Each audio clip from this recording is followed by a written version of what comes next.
started say the key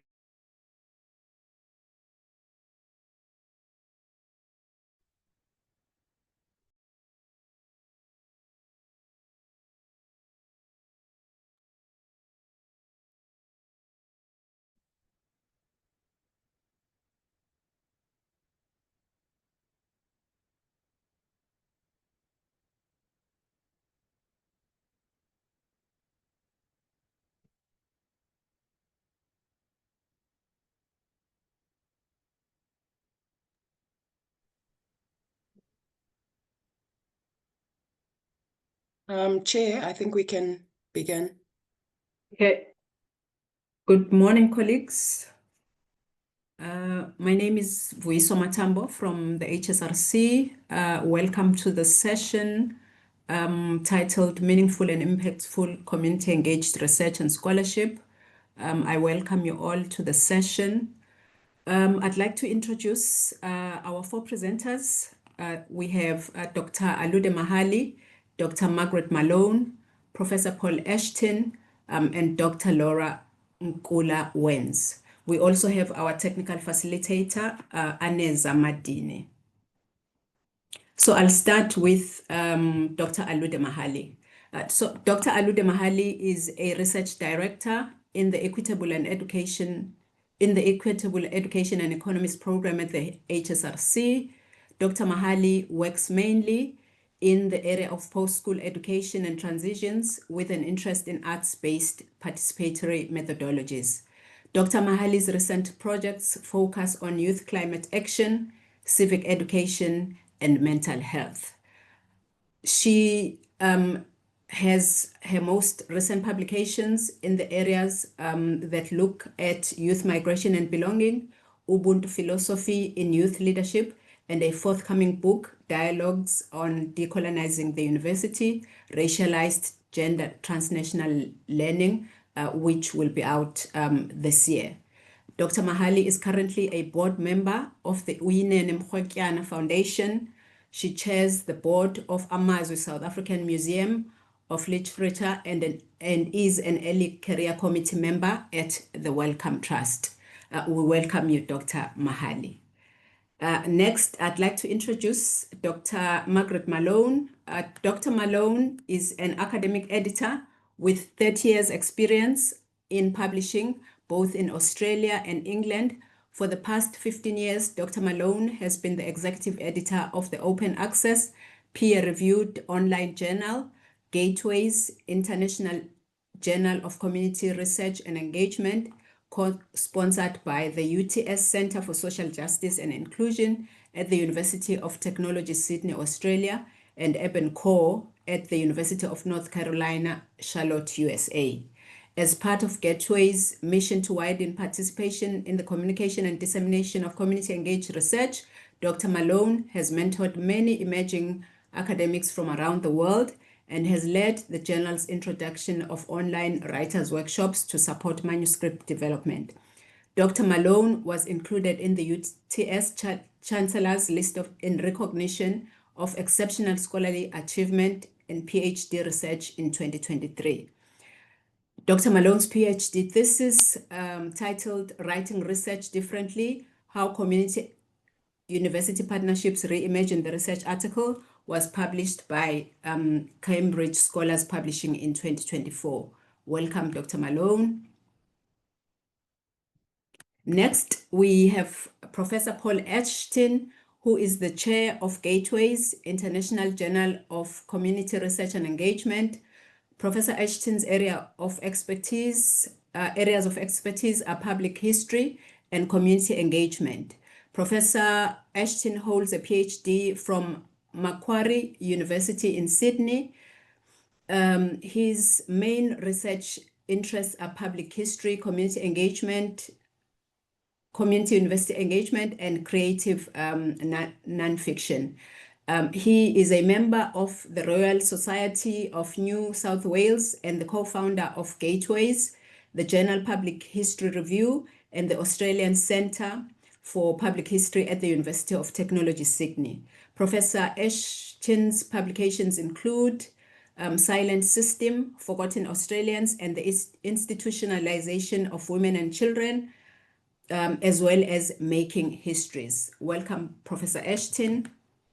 Next, we have Dr. Laura Nkula Wenz, who is a lecturer and student affairs coordinator for the MA in Critical Urbanism at the University of Basel, as well as a postdoctoral research fellow on the SNF funded Governing Through Design project, where Dr. Nkula Wenz co-leads the South Designs Initiative together with Professor Kenny Kupers. Dr. Nkula Wenz is a human geographer by training, receiving a PhD in geography from the University of Münster in Germany.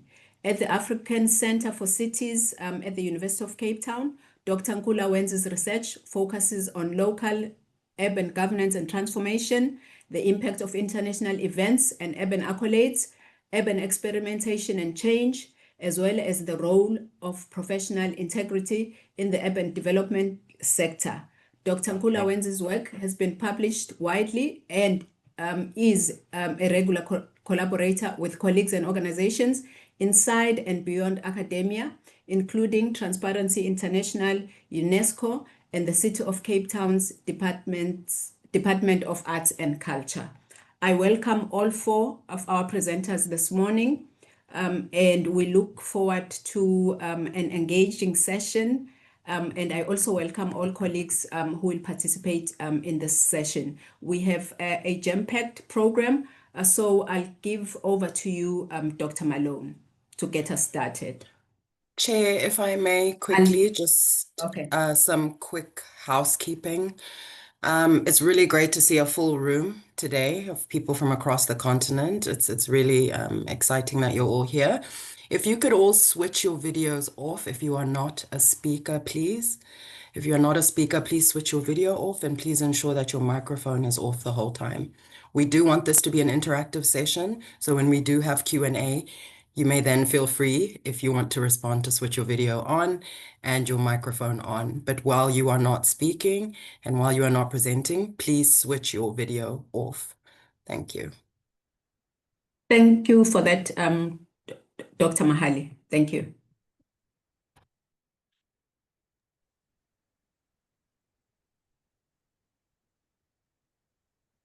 I'll share the presentation. I'm sharing the presentation. Thank you. I'll need those slides to guide me. Okay.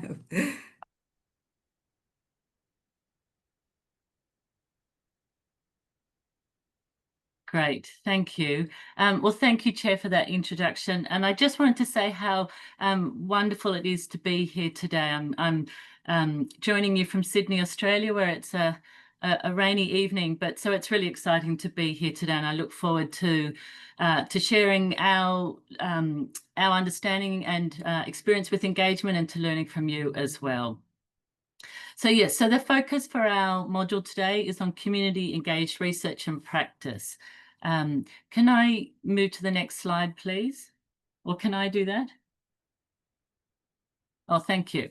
So this is a big topic, and we've only got an hour and a half. So we've decided to hone in on 4 key learning objectives that we hope to share with you today. So the first one is just very much to give a broad introduction to community engagement. What is it? Why is it important?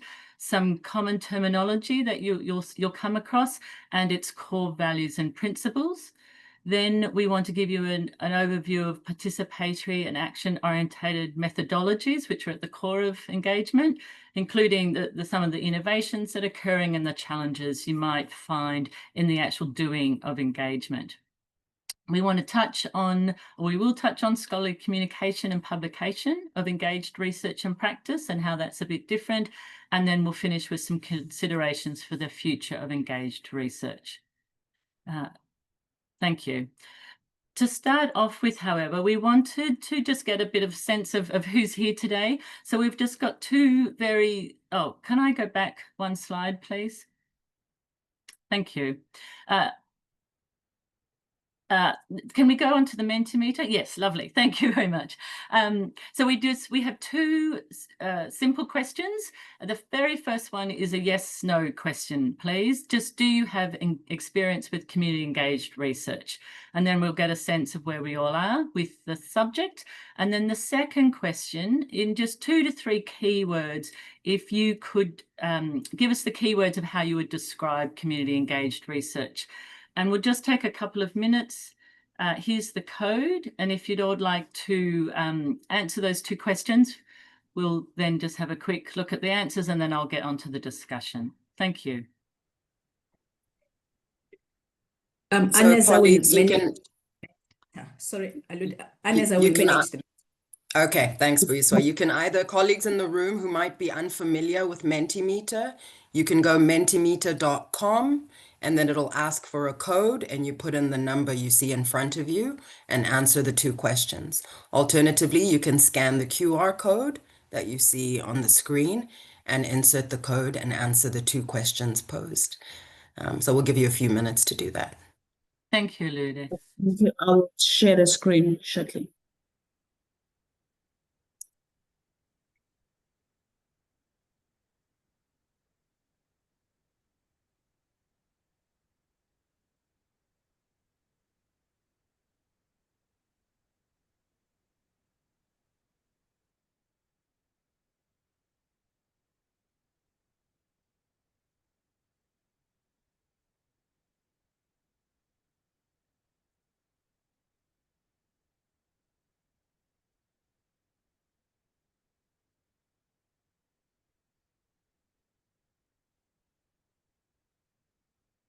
Aneza, I've stopped sharing, so you can share your screen, your Menti screen.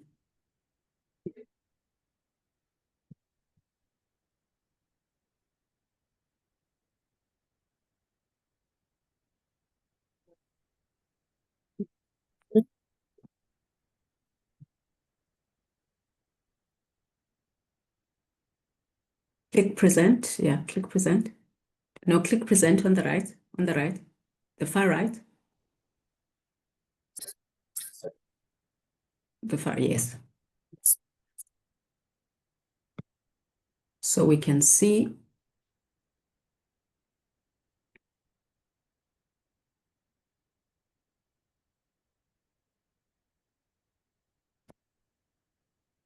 Yeah, responses coming in. Keep them coming, keep them coming.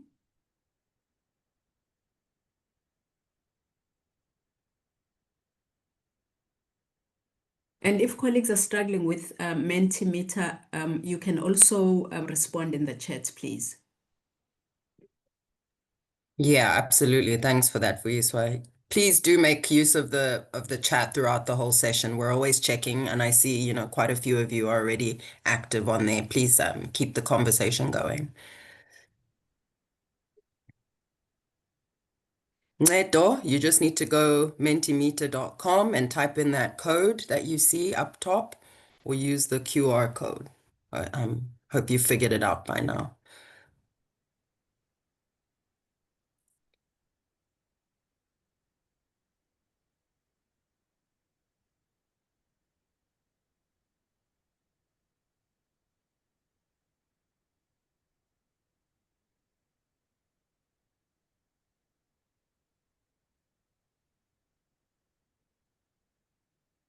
I see a couple of responses in the chat indicating no experience. Pumuzo said they do have experience.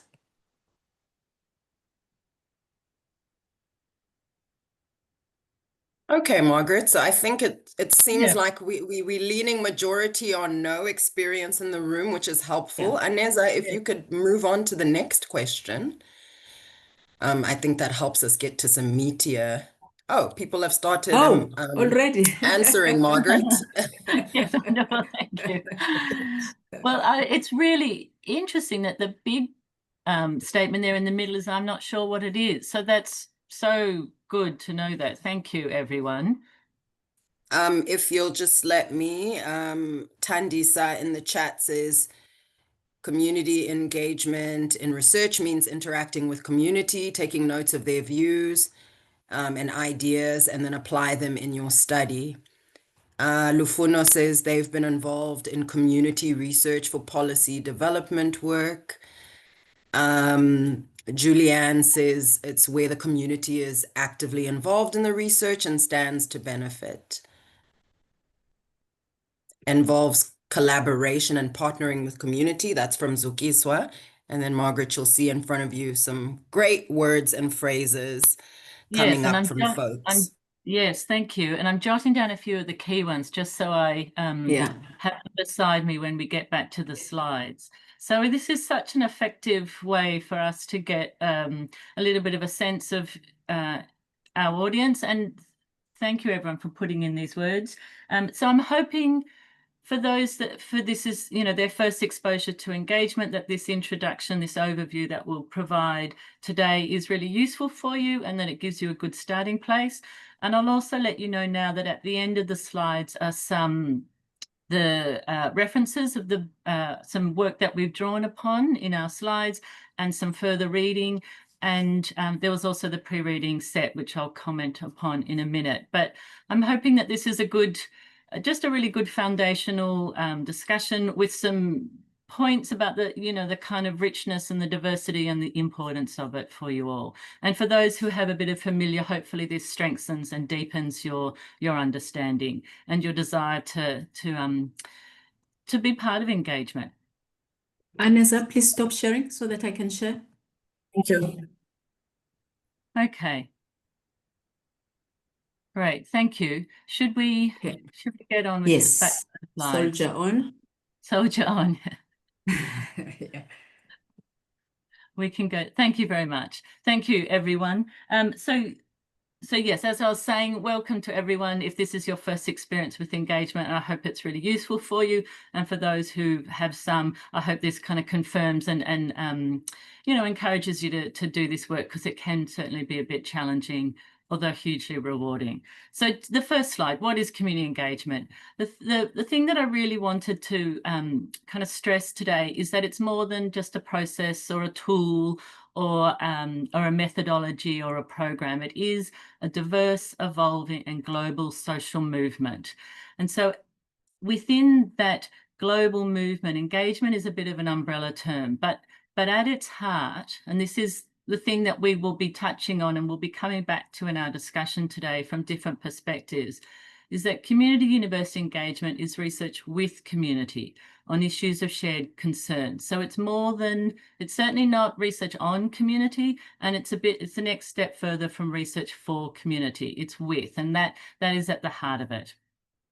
In addition to that, and often partnerships are quite complex these days, you'll have the community university at its core, but then there'll be other partners that may come and go, community-based organisations, community members, other stakeholders, government agencies, all that, to produce robust, relevant and significant new knowledge and practices for positive social change. So I wanted to highlight here that engagement satisfies that kind of traditional scholarly function of research, which is to produce significant new knowledge. It absolutely does that, but it does it in partnership with community, with those people who are interested in the focus. But the purpose of that new knowledge is very different. It is to drive positive social change. So it's research in the world. And the last point that on this slide just reiterates that it's about applying academic disciplines alongside other forms of expertise and experience, so lived knowledge, experiential knowledge, practical know-how, Indigenous knowledge, traditionals, all those forms of expertise and knowledge, with all those ways of knowing the world, come together to ask different questions, to investigate in a different way, to deepen our understanding of issues, to drive change in the world. Can I have the next slide, please? Thank you. So with the understanding that community engagement puts community and partnership at its centre, I did want to touch a little bit on the origins of community engagement, because often, many universities today will have engagement as part of their mission statements. They're increasingly embracing engagement and trying to bring it into their institutional ways of working. But I think it's really important to understand that engagement has not come from the universities. It's very much over the last 50 years has arisen out of various participatory and emancipatory movements from around the world, particularly ones in the global south.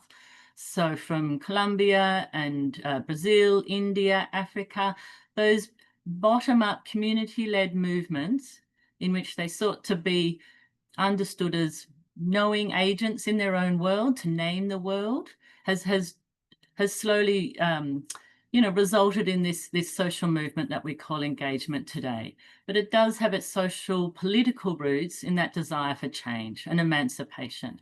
And I think, that can sometimes get softened or absorbed into the university, into institutions. And it's very important to remember this. It also explains why you will come across quite a few different terms which have come out of those different social and cultural and historical movements and purposes and peoples and places. So I've put some of those key terms down there. They do have their distinct emphases and histories, but essentially, and I've got a quote on this page, and the references at the end, and these are from a South African researcher.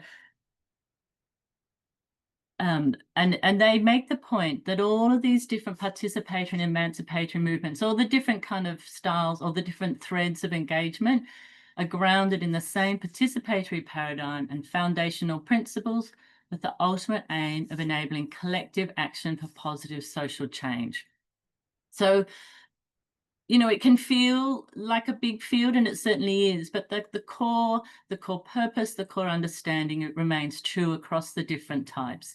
And the pre-reading that we set by Bud Hall and Rajesh Tandon is a really good place to start. If you're not so familiar with engagement or the literature or the theory behind it, that's a very approachable, welcoming, it's a conversational tone, and so it's a very good place to get a sense of engagement and get that sense of where it's come from and why.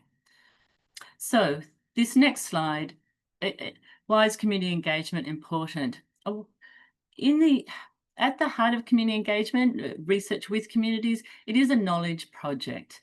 And one of the ways that Gateway's Journal, where I work and my colleagues are editors with me, is one of the ways we think about it is to understand that it builds a different sort of research table.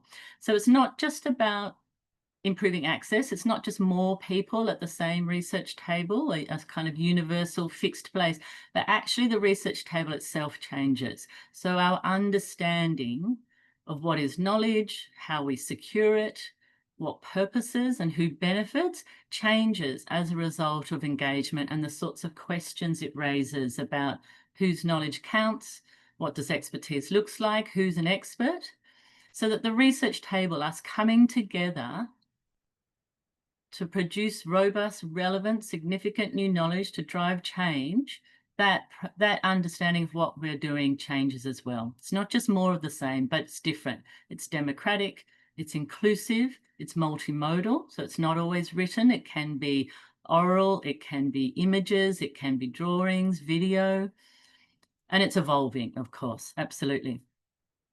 And just going back to that core point, it is with communities, because communities often know more about an issue than an external expert will, but certainly together we can know more. Alongside that, I've been talking all about research, but alongside that, of course, is questions about learning. And one of the things about engagement, I think, is that it raises question about who's the teacher and who's the student, and those positions change in respectful, flexible, interaction, because knowledge is relational. It's situated, it's concrete. And I've got here in bold, collaborative inquiry, critical analysis, and social change. And I just put that in there because they're often a bit of a touchstone that I personally use when I'm thinking about engagement. These are the three things that I always return to. Engagement is collaborative, so it's participatory with diverse participants, with diverse perspectives. It's critical, and by that I mean it really adheres to the notions of knowledge democracy, but there are various ways of knowing the world. There are various ways of knowing and being. All those practical, embodied and experiential, disciplinary-based knowledges come together in that critical analysis and interrelation. And of course, it's knowledge for change, to drive social change. So those 3 points I use, and they may be useful for you too. In the end, the sort of social change, because it is that social movement, it's seeking transformation, it's seeking empowerment. And some of the many goals are to build thriving, diverse and empowered communities, to help strengthen democratic and accountable institution organizations, to improve the health and sustainability of our environments, and to build lasting equitable partnerships across difference. So it's that diversity that's at the heart of it. And thank you. So that's a kind of overview, which hopefully is a useful foundation for you. Thank you.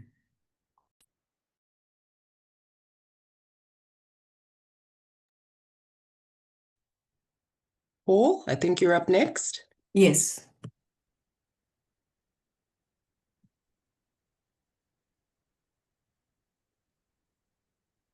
Paul, you need to unmute. Yep, I'm just getting myself. I'm technologically hopeless, but hello everybody. Lovely to be here. I thought we might be having some Q&A after Margaret, but do you want me to just move along and then we can have a big Q&A at the end? Okay, so I'll start. Tertiary institutions have been under increasing pressure for decades now to achieve competing goals. Universities in countries like Australia, which have undergone national research assessment processes, which have been quite damaging in many ways, like the British one, have basically put more and more pressure on academics in institutions to publish even larger quantities of original research in high quality academic venues, and to demonstrate peer esteem. But on the other hand, and in some ways paradoxically, at the same time, they've been required to demonstrate relevance, social benefit and impact. So universities have become a bit schizophrenic in the last couple of decades. Some universities take engagement very seriously. Others, I think, provide not much more than lip service about community engagement. We're also looking at a situation across the globe where outside universities, state-based services continue to be eroded in difficult economic circumstances, while resources for community groups continue to shrink. Community engagement offers, amongst other things, a creative model which addresses some of these dilemmas. Okay. All participants in this model, as Margaret's pointed out, have skills and knowledges, and sometimes they don't even know they have them in particular, or may feel that they don't have anything to bring. But all of these feed into research and can be shared, transferred, or enhanced along the way. Authority in the research process is also shared, and that's a really important point to make. It is a process of sharing. It's about sharing authority, but it's also about letting go, of people letting go of egos and vested interest, and literally joining that research table that Margaret talked about a little while ago.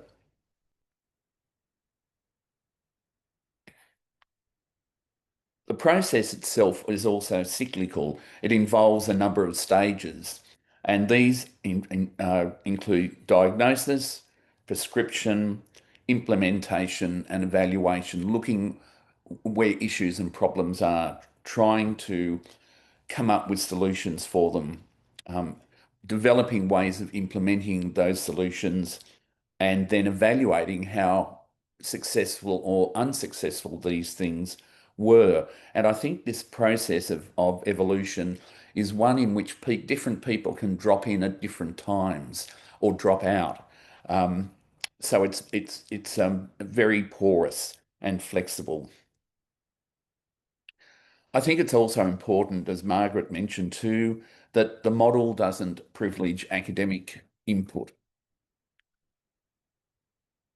Academics are not portrayed as ivory tower intellectuals, and community researchers aren't necessarily held up as saviours. Community members are presented as partners in research rather than subjects of it. Now, we don't want to make engagement seem like an easy solution, because it often isn't. The engagement process is, in fact, quite often anything but easy.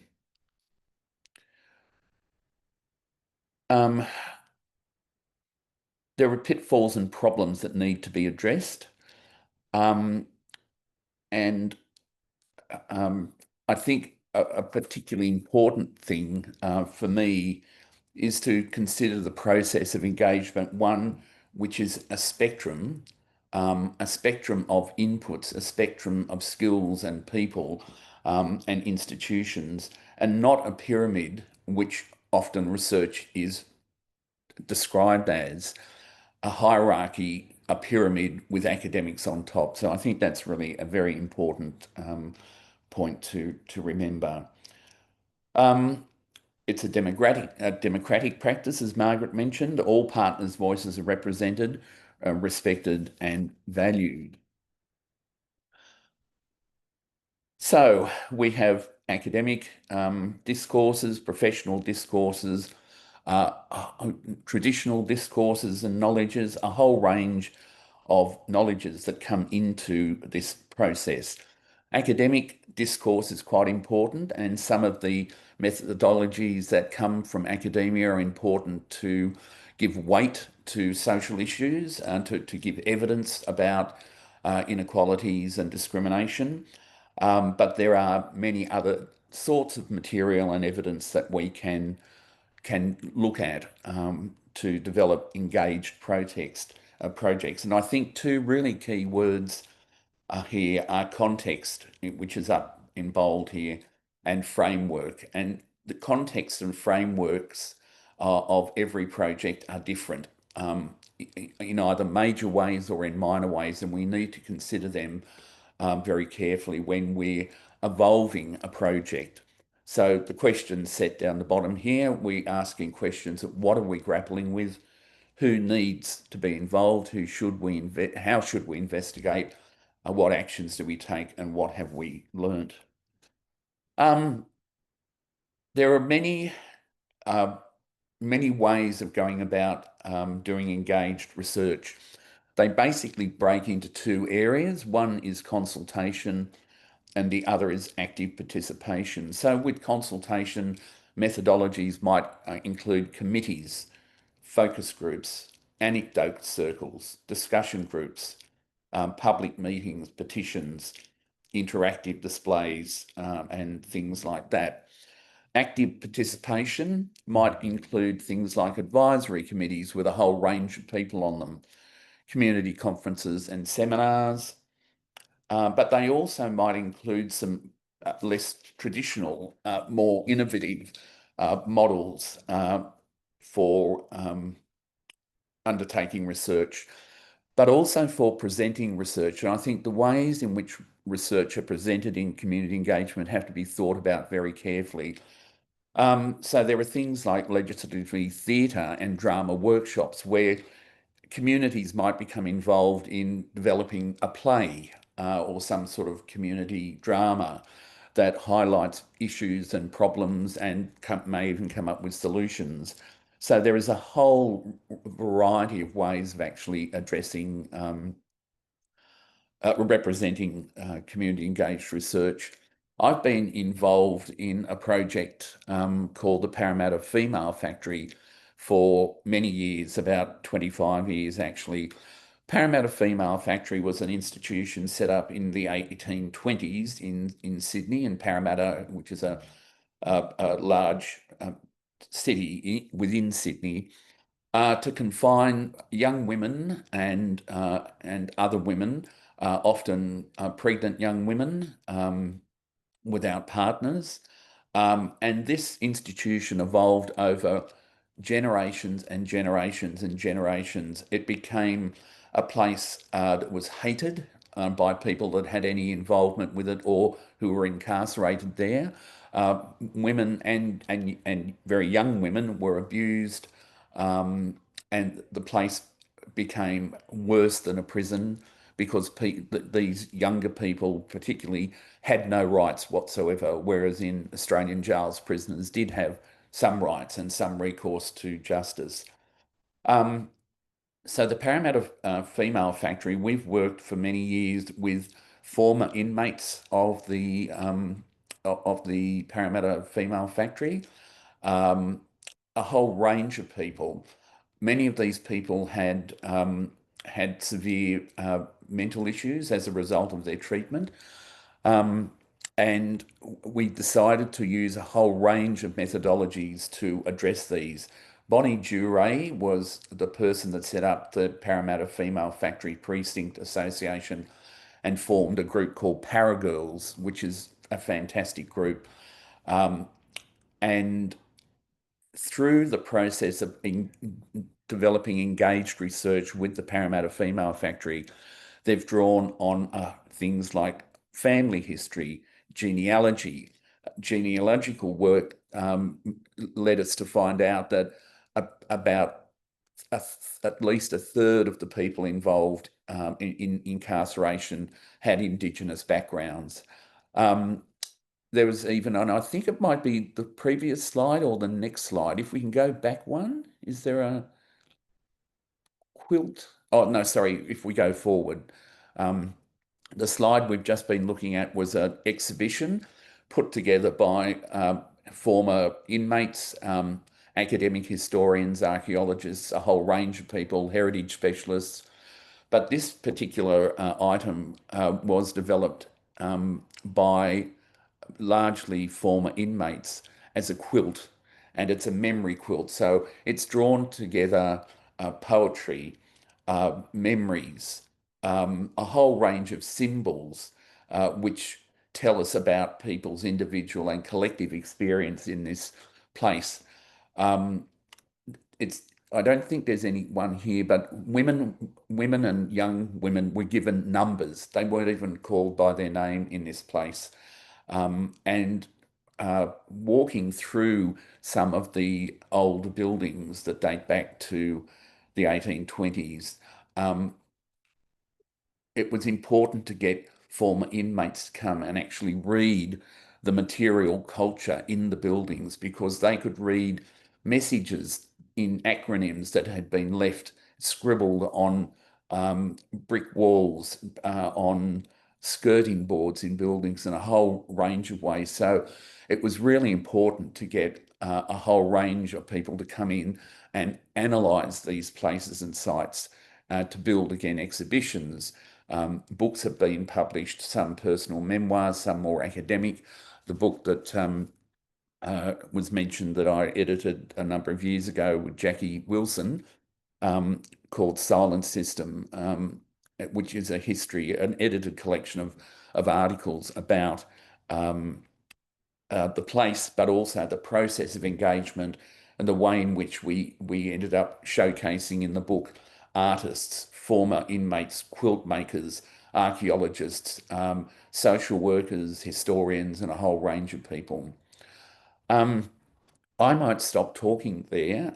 If there's any questions, great. But if you'd like to move on, I did put some Q&As in, but we could possibly come back to them later. Yeah. Maybe there's one in the chat, Paul, that might be useful following your discussion just now. I think this is a pretty good question. It says, sorry, just trying to see who it comes from. Felicitas. Felicitas. Felistas, who Oh, says, no, sorry, wrong person. Gosh, the I've lost the Lufuna, question. Oh, I'm a, Lufuna, yes, exactly. I'm wondering if this type of community engagement research is for certain disciplines, or can it be used for all academic and professional disciplines? my response would be it can be used or applied across all academic and professional disciplines.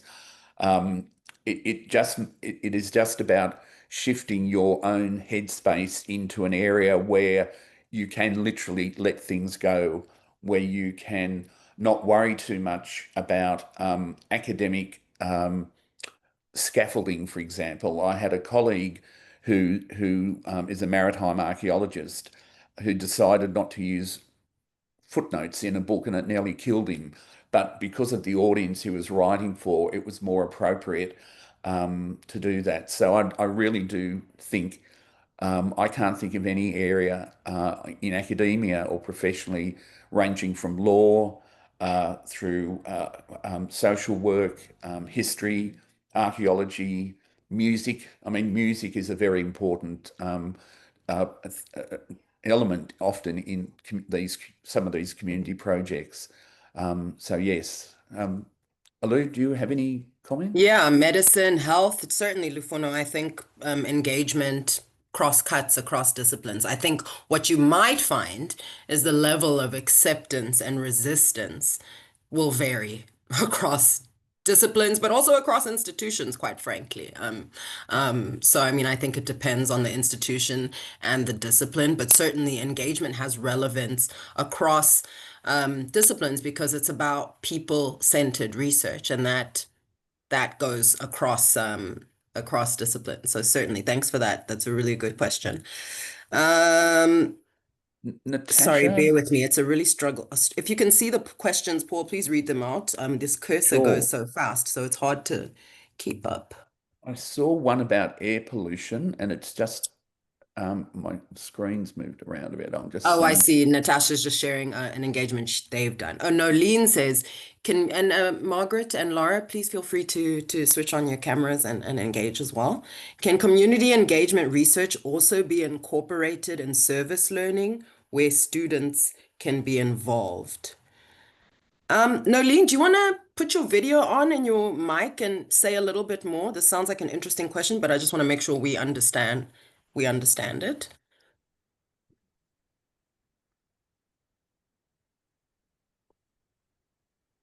Nolene Miller. Hi, good morning. Good Yes, morning, good everyone. morning. I have no experience with community research, but we are looking at doing a service learning project, okay, where we do involve students. I just want to know if that can be incorporated with a community engagement research project. So service learning is quite important in our curriculum, where we involve our students to go out.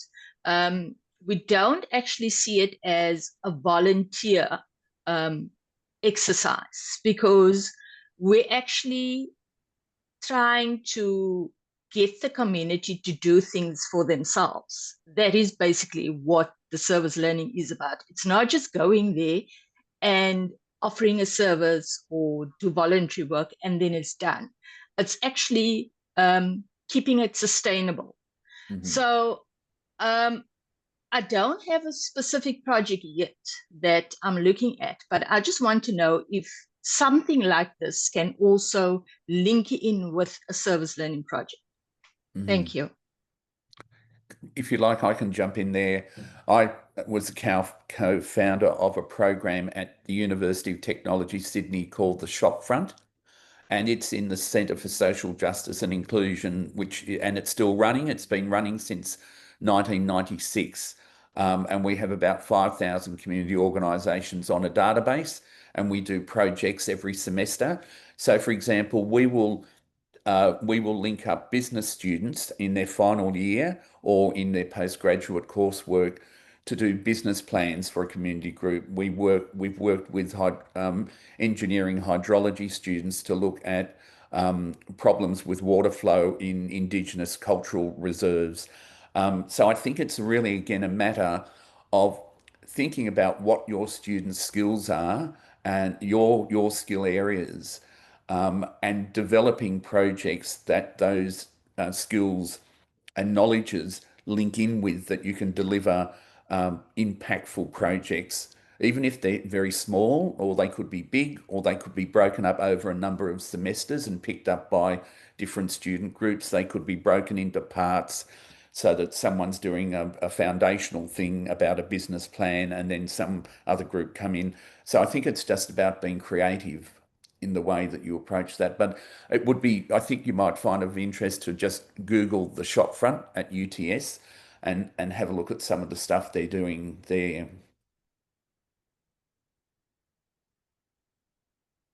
Margaret or Laura, do you have anything to add to that question from Nolene before we move on to maybe Dr. Tristan? Sorry, Chair, I'm overtaking you here. I would move on to Tristan because I will actually touch on some of the service learning stuff also in the challenges. So we'll pick it up. Great. Dr. Tristan Cap, you had your hand up. Yes, so I would just like to know, given community research and the impact of involving research in communities, I was wondering, seeing as though we are moving into an era of technology, is there still a relevance to publishing in high-impact journals? As Paul mentioned, some universities have community research as a sort of a lip service, and I find that the same thing. And I find also in the era of technology, we also have something such as public scholarship, and I find community research as part of public scholarship, and the fact that scholarship should serve the public. But I feel that as simultaneously, research is being very corporatized, and I find, is there still a relevance? My question rather is there still a relevance for scholars? And I mean, I'm from the humanities, specifically religion studies. Is there a relevance to still publish in peer-reviewed journals, given the bureaucracies and the corporatized hoops we have to jump through in order to get published?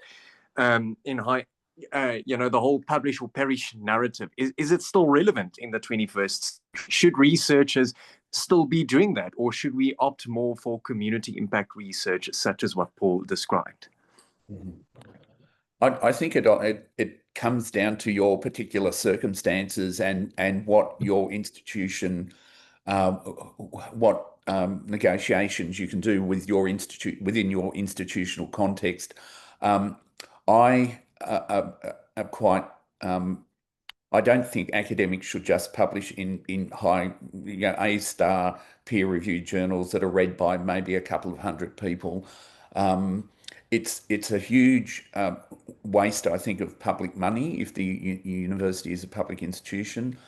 There are all sorts of problems, but structurally, in terms of promotion, in terms of academic disciplines that are centered around particular disciplinary approaches or particular knowledge approaches that academics can get trapped in. And again, I think it comes down to your particular circumstances as to if you can get workload to do community-based engaged work that has different outputs, and if those things are actually valued. And one of the problems in a lot of Australian institutions is there is lip service given to community engagement, but not workload and various other resources to allow people to do that sort of work. So anyone else like to comment? I'll just quickly jump in if I may. From the point of view of the journals, I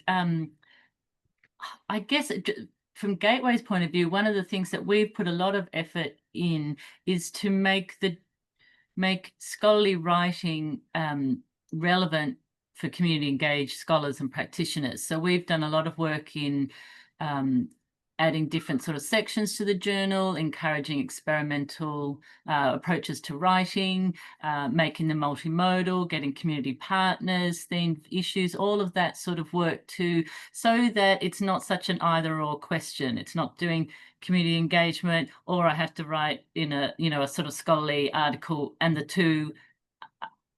And at the point of institutionalizing the knowledge, it has to fit back into those old models. So what we're hoping to do is that the communication, scholarly communication, can, it needs to change. It needs to be more responsive and more alert to what's going on, to what research really is. So I think, there's probably not.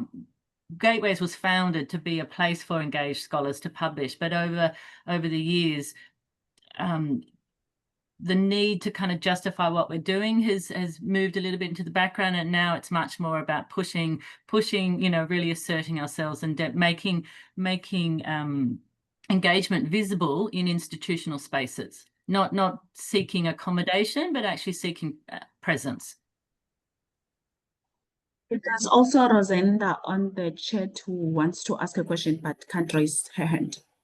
You can go No, ahead. I think she was trying to figure out how to raise her hand. I think but that. can I go quickly? I have to go into another meeting. Sure. Just a response to the question. Sorry, my name is Rosenda. I'm at CPUT, and Nolene Miller is a colleague. So I want to respond to both academics. The one asked about publishing in accredited journals. So what we have to do within the space of academia, in order to get a promotion, you have to publish in accredited journal in order to get that promotion within academia. So that is a given. However, I'm quite intrigued with this community engagement premise. So the premise because I think one gets confused, because at universities, we have to have community engagement, you do administration, you have to do research, etc. So now a lot of community engagement projects are happening, but there's no research, there's no publication that sort of stems from that. And it can link up to the question that Nolene had asked about service learning, for example, how she can start a project. But I think what needs to happen now, and I told staff in our department as well, it's okay to do these community engagement projects because it adds a lot of value. But then you just do that project, but the evidence or what you have done is not communicated in the form of a journal article, for example, or research. So one must just find that an area where you can do the project and then also publish, so you hit the other objective, which pertains to research output. Thank you so much. I have to go into another meeting now, but I'm going to listen to the recording afterwards. Thanks, Rosenda. Thanks for that input, and thanks for joining. Joseph and Lufuno, can we park your hands for a few minutes and move on to Dr. Ngula Wens, who I think is going to respond to some of these pressing questions, especially the really exciting debate around what constitutes community that's going on in the chat that I think is really important. So Joseph and Lufuno, let's park those hands and we'll come back to you shortly. Wonderful. Also, hello from me again. I think this is a perfect segue into kind of my part of the presentation, which deals with the actual practice of engagement and the challenges and opportunities that it presents. We've already touched on some of the institutional challenges in the academy, and I just want to untangle some of those, but also maybe offer some rejoinders and see, to kind of explain what, what could be some remedial action one could take. So as I think Paul also already mentioned, academia is often structured around individual projects with specific timelines, while community partnerships actually require an ongoing and long-term engagement. So these kind of competing timelines need to be kind of worked with. We also know that these traditional academic structures, with the tenure and promotion system that we also touched upon are often not supportive of engaged scholarship, and this can discourage, scholars from pursuing projects that involve significant community engagement, because it is often time-consuming and resource intensive. There can also be tensions between maintaining academic standards and we had that question about peer-reviewed publication and the more applied nature of the research. Also, researchers and community partners may often have different goals, expectations, or timeframes for the project. On the academic side, we often prioritize knowledge creation and dissemination, whereas community partners are often more focused on immediate problem solving and social change. These are not irreconcilable, right? But one needs to kind of be very mindful of, how to integrate these different temporalities. Really effective engaged scholarship relies on the long-term sustainability of the partnership. And that often jars with the academic funding cycles. So one of the big challenges is how do you maintain these partnerships for future collaboration? And I think that's where also the service learning aspect comes in as a really useful bridge, because if you build it into your curriculum, it is a reoccurring it's a reoccurring partnership, and maybe every first semester you might be going into the same, let's say, neighborhood. For example, I'm in urban studies, urban geography. We deal a lot with local neighborhood infrastructure, electricity, water, housing rights, etc. And you would take your students in a city research studio every kind of year to the same kind of community to see the change, to respond to kind of the situation on the ground. So there are several kind of strategies that one can pursue, and also some really positive developments in the kind of certainly South African, but also African university landscape. So one is the possibility of institutionalizing partnerships. So as I said, building them into teaching, building them into kind of long-term departmental engagements, and kind of different service learning arrangements.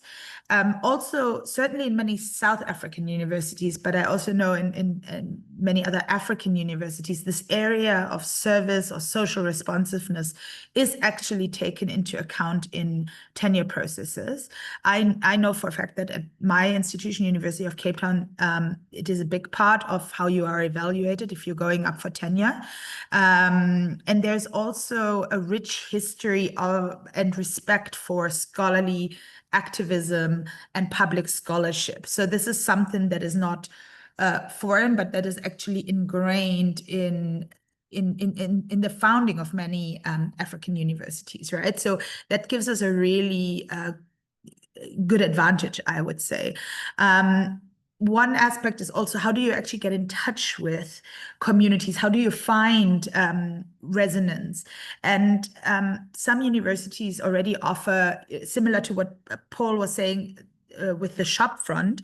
The University of Cape Town, for example, has what they call the Knowledge Co-op, where community organizations, NGOs, local government can approach the university with particular research requests that students and staff can then respond to and pick up on. And it's really a broad range of disciplines, going from medical research to engineering, urban studies, social work, etc. So there's really a broad portfolio, and I know that many universities are either in the process of developing that, or it's something that, you know, you could also drive from within the university and say, isn't that something that would streamline our possibilities for community engaged research?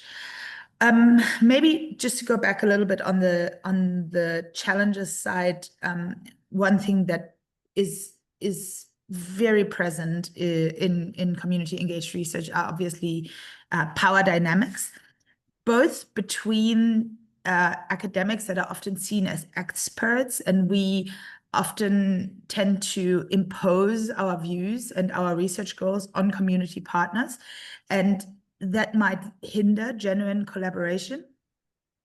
But there's also dynamics within communities. They're obviously not homogeneous. There are different interests, different temperaments, histories, cultural backgrounds. So, you know, we must go into these partnerships mindful of these cultural sensitivities, of ethical concerns. And it's not only about procedural things, you know, like informed consent and confidentiality, but really this active listening that was already mentioned in some of the Mentimeter responses, right? That you really approach the partnership on as much an equal footing as possible, with humility and fostering these reciprocal relationships that you're really investing in. So it's really what community engaged research is not is extractive, right? You're not going into a community, extracting the data, and then kind of publish about it, right? It's that is not the ethics and the goal of community engagement. It's really about building a long-term partnership that is mutually beneficial.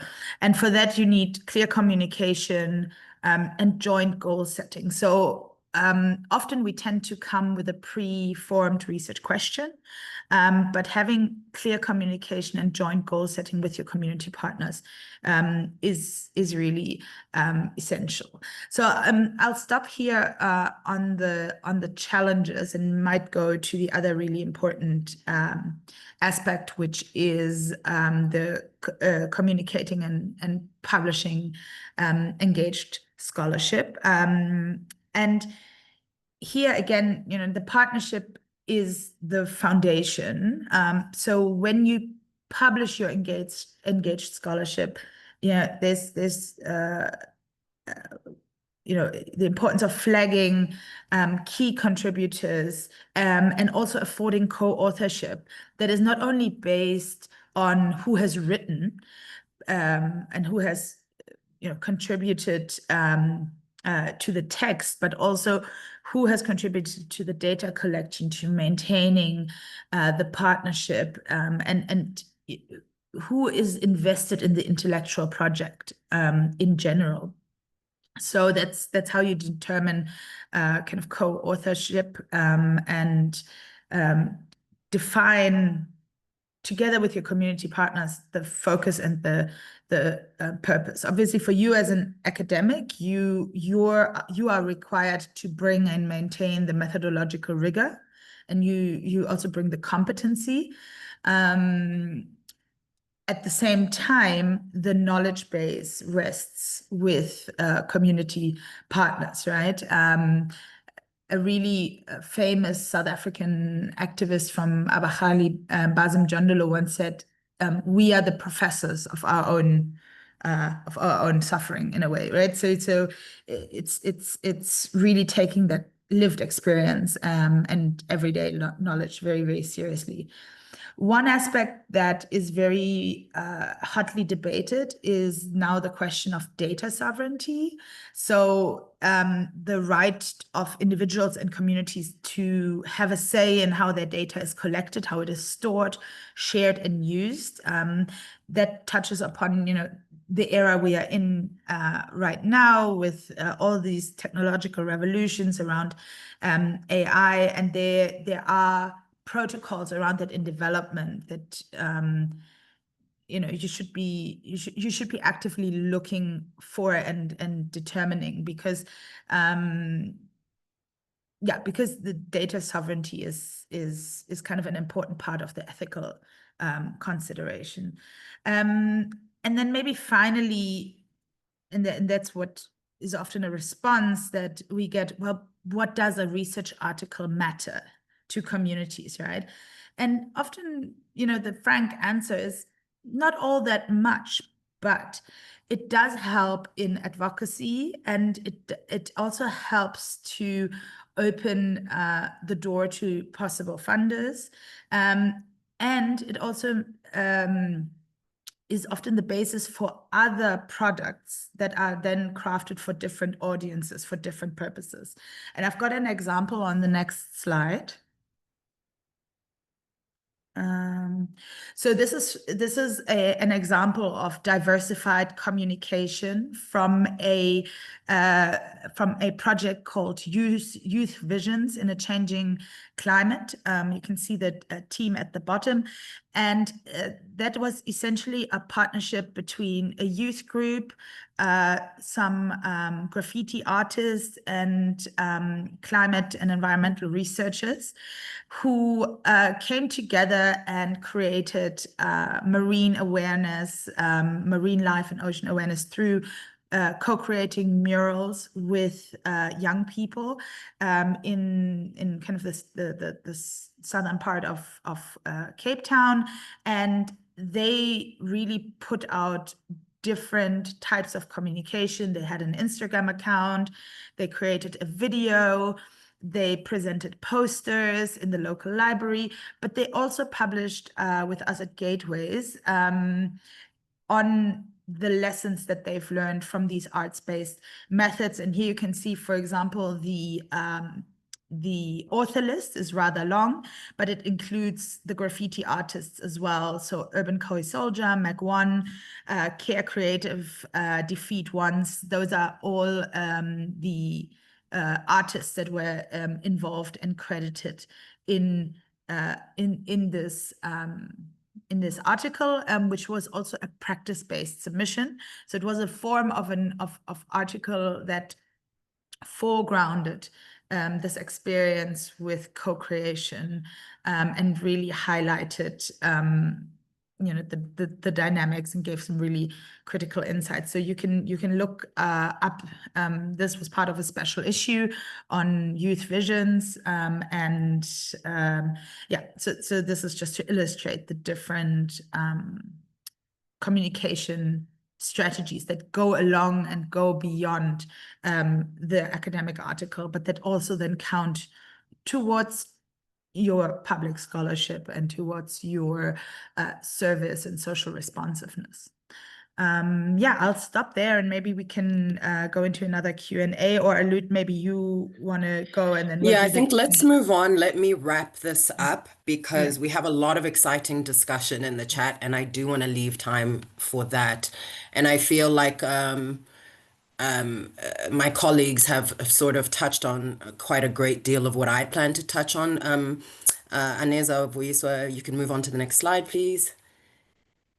I think I want to come back to where Margaret began, and that's to say, Margaret said, this community engaged research is not a new thing. I think it's embedded in African history and tradition, and that's something to remember. This is essentially a return to what we've always done.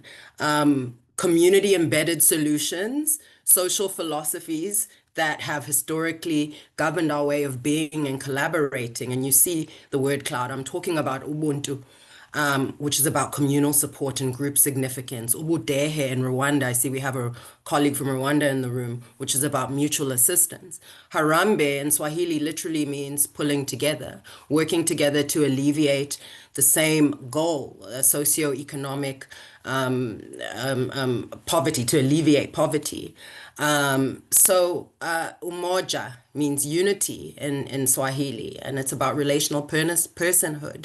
Ubuntu, Ubulamu, togetherness in Uganda. All of these talk about collective action, self-reliance, creating bonds, social relations that build difference. So I think it's inherent in who we are. So it's, in many ways, it's that Sankofa perspective of returning to the source of who we are and embedding that in the way we do research going forward, that recognizes the human in everybody and the contribution and everyone's voice. So Indigenous knowledge, local knowledge. We're not reinventing the wheel. We're returning to the core of who we are. Next slide, please. And I think that also speaks to the sort of decolonial turn we've been on for these last 15, 20 years. There's that important quote in the Hall and Tandon article that we shared, where one of them says, people living a given experience had epistemic privilege on the knowledge of that experience. And that's just a simple but true thought. You know, people are the experts on their own lives. And when you're doing this kind of work, you constantly have to be asking questions. And I think decolonization or decolonial theory is helpful in the kinds of questions that you ask, because we're constantly asking who are the knowers here? Who are the thinkers? Who are the knowledge producers, in ways that sort of resist dominant global North perspectives about whose knowledge and who the thinkers really are. Mignolo calls this epistemic disobedience, and looking at decolonization as epistemic disobedience and the wholesale rejection of Western epistemologies, ontologies, and methodologies as universally applicable. Not the wholesale rejection of those epistemologies and knowledges entirely, but the rejection of them as universally applicable. And to say, hang on, we have to recognize and validate other ways of knowing and being that honor who we are, that honor indigeneity, and that honor, you know, Africanness or community. And so in order not to be perpetuating inequality, when you're engaged in meaningful engaged research, you are constantly troubling the political economy of knowledge, and what counts as knowledge, and whose knowledge. So it takes an unlearning, but it's constant work that you're having to do. And that's part of this co-creation and consultation. That's part of this iterativeness and the dialogue needed to do this work meaningfully.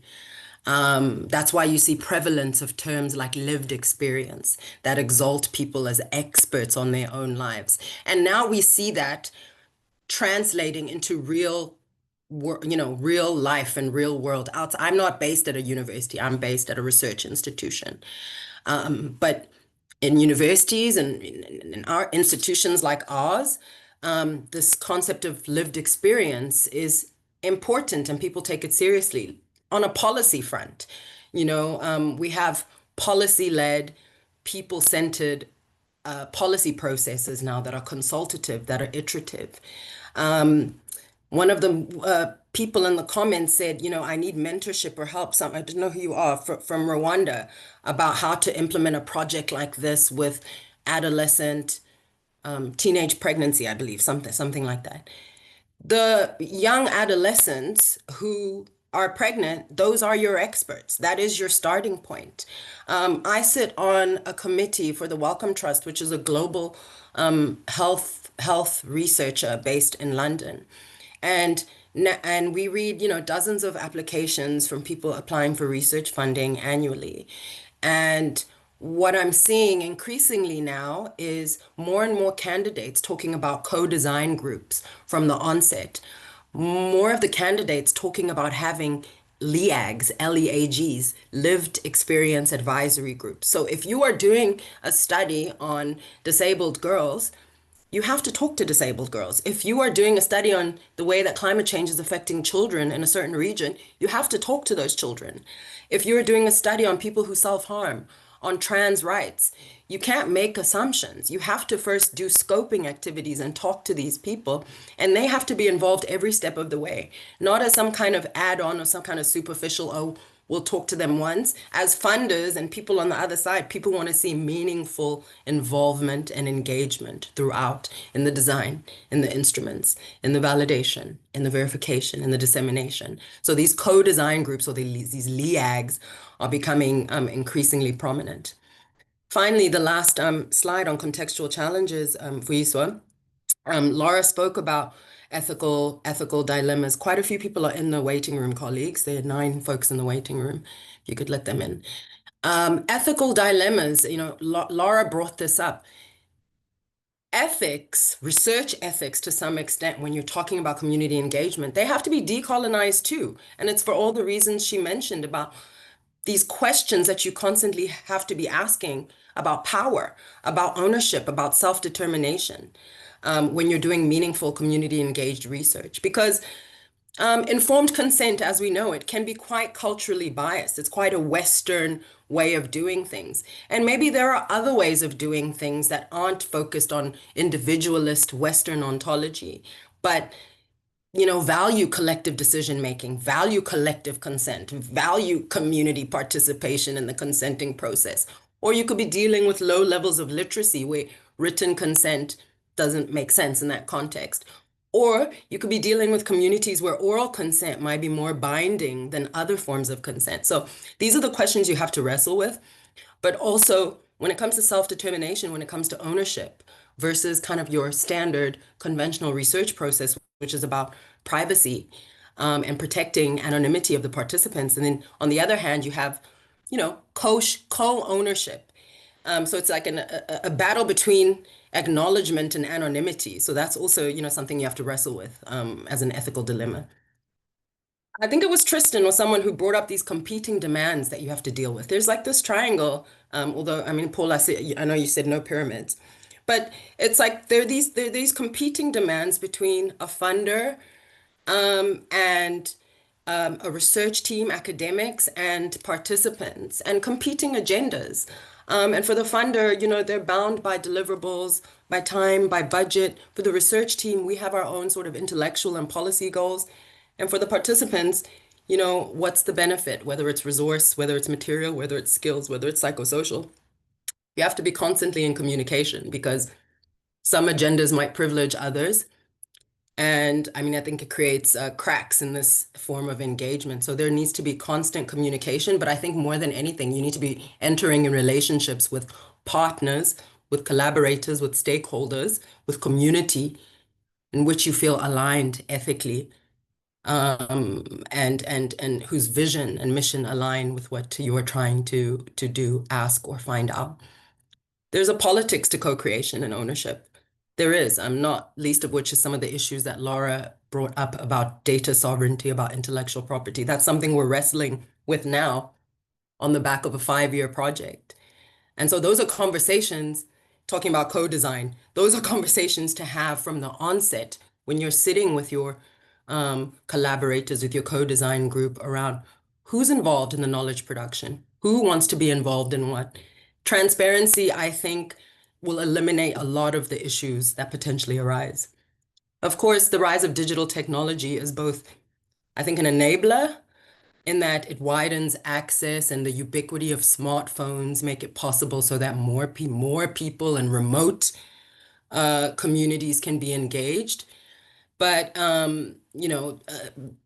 there are still obviously socioeconomic inequalities where it comes to accessing technologies, as well as obviously infrastructural barriers, as someone was just talking about.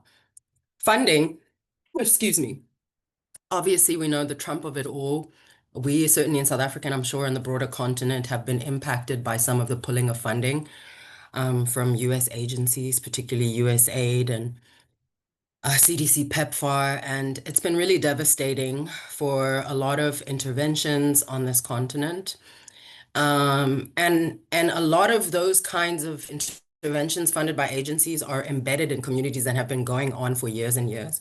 So the sudden withdrawal of project funds, and letting go of staff can create tremendous distrust in communities. So I think thinking about the future of funding and where the funding will be coming from and what it means to sustain engagement in communities sort of beyond the whims of particular leaders and the decisions that they could take that are deleterious to many of us who do research in communities. But also money, folks. Engaged research is expensive. Laura has talked about this. It's expensive because it takes time. And it's expensive to constantly question and to check in and be iterative and be consultative and go back again and rethink and come back again. You know, that takes time and money, and not every funder will appreciate that kind of process. We're also in a time of tremendous conflict and insecurity that's caused by environmental and climate disasters, and that's something that we've not explored enough, that that we really needs to be at the forefront of our mind going into these kind of engagements. Paul talked earlier about ego and being prepared to hear the unexpected, what you don't want to hear. One of the quotes from the Hall and Tandon article is, one of them said, learning to listen is one of the most difficult things to do, and I'm still working on it. And it's true, because remember those agendas. We also, as researchers, have very clear agendas in the way that we approach this. And sometimes we might hear what we don't want to hear. Like, for example, on a project, we had a pretty rare opportunity to bring together the qualitative participants that were involved in this study, 100 of them in one place, to present back to them 3 years of data that we'd been collecting about their lives. And so it was the ultimate sort of verification exercise. And one of the participants felt so offended by the way that we phrased something that they threatened to withdraw from the study because they felt like it undermined what they were saying. And that was such a reality check for us as a research team to hear. But you have to throw your ego outside and be prepared that sometimes the names you give, the language you give to certain experiences isn't right. And that is why meaningful, engaged research is so important, because you do have to go back to the people whose lives you are reflecting to say, is this accurate? What would you change about this? You know, and so on. So language, again, to wrap up, I think this is my last point, is important as well. Not just language literally in the sense of everybody needs to express themselves in a language they're comfortable with. So again, financially, things like translation and so on need to be considered. But the language of this world, I think if you're doing this kind of research that is human-centered, that is respectful, that is egalitarian, that is democratized, that kind of demystifies the research process, then even terms like subject or participant kind of become odd to use instead of, you know, collaborator or co-researcher.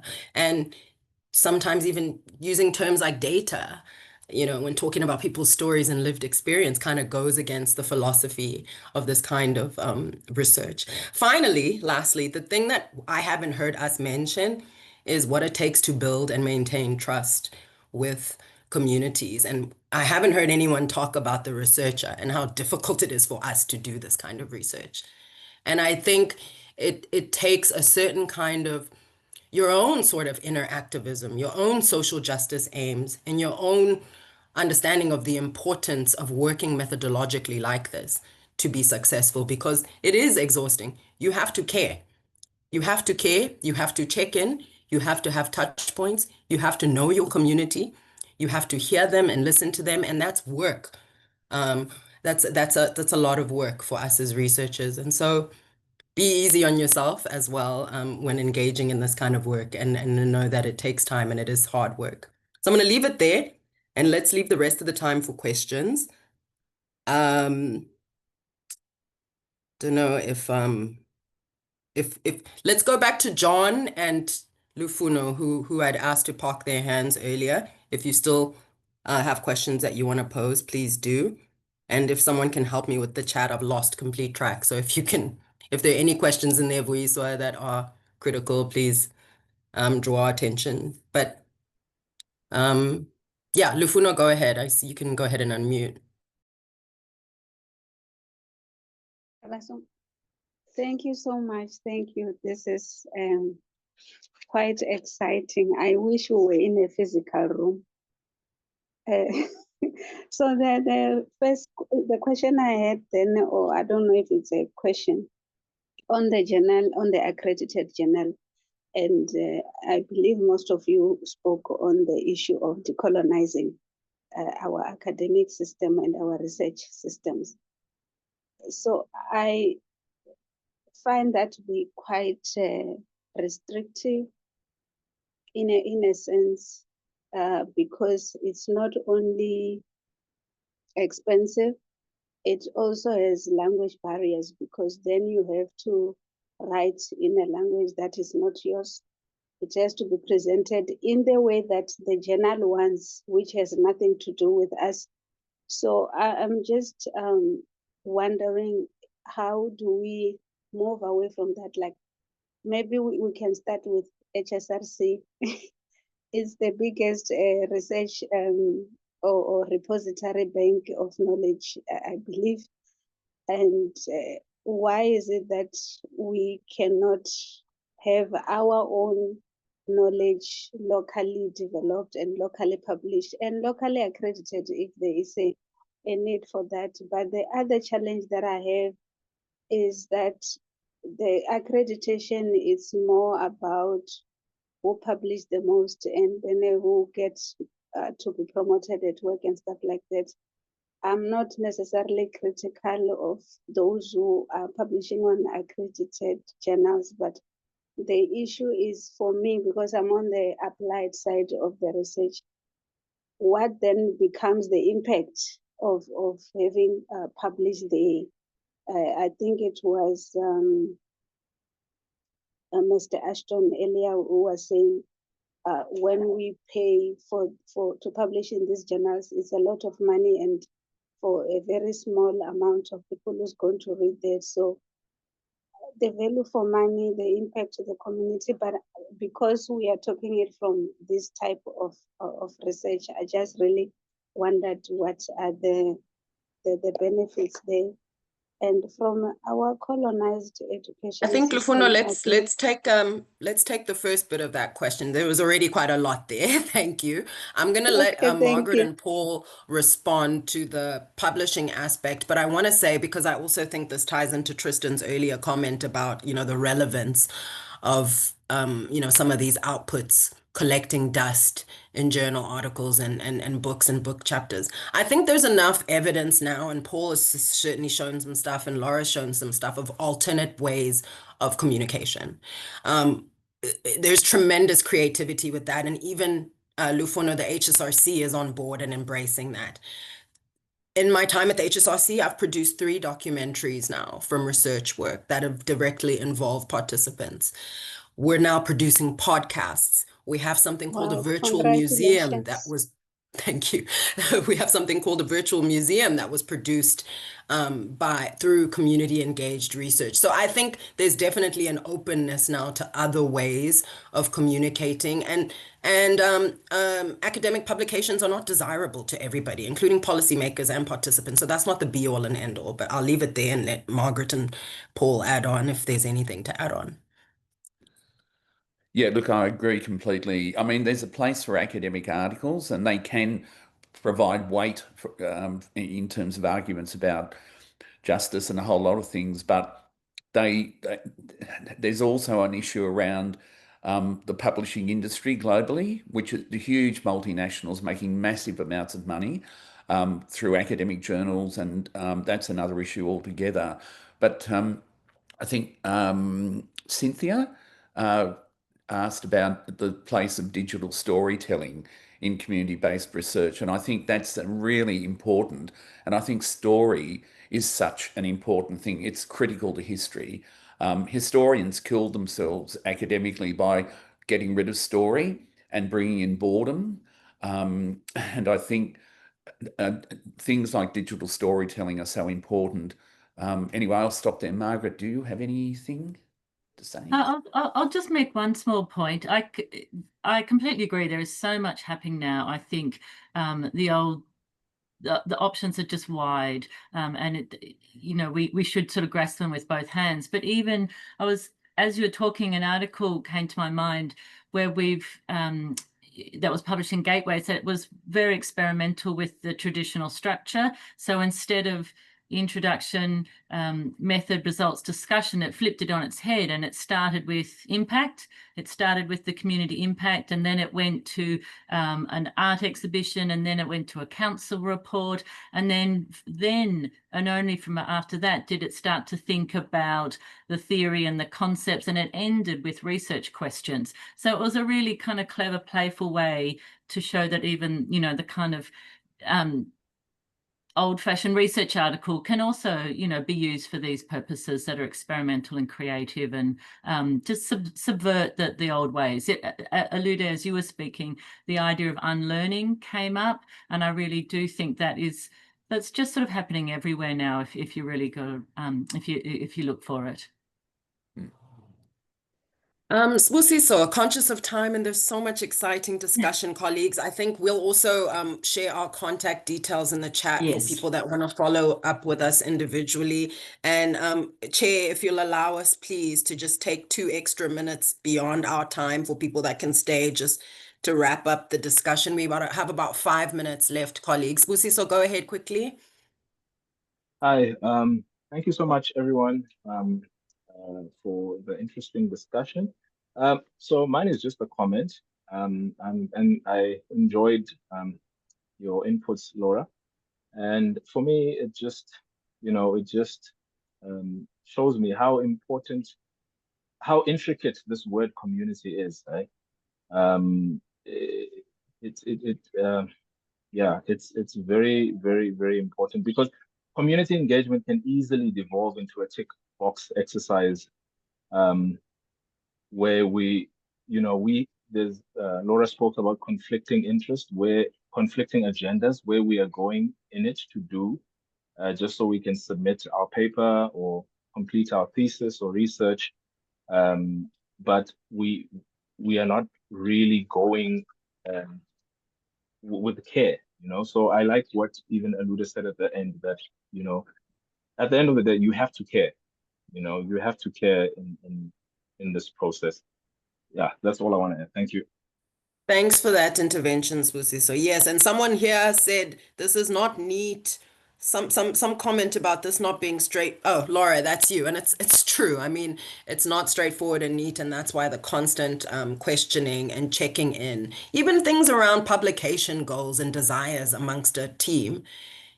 A conversation solves that. Clarity solves that around what are the objectives and goals that everybody has ultimately. What do you want to see emerge from that? And that'll be different from everyone. But I think if everyone's goals are represented, then that counts as meaningful, as opposed to, is everyone involved in everything? Some people don't want to be involved in an article. They don't care, even if it's about them. But I think if on the onset you establish what is important, what are the important outcomes for people, that's great.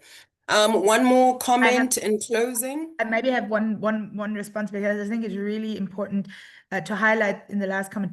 At the end of the day, it's about your understanding of yourself as an academic, right? You have to care, right? And if you understand yourself as somebody who wants to foster change in society, and not just put knowledge out there in this kind of scattershot way and hope somebody picks it up, or just want to be involved in kind of a peer-to-peer conversation, then this opens the door for you to engage, right? And I think that's the precondition, right? You have to care, and I think that is a really simple but critical point.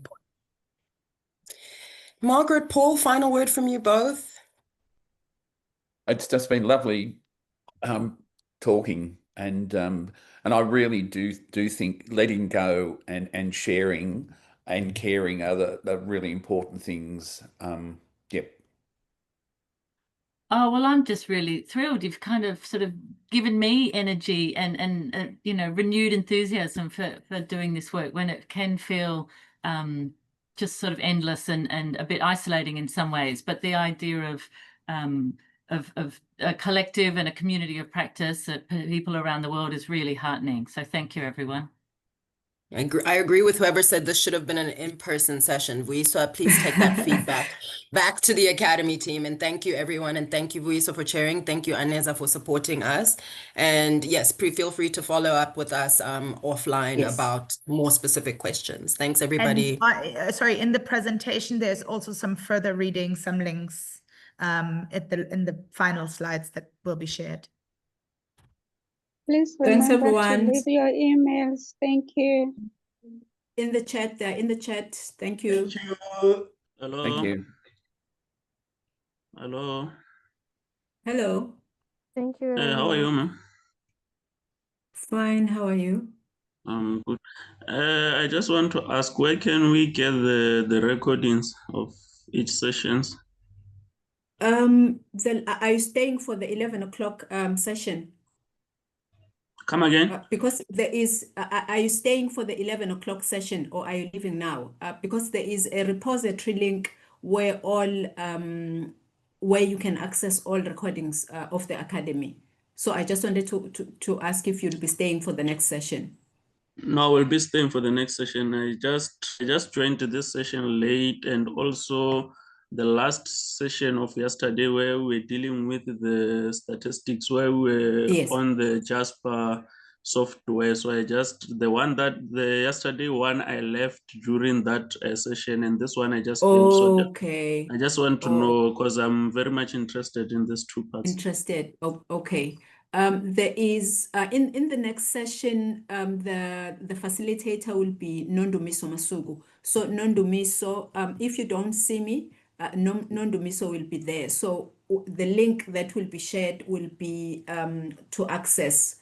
I'm assuming all recordings from today's session, the coming sessions, and the previous 2 days. But Okay, please, thank you. yeah, definitely, those will be shared. Okay, thanks. Okay.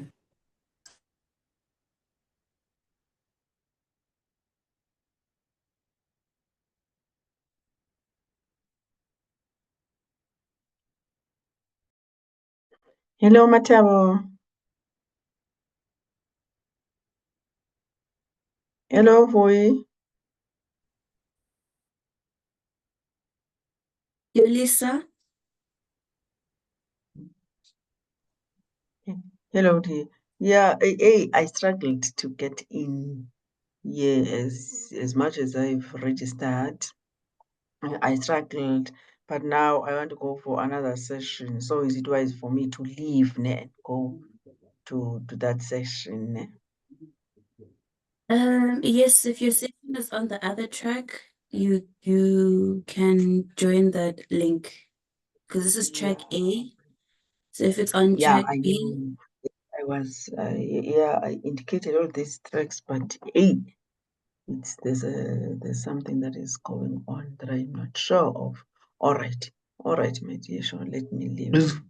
Is it not maybe you came in late? Oh, she's gone. Thank you. Hello? No, not yet gone. It's because I came late. I was attending the other 2 sessions, that is the Monday and Tuesdays, my institutional things, so it's only today that I came in, as much as Yeah. I've registered for. Yeah, so let me try and get the one that I have registered for. Thank you Yeah, so I Okay. much. think Good I luck think then. if you can make it back early on time before the next session, you should be able to get in quickly.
Nundu, I think we can start.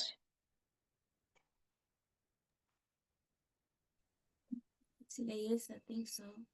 Okay, thank you very much. Okay, welcome everyone to our session on literature search and referencing. My name is Notile Ndimande. I'm at the University of Zululand. Welcome to this very interesting session that will focus on literature search and referencing. The objectives of this session are exporting and importing on citations. They will focus on creating and extracting biography and understanding literature search processes, looking at the stages of information seeking, and also look at HSRC data collection, amongst others. We have our three presenters, Ms. Jacqueline Masilwane and Ms. Shingi Muzonda and Dr. Glenn Sewu. I will go through the biographies of our three presenters, starting with Shingi. Shingi will be our first presenter. Shingi is a principal information consultant at the HSRC based in the e-research knowledge unit. She holds a master's degree specializing in knowledge management, and she is currently pursuing her PhD in information management. Shingi has an extensive experience in research and information management environments. Her current responsibilities including providing research support, managing information resources, engaging in marketing, networking, and professional development. She also participates in IT committees, and she has 3 publications and is a member of the Library and Information Association of South Africa. She's also a member of the South African Online User Group. She serves in the HSRC NRF Ratings Committee and has acted as a United Nations model adjudicator for the South African Institute of International Affairs. We are very, very grateful that Shingi has agreed to be part of this session. The next presenter is Ms. Jacqueline Masilwane. Ms. Jacqueline is a principal information consultant in the HSRC based in the e-research and knowledge unit. She's responsible for a number of units, including impact assessment and shared services. She holds a postgraduate diploma in information management. She's currently studying towards her MBA. She's been working for the HSRC e-research and knowledge unit for the past 20 years. And we are also grateful that Ms. Jacqueline has agreed to participate. And the last one is Dr. Glenn Sewu. Dr. Glenn Sewu is a senior digital curator with the e-research knowledge unit at the HSRC. In this role, he manages and curates research data, ensures quality assurance of curated data sets, and responds to data requests from the HSRC and the wider research community. He earned his PhD in information science from the University of Pretoria last year in September 2024. His doctoral research focused on developing a framework for quality-focused research data management, RDM, designed to guide data management planning in social sciences organizations with an emphasis on lifecycle activities and data quality management. Dr. Sewu is an expert in research data management, particularly managing and curating qualitative data. His research interests center on applying best practices and international guidelines to enhance data quality. And he has previously conducted studies examining compliance of South African repositories with international trust standards. And he's also a member of the Golden Key International Honor Society. We thank all of them for participating in this session. We have Ms. Nondumiso Masugu, who will be our technical facilitator, and Nondumiso will be helping us to go through the Q&A chat box and keeping track of the questions. And so we'll present these questions to our presenters so that they can respond to them. And at the end of the session, we kindly request that you fill in a feedback form. Nundumiso will send a link. Kindly fill the feedback form so that we know what your responses are like, what your impression has been like, and try to improve for our next conference next year. I would like to, without the waste of time, I would like to call upon Shingi to lead us with her presentation. Shingi, it's over to you.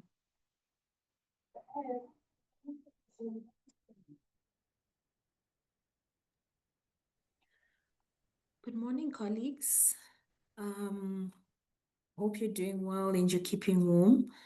My name is Shingire Muzondo, as previously said, also known as Shingi Muzondo, and I will be presenting on literature searches. Can you just hold a bit? Okay. Okay.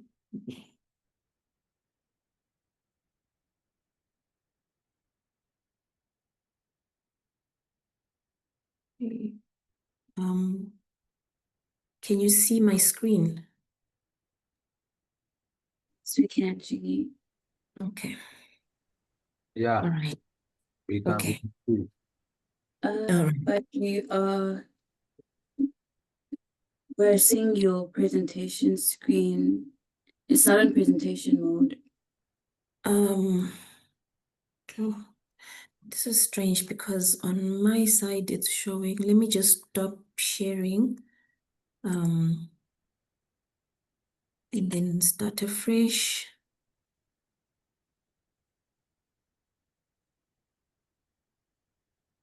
Is it now okay? It's still not. It's still not presenting. Okay. It's on presenter view. It's on presenter view, not the actual. Hold on a Yes, bit. it's on presenter view.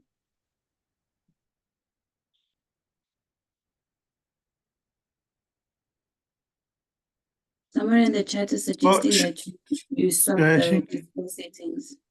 At the bottom there, you see where it shows you screen. Right below that presentation. There's 3 dots there. Yeah. Yeah, if you click on that 3 dots. Oh, okay. Yeah. And then full screen. Okay. It went back to that. Was the You same. see again the presentation, right? Yeah. I'm not sure what's happening. Let me try. Okay. No, it's okay now. Is it fine? It's not on presenter view. It's fine. Just try and put it on presentation mode. Okay. Not It there. is presentation mode. Not there. Yeah, it's There's a still, similar button right at the bottom, like that one. Yeah, at the bottom of. Yeah, just click once. yeah. Yes. Nothing is happening. Okay, it's fine. I'll send a technician to you. Okay. You can just proceed like that. Then. Yeah. Then Sorry about that. Okay, that's fine. Okay.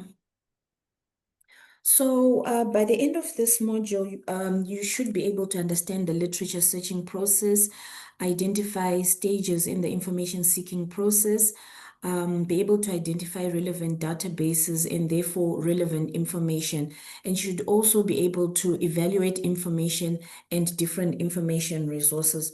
With today's day and age where there's an information explosion, you just need to find the right information that is verified and reliable. So there are different stages in the information seeking process. So you start by analyzing your research topic, and then you decide which database to use, and then Within those databases, you use search techniques so that you get exactly what you're looking for. And then we're also going to talk about open access. But all this happens within your library. So you should become friends with your library, because in your library, you get your one-stop shop. It saves you time in searching like all over for information. You can check availability of books in your own space.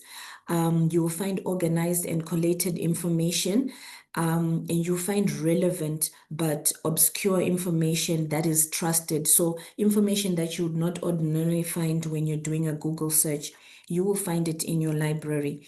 And then there's easy access to resources, allowing you to work more efficiently. So if you're not familiar with your library, your librarian, your information consultant, or your information specialist, you need to do that from the start of your research process. Okay, so when deciding which database to use, the next session is going to be on how to write your literature. So I'm sure it's going to explain analyzing your topic and all, but you have to understand what your topic is on. What you can do is you can do a little bit of research on your topic before you start. And then from there, you go in and you decide which type of database will you be needing for your topic. So we've got different types of materials that can be found within these databases. We've got your research articles, your journal articles that you find in your databases like EBSCO, ProQuest, SAE publications, also known as Sabinet, your publisher databases such as Sage, Springer, Oxford, Taylor, and Francis. All these resources are available at your library.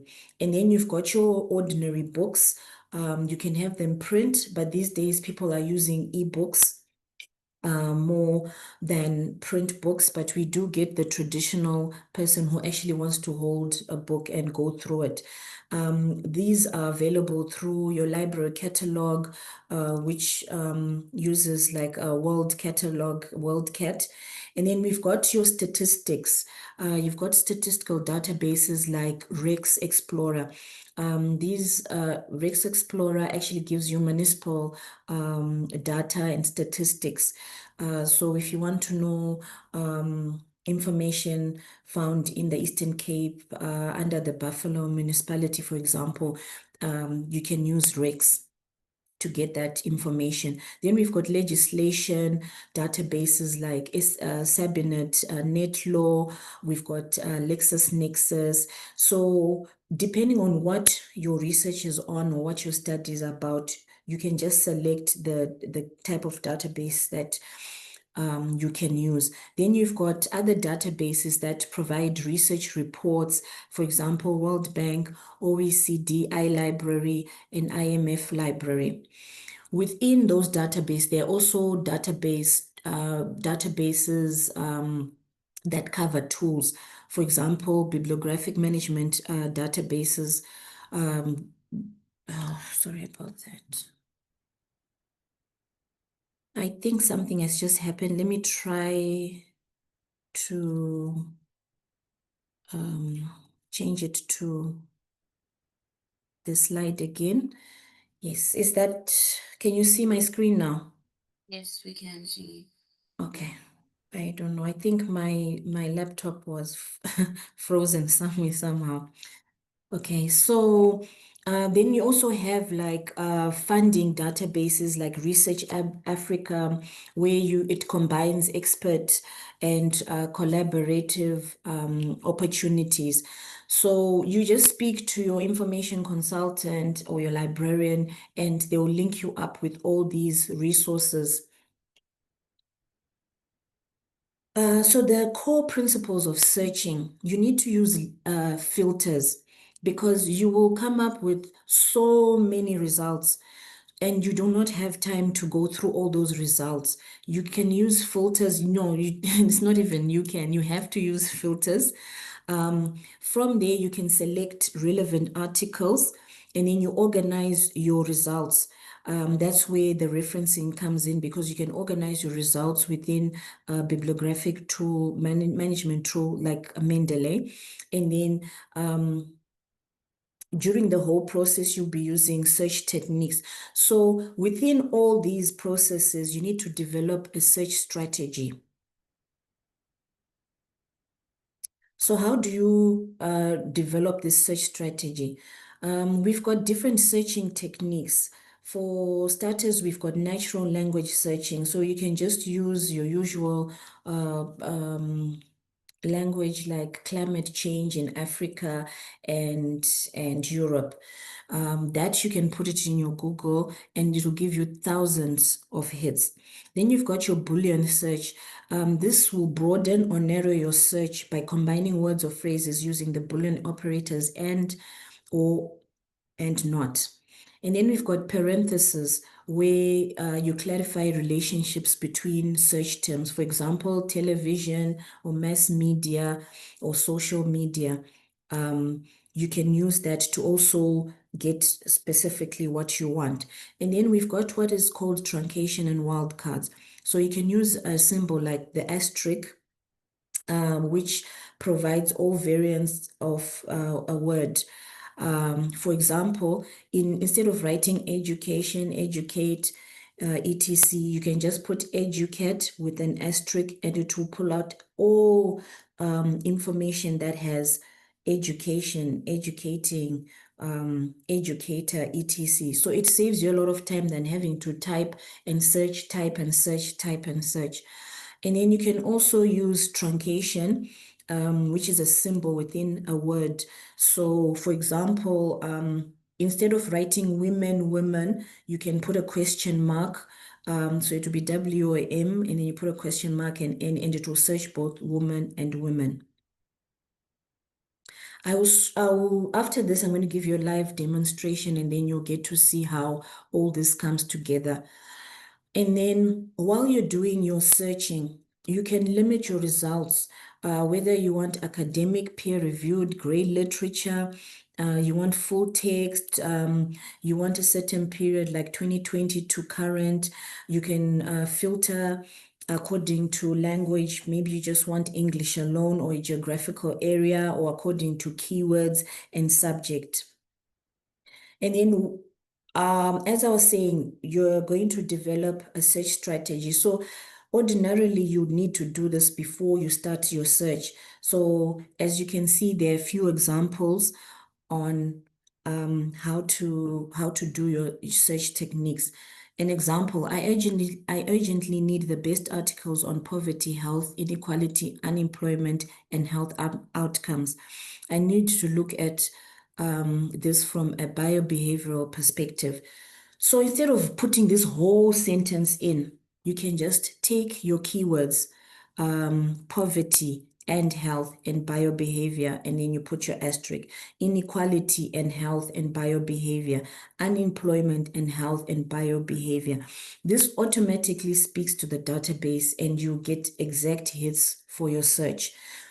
If you feel that the results that you get are not complete hits, you can just play around with your keywords until you get exactly what you're looking for. Another example, cataract and elderly or aged or older adults. So you also play around with your synonyms, your words. Self-reported cataract and prevalence and impact. Cataract and disease burden. All this, if you find it complicated or you don't have time, just approach your librarian.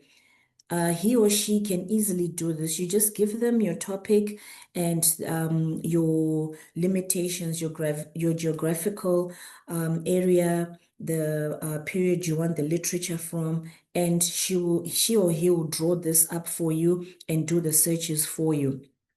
Or if you want to do it on your own, they can do the search strategy for you, and then you go and you do the searches in the databases that you would want.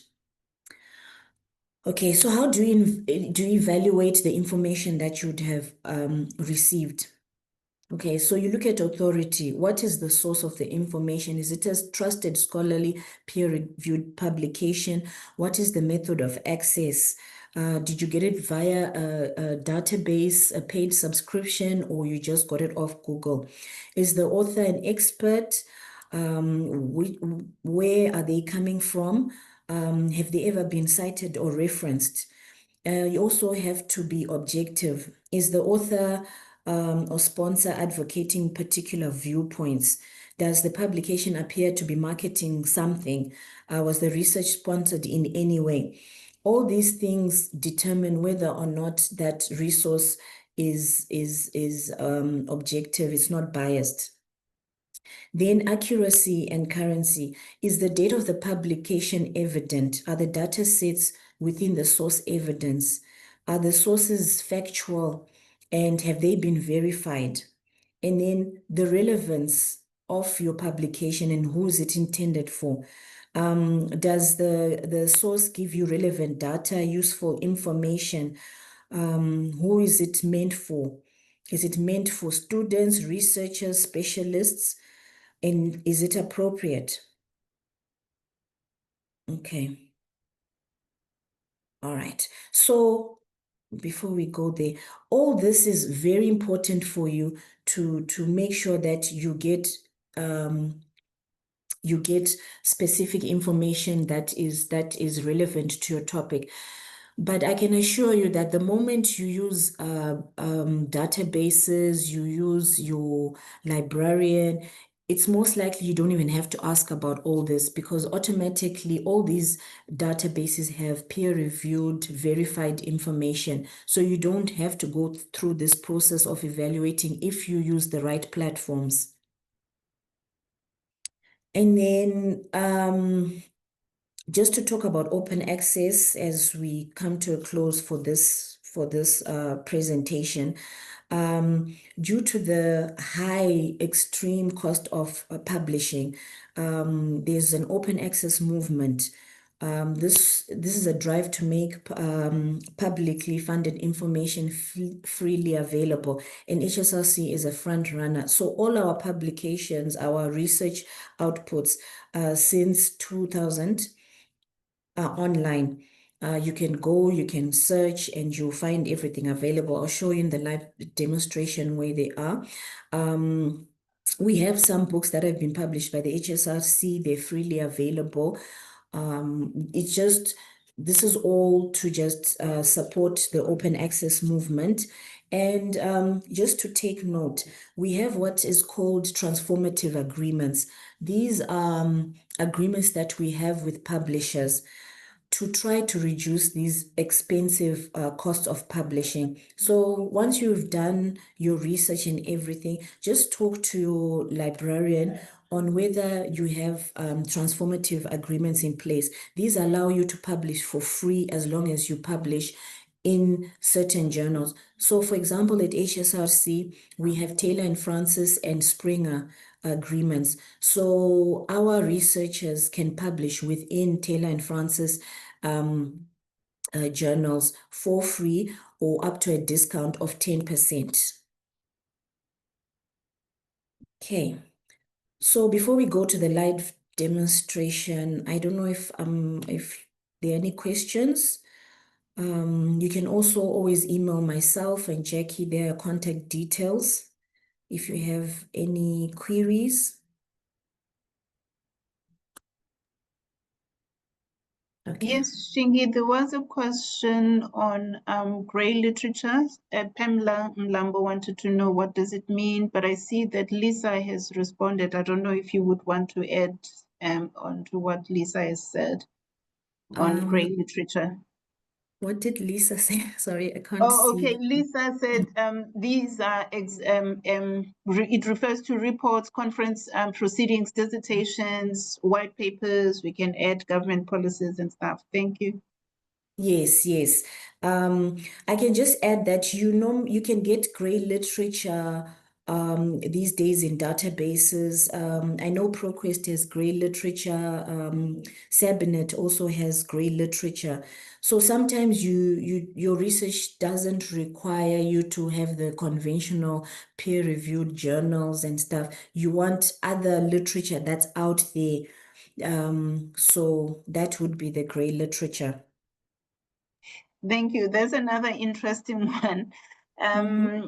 Alicia says, can we get credible information from a predatory journal?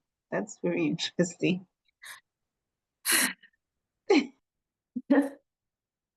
I think you can, but it's not advisable to use it because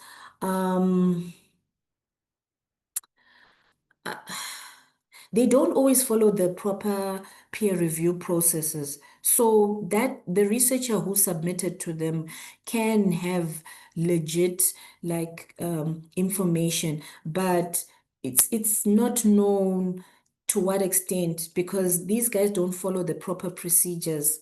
They don't check. It's just a matter of churning out publications as fast as possible. So it's advisable not to even venture in that direction. Got that. That's very interesting. And someone has asked, how do you recognize a predatory journal? Okay, so off the top of my head, one of our services is we do predatory investigations, and you look at, for example, I don't know if you've ever received an email that says, we saw your research and it was good, we want you to publish with us. They offer very fast turnaround times for publishing. Yes. And they've got very high or very affordable publication costs. If you go to their website, they are very unprofessional, the way they write on their website. Their fonts are different. It's like they copied and pasted stuff. Also, what you need to do is you look at their editors. If it's a conference, you look at their speakers. Are the speakers the specialists in what the conference is about?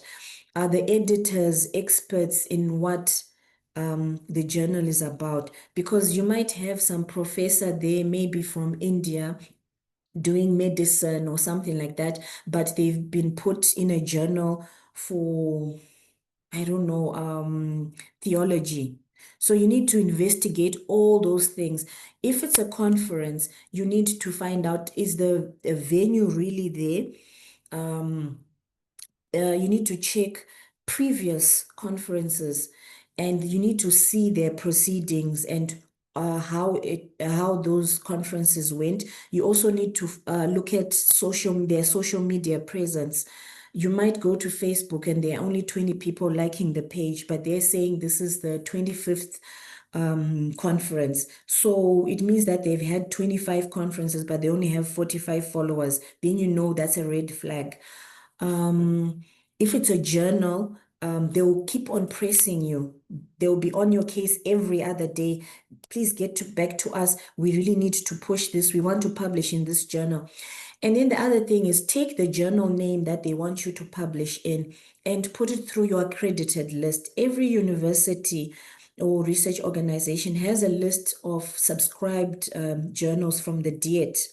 So if that journal is not on the DIET list, don't even go there because it will not count towards your units. key performance indicators and stuff like that. Mm-hmm. So those are some of the things that can help you, identify whether a conference or a journal is predatory.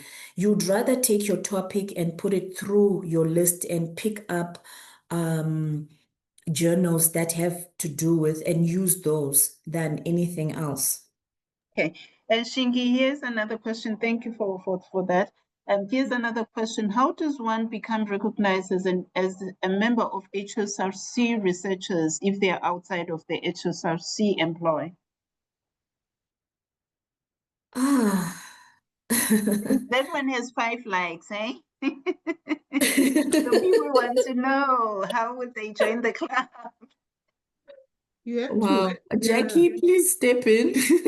You have to work here. You need to be an employee.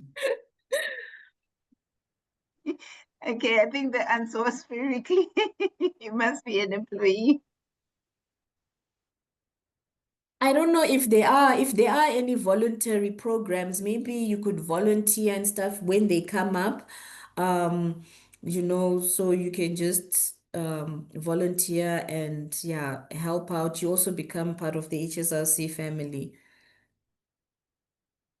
Another question, I've just lost it, but I think the question was, how do you handle a situation where a journal once appeared as an accredited journal and now has been withdrawn? How do you handle that in terms of referencing? Yeah, it's quite tricky. It's quite tricky. I would say, just to be on the safe side, leave it out. I'm hoping that you wouldn't have used a lot of information from that journal. It's just best to leave it out because there is a very thin line between having your work credible and it not being credible. So it's just best to just leave that out. Look for another journal that probably talks about what you were saying, and then use that Look one for another instead. credible source, Yeah. eh? That Yeah. also comes back to the issue, that accreditation list that I spoke about. It's always revised. Revised twice or once a year. You should always have that with you so that you're up to date with all the journals that are currently on the accredited list. Okay, as I think we'll take this one as the last question. This one from Joseph says, how can I publish with HSRC if I'm outside South Africa and not in the employ of the HSRC? How can I publish with HSRC if I'm outside South Africa and not an employee of the HSRC?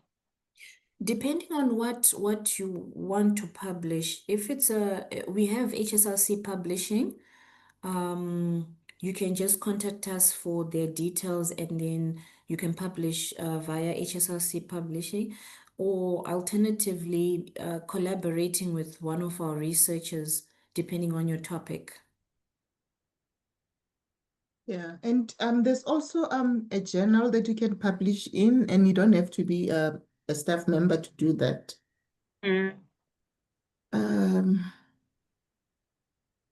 So I can't remember the name of that journal.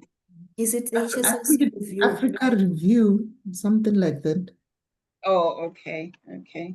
Maybe we can search for it and give them the name towards the end. Yes, yes. Yes, okay, okay. Thank you very much, Shingi. Then we will move on to you, Jackie. I think Sorry, I just Yes. wanted to do a live demonstration, but I think maybe Jackie, you can do it. Oh, okay, okay. Jackie, would you want me to do it, or I can just quickly do a live You demonstration? can just quickly do it, and then I'll continue after you. Oh, okay. So this is the HSRC Knowledge Hub where our virtual library is housed. So here we've got the various stages of the life cycle. So depending on which stage you are as a researcher, you can just get more information on each. And then here we have our library, our virtual library, which is the, here's the main catalog. As I was saying, if you just do a general search, I intended on asking someone for a topic, but I'll do that just now. Okay, so I just put in food security.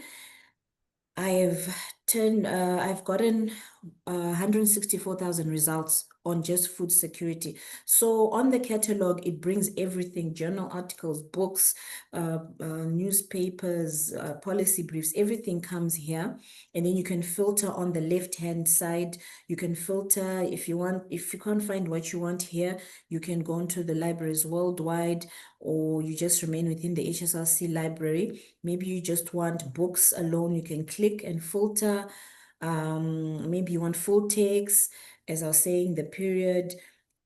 and all that. But most people don't have time to go here, so you can just go directly to databases. So here we've got a list of our popular databases. What we did was we listed what we call aggregated databases. These are databases that search all the smaller databases. So you don't have to go into maybe 95 databases. You can just search on ProQuest and it will search all the others.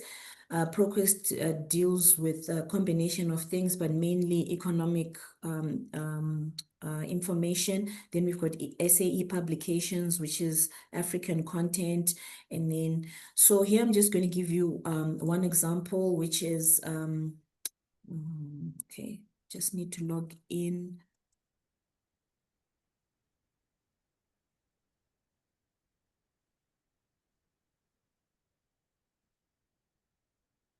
So now most of these databases have AI embedded in them. So here I'm going to show you in ProQuest, we have AI Research Assistant. So you don't have to worry about using other AI platforms that might not have credible information, or I know there's one AI that gives false references and stuff like that. You can just use your databases and you should be okay. I don't know if anyone wants to give me something to search and I just quickly search it, just as an example.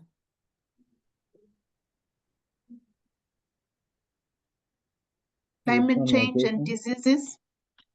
Okay, let me. Okay, let me use, okay, it's fine.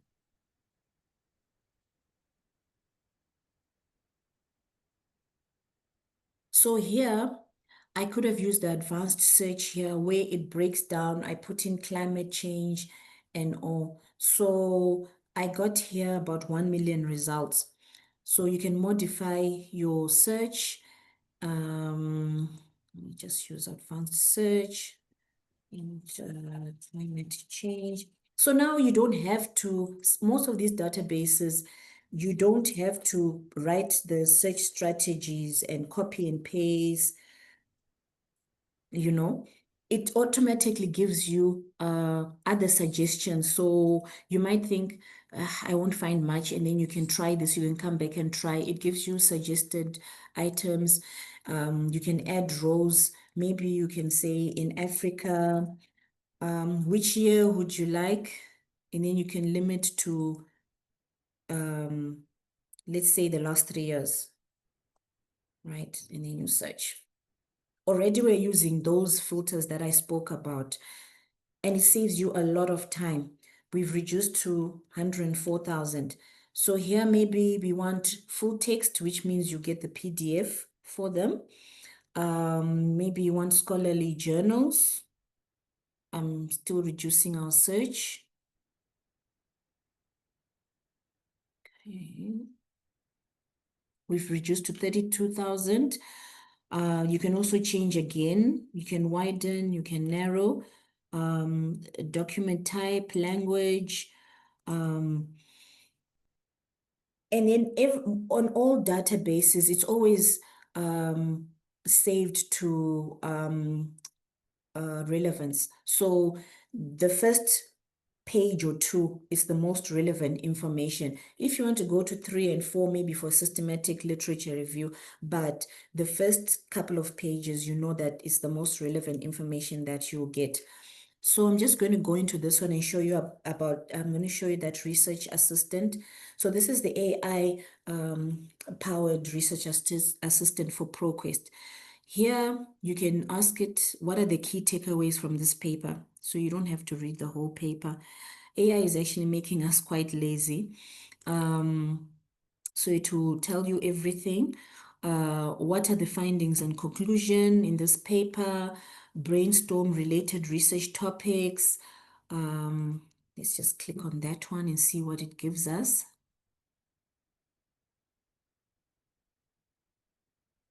Okay, it's just my network. But anyway, if you're interested in this paper, then you just export to your reference, your bibliographic reference manager. Okay, so on this topic, here are related research topics: role of African universities in climate change education. So maybe you're not sure about the topic that you want to research on. You just want to know what's already out there. This will help you look for gaps, anything that will help you get a research topic. So that's the AI research assistant. What are the essential details describing important concepts? You just read through all that. If we go back as I conclude, we're going to take maybe the first 3. You can email yourself, you can export. So you can email, you can export in Microsoft, in Excel, Word format. You can export as bibliographic details only, or you can have abstracts.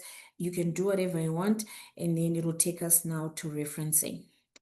So that's all from me today. Thank you so much. I don't know if there are any more questions before Jackie takes over.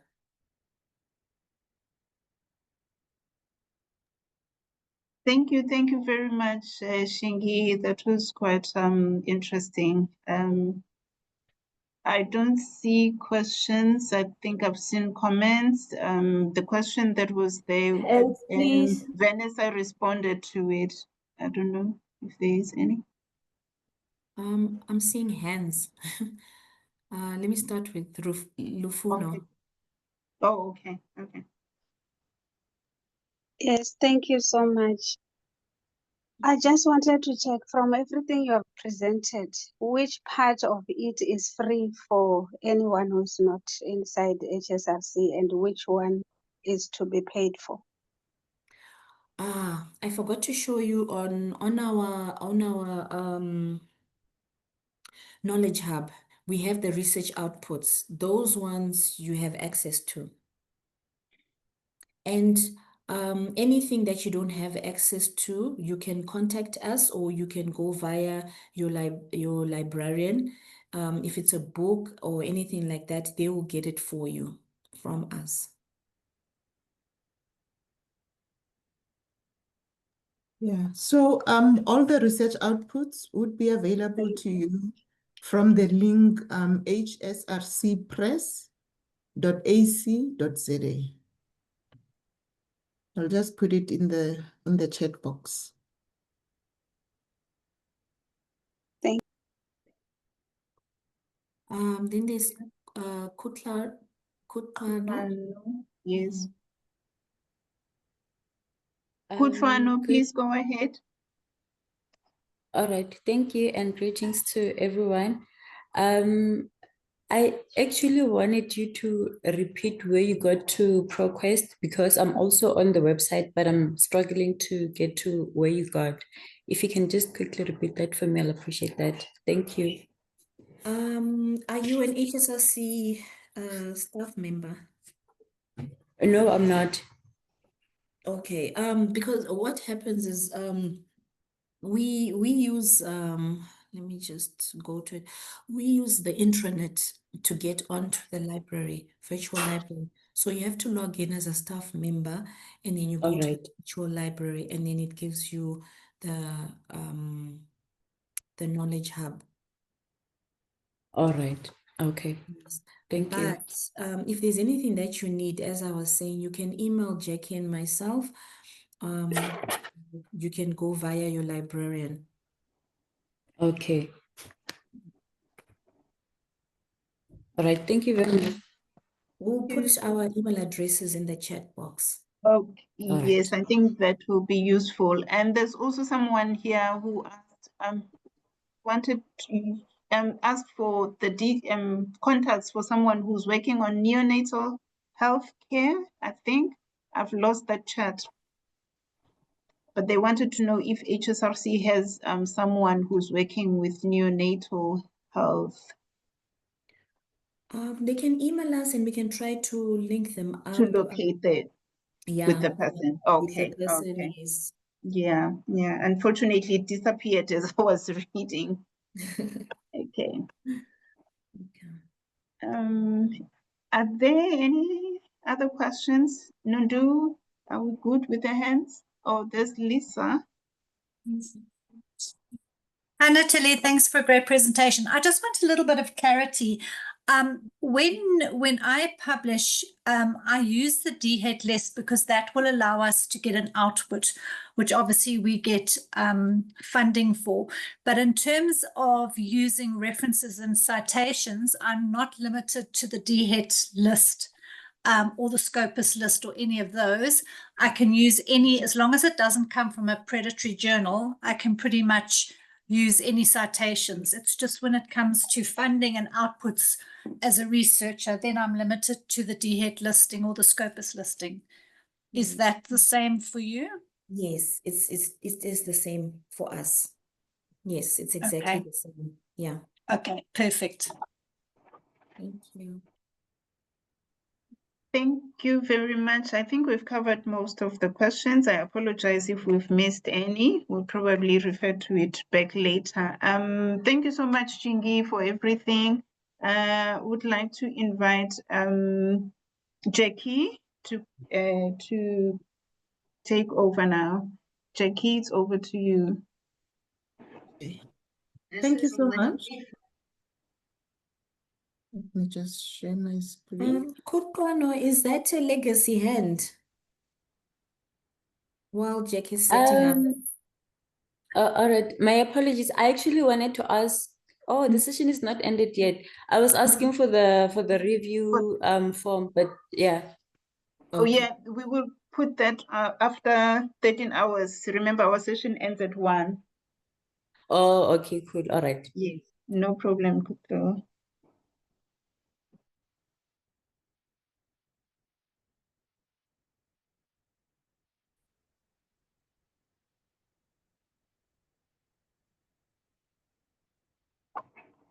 Yeah.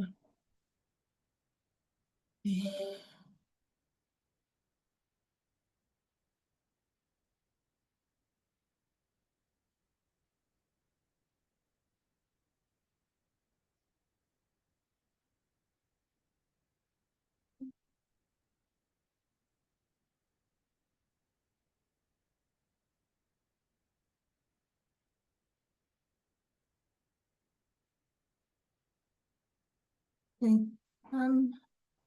Good day, colleagues. Good morning. Are you able to see my screen? No, Yes, we it's can. blank. Yes. Yeah, Yes, we can. we can see now. Yes. Okay.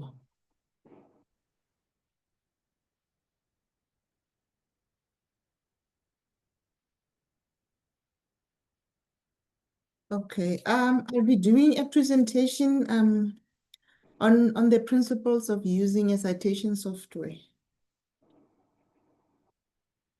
Yes. Yes, but it's not in presentation mode. I'm not sure what is happening. Is it better now? Yes. Fine, Jackie. Yeah. Now it's Okay. on presentation mode. Okay, It's thank you. okay.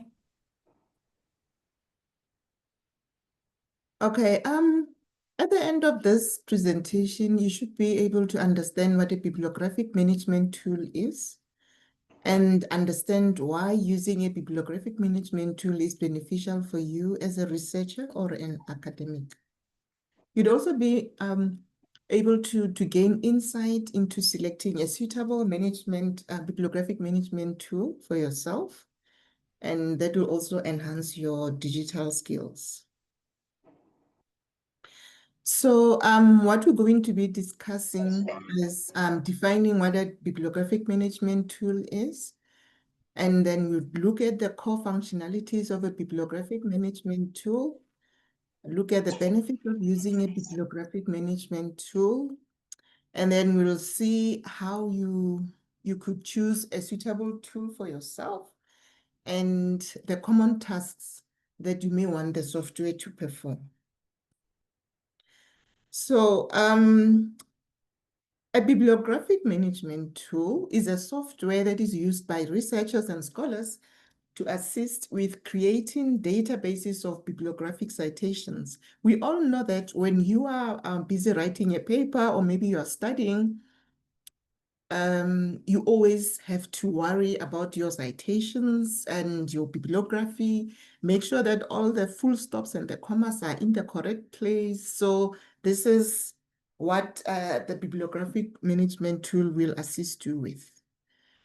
So it will also assist you to produce bibliographies, which can easily be inserted into word processing documents.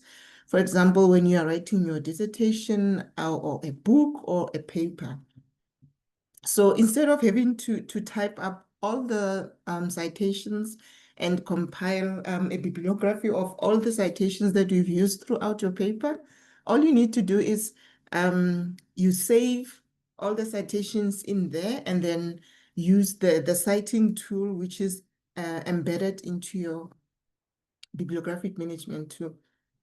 So citations may either be created within the software itself or more commonly downloaded from online bibliographic systems. For example, if you are reading a paper either online or maybe a newspaper from a website, you are able to extract the bibliographic details of that particular article or paper from an online resource without having to type it up.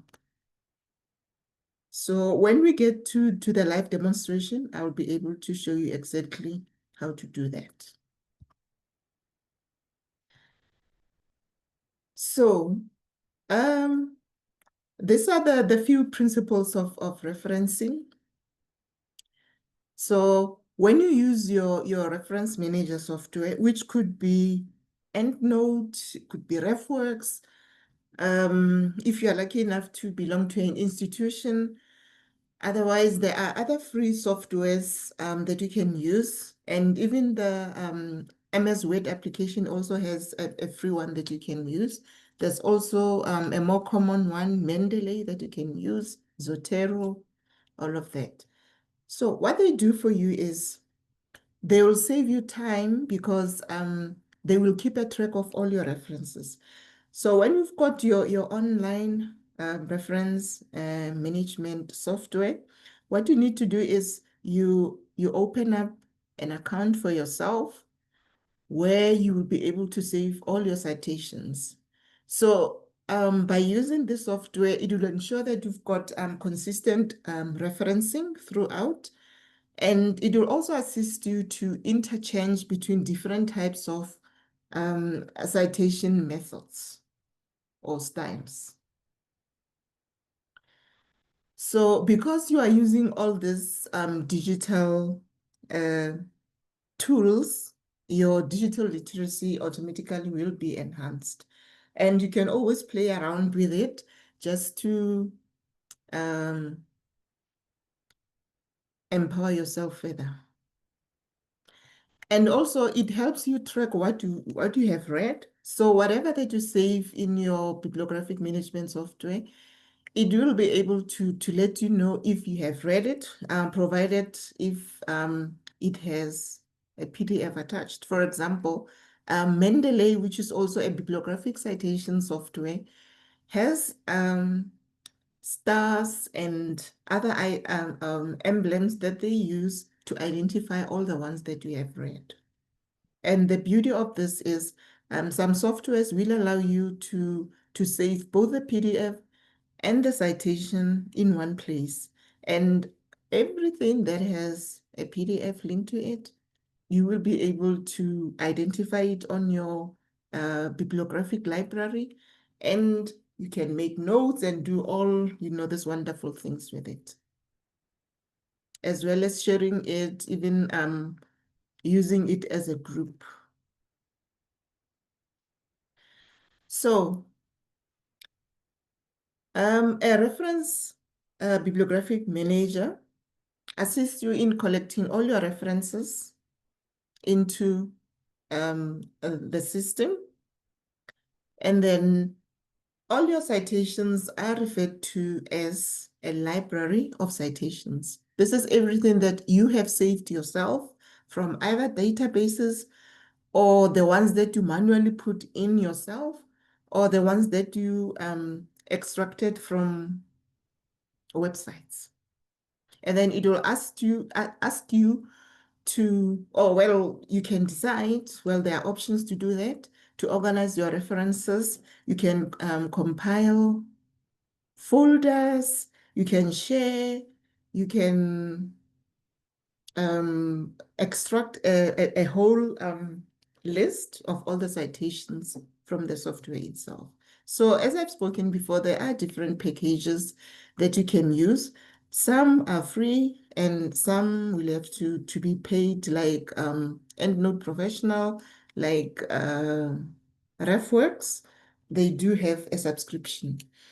So all these different citation managers that are available online, they have a social media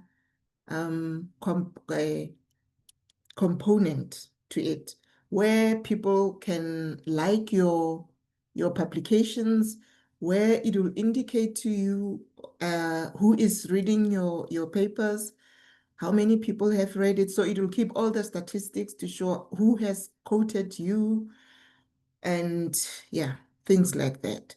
So this is basically your storage area where you can basically keep going, back and forth to it and delete or keep whatever that you need. And some have an on and offline mode where you can download an application that can be able to work offline when you don't have access to the internet. But you must always remember that when you have that offline application, you need to update it when you have a connection to the internet. So what you do is you sync all the citations that you have added while you've got a connection to the internet, so that when you don't have access to the internet, you will still be able to use your most recent literature or citations. Okay, these are all the tips that you can use when you need to choose your own bibliographic management system that works for you. So you need to ask yourself, what do you need to do? Or what do you need the program to do? So you just take a couple of bibliographic management softwares and then see what you want it to do. Does it capture information from the web? If it does that, then you know that this is the one that you want. You have to check whether you can import from databases, whether you can search from the catalog, whether it manages PDFs, but just bear in mind that there is a limit on how much PDFs you can save on a bibliographic software, because this is just a system designed to keep citations. Although it allows you to keep PDFs, you shouldn't save a lot. It's rather safer for you to keep your PDFs on your computer or external drive, because when you are studying, you tend to keep a lot of articles. And then if you want to be able to work on a tablet or a mobile site, then you need to just keep going through all the checklists just to ensure that the system will be suitable for you. And then also look at the common functions that it can do and how the system can perform, and whether it's free or whether you need to pay. Some are free to a certain extent, but if you needed to do extended services or perform certain functions, then you need to pay a certain amount, which could be per month or per annum. And most of them are American, so it will be in dollars. But even the free ones can do quite a lot if you just don't overload it with a lot of other things that may not necessarily help you, like for example, space. When you're done with something and then you know that you're not going to need those particular citations and it tells you that it's full, you just delete and then add more citations for use. And then some are have the capabilities of storing your PDFs, but also, as I've said, just be mindful how much PDFs you can save. For example, it is nice when you're working as a team or working on a particular project and it's a few of you who need to use the same citations or documents. Then you can just create a group for all of you and then share all the citations and the PDFs there, because then you can make notes and the other person can see the notes that you made. And once the collaboration part is over, then you can delete the PDF if you don't need it anymore.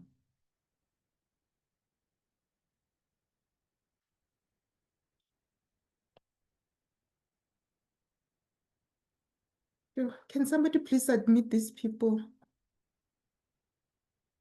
And also, you can just do a comparison of, organization and management capabilities. I think, in this day and age, it's very nice to have social media and discovery tools attached to whatever that you're doing, because once you publish a paper, you need to be able to share it widely so that people can see it and you can get more citations. So if people don't see it, then it doesn't really serve the purpose that you want it to serve, which is something that I think every researcher would want it to happen. So I've mentioned before that you can organize your folders and put your records there and share it to groups, collaborate, and modify your citation styles and that. So I think also when you write your papers, you may want to try sometimes more than one publisher. When you submit your paper, it may be rejected, and then you might want to try another publication. So another publication may say we are not using APA as a citation style. Please use another citation style like Harvard and stuff. So you don't need to go and type anything. All you need to do is just go to the settings, click, change the citation to the style that you want, and then when you update, everything is in that particular style, including the in citations and the bibliography. So this is very, very nice to use. And if you need more information on how to choose or where to find all this information, these are the websites that you can visit. Okay. Thank you very much. If there are any questions, I can take them, or if there are no questions, we can just go online and then I can show you the online version of Mendeley. Okay, thank you so much, Jackie, for your presentation. I don't see questions. It was just a comment saying, so basically Mendeley is the best. So thank you very much. I don't see any hands. Are there any hands? Nondumiso, are you able to pick up one or two? I don't see anything. I don't Okay. see any hands. Okay, in the absence of hands, Jackie, please go ahead with the demonstration. Okay, thank you.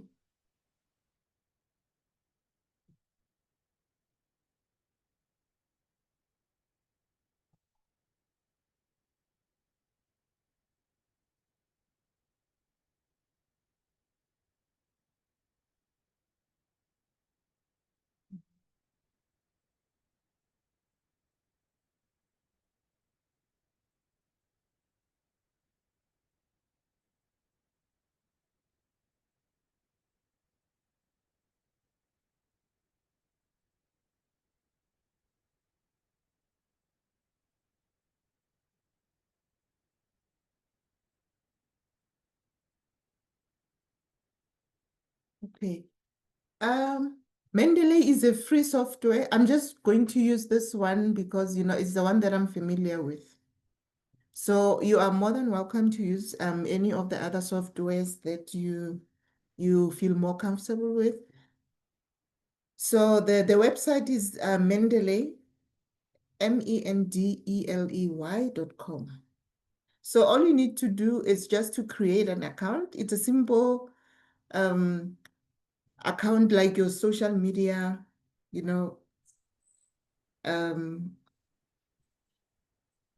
page where you can just put your name, your surname, and create a password.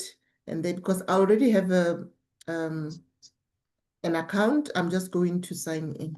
But if you do not have it and would like to have it, please go and create one for yourself. So, Jacqueline, before you continue, sorry to interject. There's a question in the chat. Okay. And it's saying, does the reference management software does it allow you to notice a predatory journal? No. No, unfortunately not. For the predatory journals, you just need to go check the DHET list, the Department of Higher Education and Training list that Shingi was talking about. So if the journal doesn't appear on that list, then you cannot trust it.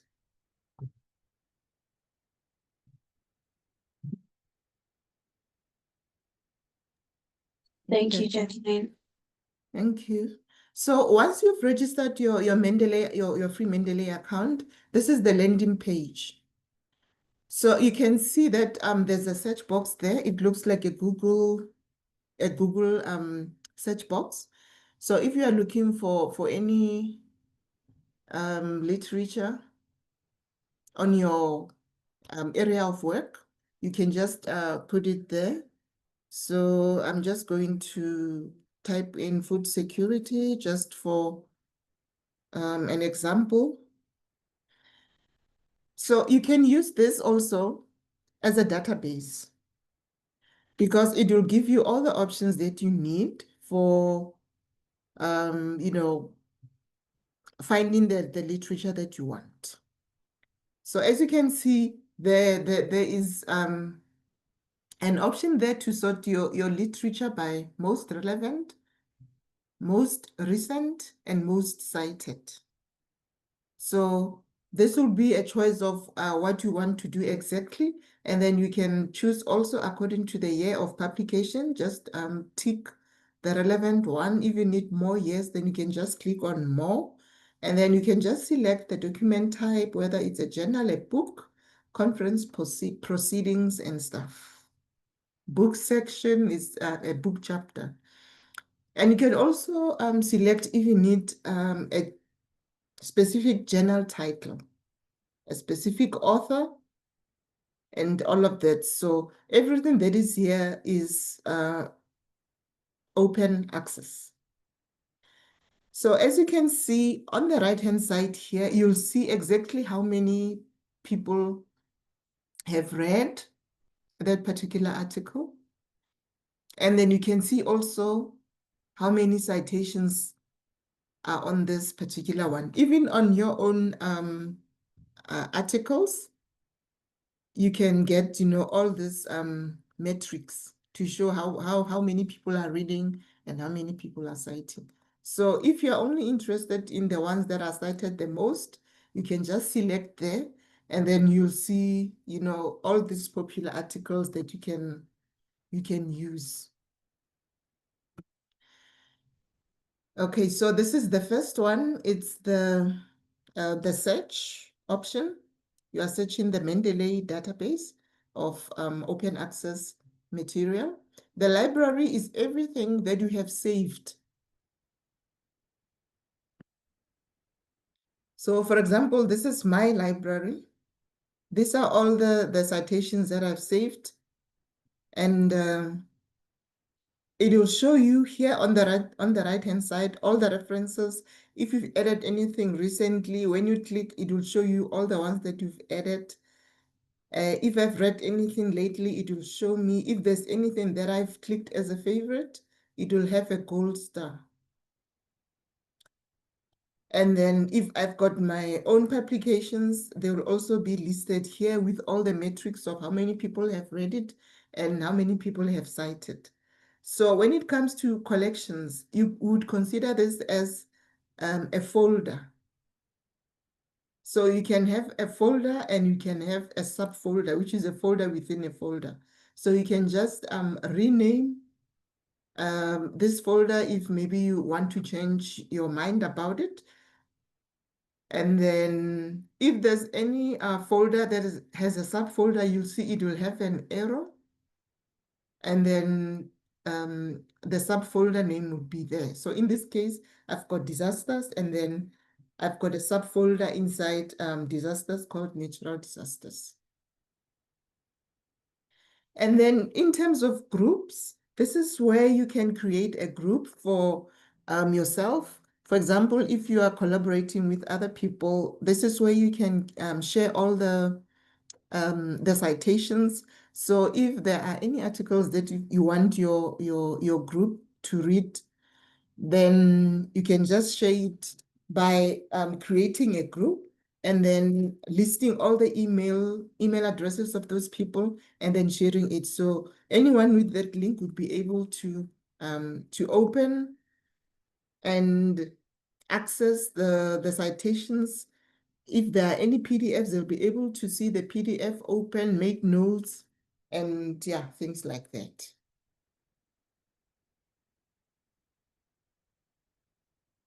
Okay, let me just go back.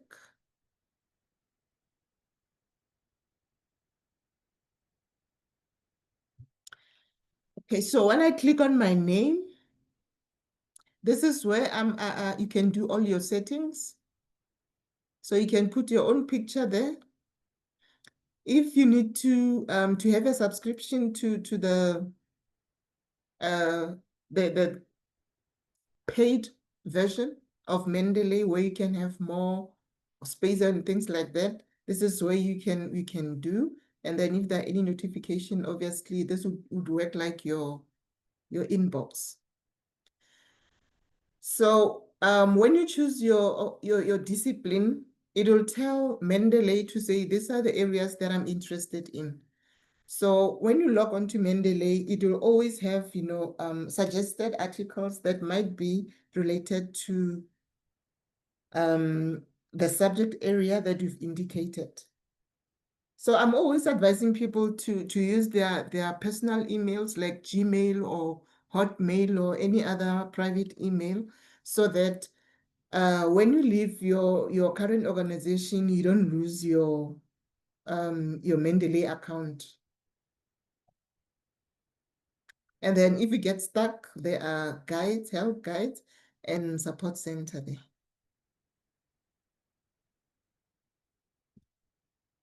And then other people are interested in data sets. There's a small database there of data sets in case you want to use it at some point. And then some interesting, things there on about us if you want to work for Mendeley and stuff. And then 3 of the most important downloads that you need to do is your reference manager. This is the offline application that I was talking about that you can use offline without the need to connect to the internet. The next one is the web importer. This one, you download it, and then it would be located on your browser. As you can see where I'm pointing there, there's my Mendeley web importer. This tool will assist you to extract citations from websites. Like if you're reading a newspaper or an article online, this is where you can extract the citation. Then the last one is the citation plugin. This plugin is an app that will be embedded in your Word application, your MS Word application. So it will assist you in writing and citing. So all the citations that you've saved on your library would be accessible in your Word application. So after creating your account on Mendeley, please go to these 3 downloads and download them. It's just a click, click, click, and you just follow the prompts. You just click on download now, and then download for Windows if you are using Windows, or you can download for any other software that you are using. Maybe you are using Mac or Linux or any other system. So I think this is my story for now. If there are any questions, I can take your questions before I show you how to write and cite on Word. Wow. Thank you so much, Jackie.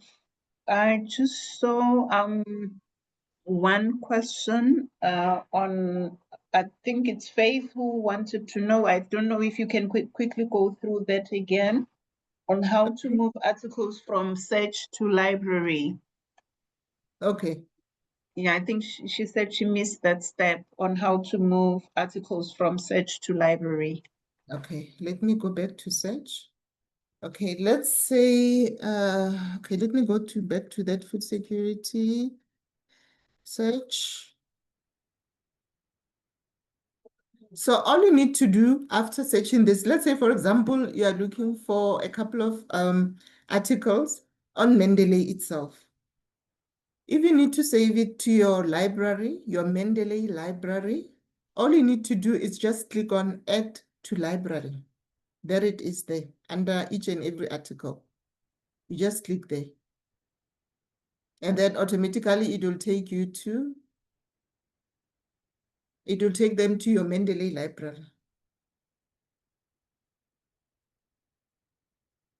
Okay, I'm gonna add 2, and then let me go to my library and show you where they are. So if I click on recently added, you'll see them here.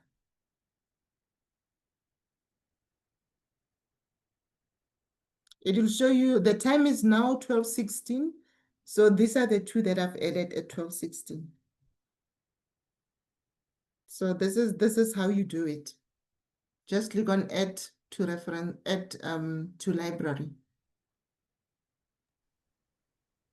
So all the articles that you've added to the library will remain in the all references folder until you create folders and transfer them to that folder. So there are two ways of, okay, three ways of getting your citations into your Mendeley library. The first one is the one that you use Web Importer to send citations to your library. The second one is using a database and then sending it to your Mendeley library. The third one, you can add Mendeley, you can add it to Mendeley manually. Maybe the fourth one would be to drag a PDF document and then put it there. So if you've got any article that you've downloaded either from the internet or the databases, and then you saved it on your laptop, you can just drag it and then come and drop it here. Automatically, Mendeley is going to extract all the citation information. So it will know who the author is, when it was published, where it was published, and then it will automatically give you the correct citation. And then if there's anything that is not clear, like when you do your citation, if you click on your citation here, you can change or add manually. Like for example, if you need to add a language, you can just add the English. If the volume is not there, you can edit there. Yeah, things like that. And then you're also able to make notes on a particular citation. But only you will be able to see that.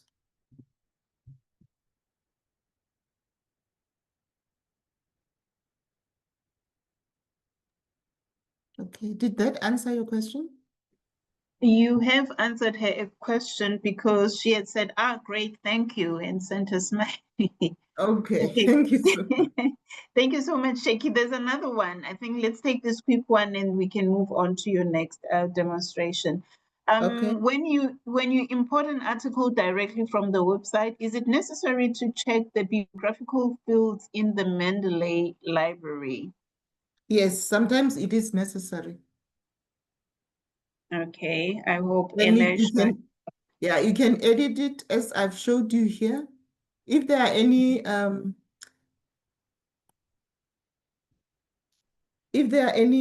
items that are not added here, you can just come and click and add them here yourself. You can just verify from the website and then come and edit here. So you do that just by clicking on the citation itself, and then this window will open, and then you just scroll down and add whatever doesn't appear.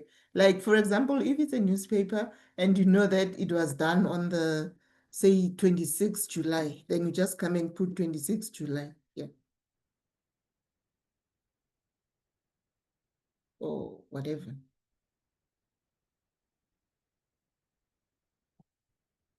Okay, so this one is a month. 07. And then a day, you can just say 26. If there's a city that you want to appear here, this is the issue. These are the pages from page maybe 3 to 8. So you can edit manually. And then it will automatically be saved. Thank you very much, Jackie. There's another question, but I'm not sure if this one will fit with what you're about to do now. This one says, how to add citations to my Word file and references. Yes, that's where I'm going. Oh, that's where you're going. Okay, before you get there, let's take this very, very last one. I promise you I'm not going to disturb you. If I have used an organizational email, is there a way to change it to personal email without creating a new account? Yes. Oh, okay. Ponzo, you answered. You can do that. Okay, I want to go back to my screen again. This is Mendeley. Okay. Where's my Mendeley? Okay, here's my Mendeley. Remember I spoke about settings. You click on your name under settings. You go there. There's your email address. You go there and change it.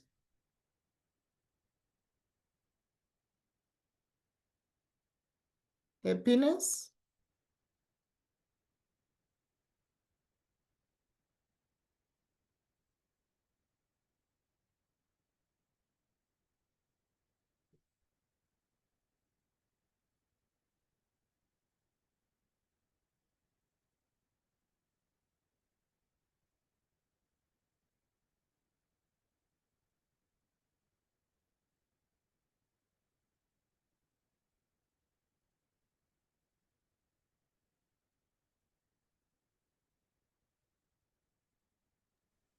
Okay.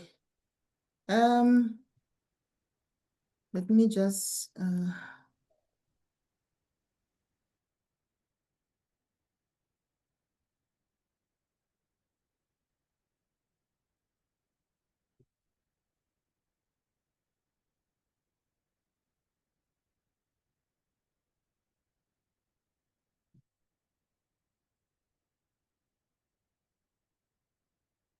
I'm sorry. I just want to do a quick citation demonstration, and then I'll be done. Okay, so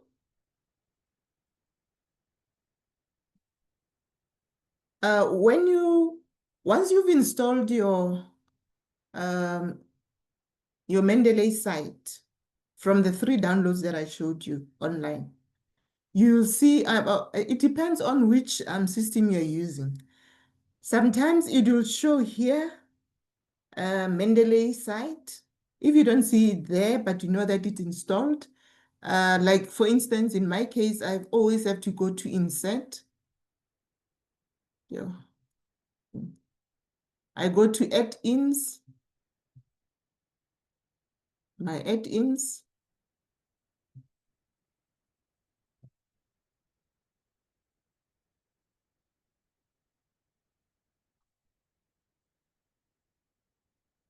I don't know, it's not clickable.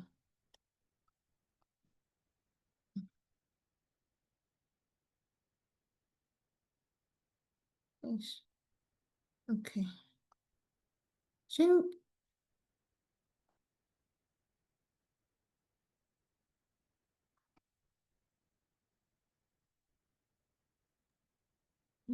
Yes. I've got a problem. My window just keeps disappearing when I click on Okay. Should I insert. open from my side? Let me try again. I don't know whether it's because of the sharing or not. Okay, I can see it now. Yeah. Okay, let me share quickly.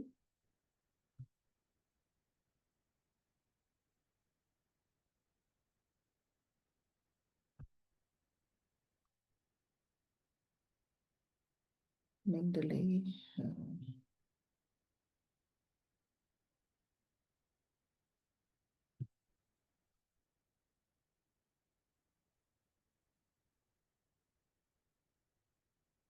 Okay, I clicked on insert and then I went to my add-ins. There's my Mendeley site.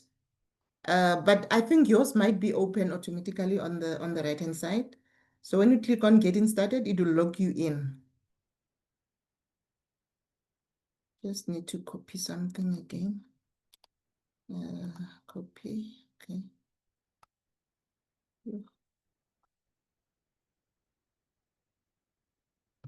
Okay, so automatically you'll see that all the citations that I've got in my Mendeley are there. So I just want to paste something there so that we can work on it. Okay, so literally what you do is, if you are busy writing your paper, then you can just click anywhere you want to cite. And then look for the citation in your Mendeley library, and then click on insert citation.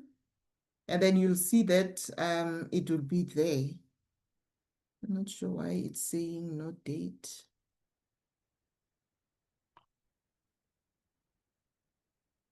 Insert.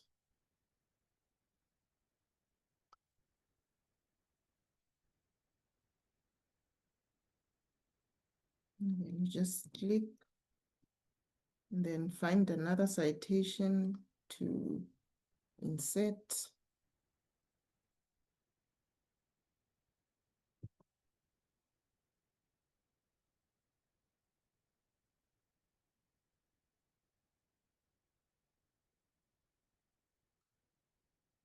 Insert.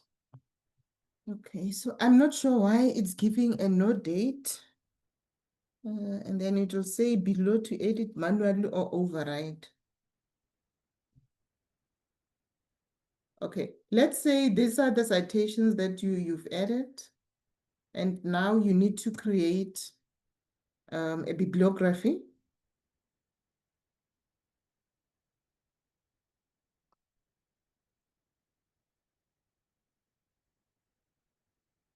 Okay. So you go to the end of your paper, once you've done all your citations, so anything that you've cited using Mendeley will be extracted. So all you do is go to the 3 dots there on the right-hand side, and then you just click on Insert Bibliography. It will ask you if your bibliography will be inserted at the cursor location, which is where I put it at the end of my paper, and then I say Continue. And then it will extract all the citations from there and then put it in your paper. So if it happens that you got rejected from another publication and you need to now do change your style, then you just come here to say change style. And then you just select the one that you want from the list.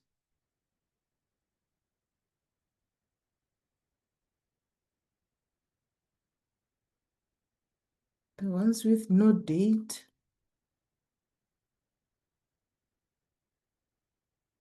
Will need to be manually adjusted. And I'm not sure why, because the date is there. I think it's So you because need you'd have to go and put in the page numbers manually. Yes. So, but this is basically the process that you go through. Just select where you need the citation to be inserted. And then once you are done, you go to the end of your paper, you click on the 3 dots, and then you insert bibliography, and then you are done. And then once you add more citations, you must always remember to come and update the bibliography so that it would include all the recent ones that you've added.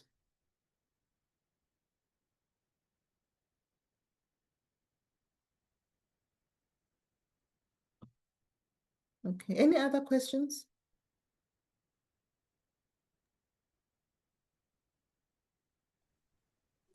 There was a question in the chat, Jacqueline. Someone was asking if you can use Mendeley and EndNote simultaneously or together.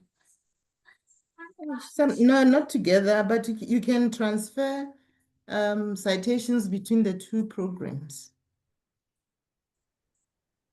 And I think that answers because there's someone who answered if there is some kind of if the systems are interoperable. So if you can play around with Zotero, Mendeley, and yes.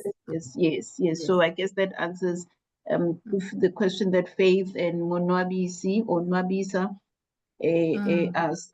And then there's another one from Amogelang. Okay. Who said he has a problem with Mendeley when you export to your reference list, export information to your reference list, it doesn't capture the reference style correctly. And so sometimes you have to fix it manually. How do you do it without having to fix it manually? Is there any other way of getting the additional information that's sometimes missing without having to do it manually? I haven't figured that one out yet. Mm-hmm. Alternatively, you can also change the if it's a website, you can change the publisher where you got the information from. So instead of maybe importing from the organization website, you can go to the Taylor and Francis website, the actual publisher website. And it most likely, if you change platforms of where you're importing from, it has more information. That's awesome. Okay, so if you don't want to use any of the systems that I've spoken about, you are also welcome to use the one that is free that comes with MS Word. So under references, you click there, and then you can see there's insert citation, there's managed resources, there's the style that you need to select from among all the citation styles. So this one is a little bit tedious because you need to do everything manually. When you click on manage resources, you add new, and then you have to type in all the required information, the author title, journal name here, pages. If it's a book, you need to come here and select that it's a book. If it's a chapter, you need to say it's a book chapter or conference proceedings. And then after entering all the information, you click on OK, and then it will put it like in the list, like it is here. So when you need to use it, you can just go to click citation, and then, insert citation, and then it will give you a list of all the citations that you have added. So I have used this one before, and I think it also works very well.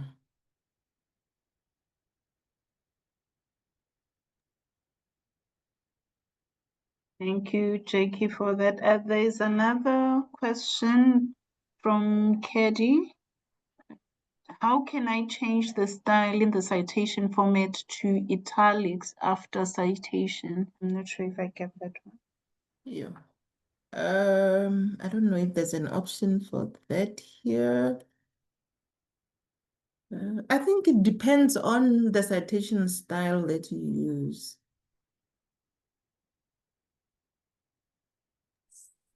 Tsidi is asking, can you sort the references alphabetically? Once you've extracted from your Word document, when you've used Mendeley site, automatically it will come alphabetical, so you don't need to do anything there. And then when you insert more citations, it will re-alphabetize it without you having to worry about it.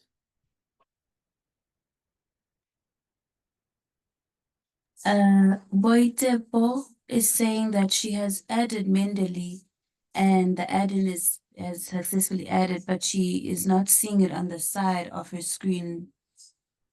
It's not Okay, displaying you as need you to would. go to insert and then go to add-ins. Maybe like mine, our system is the same. Yes, it's the I same. see she's Sorry, saying she's good I now. found it. Just Okay, mistake. yeah.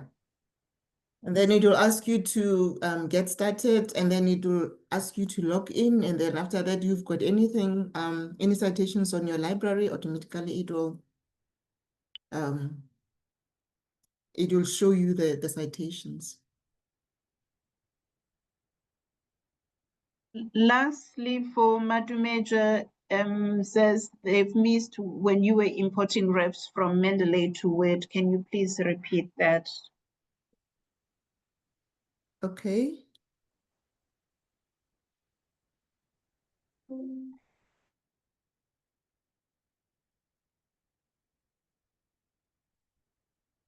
All right. You click where you need the citation to be inserted. And then you go to a list of your citations. And then you just click on Insert Citation. And you'll see the citation would appear there on the style that has been selected. And then you click somewhere else. Maybe you are busy writing your paper, you go somewhere else, you look for another paper that you need to cite. Click on Insert Citation.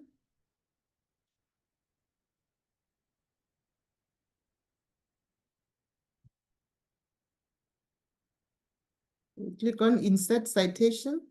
So once you've inserted all the citations that you want, and you think now you are ready for your bibliography, you click on the three dots.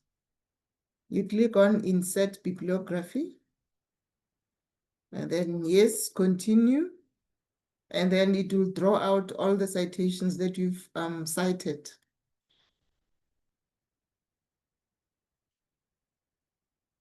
Okay, Lisa, you can go ahead. Just a quick question. So I'm not familiar with Medley. I am familiar with EndNote, but I see when you put in the text, it comes up with et al. Now, remember with some citations, they want you, or some ways, they want you to actually put all the authors in. So the first time has to be all the authors. Thereafter, Yes. you can use etal. Is there a way that you can get Mendeley to put all the authors in first time round or not? Will you have to do it manually?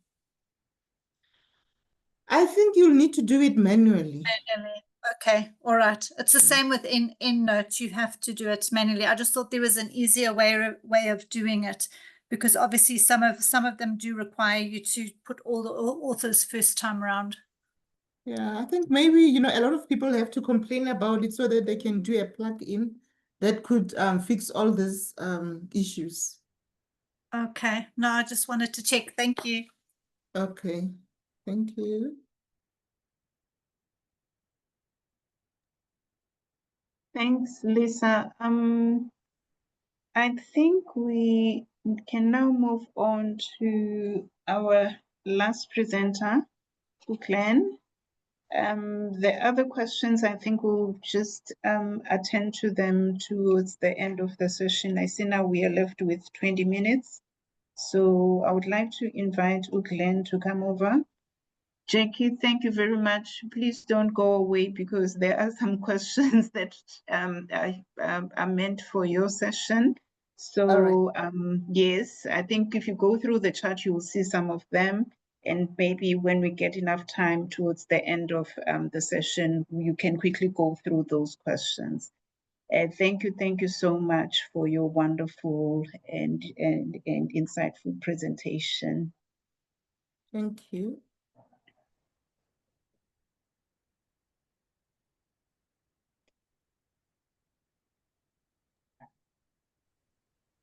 Thanks, Chair, and good afternoon, everyone. Can you see my screen? Yes, we can see your lovely living room. I was about to say. No.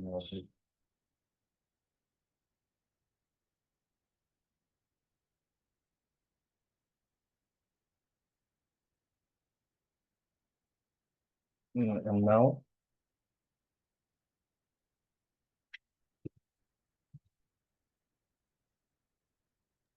Yes, we can see a presentation. Okay.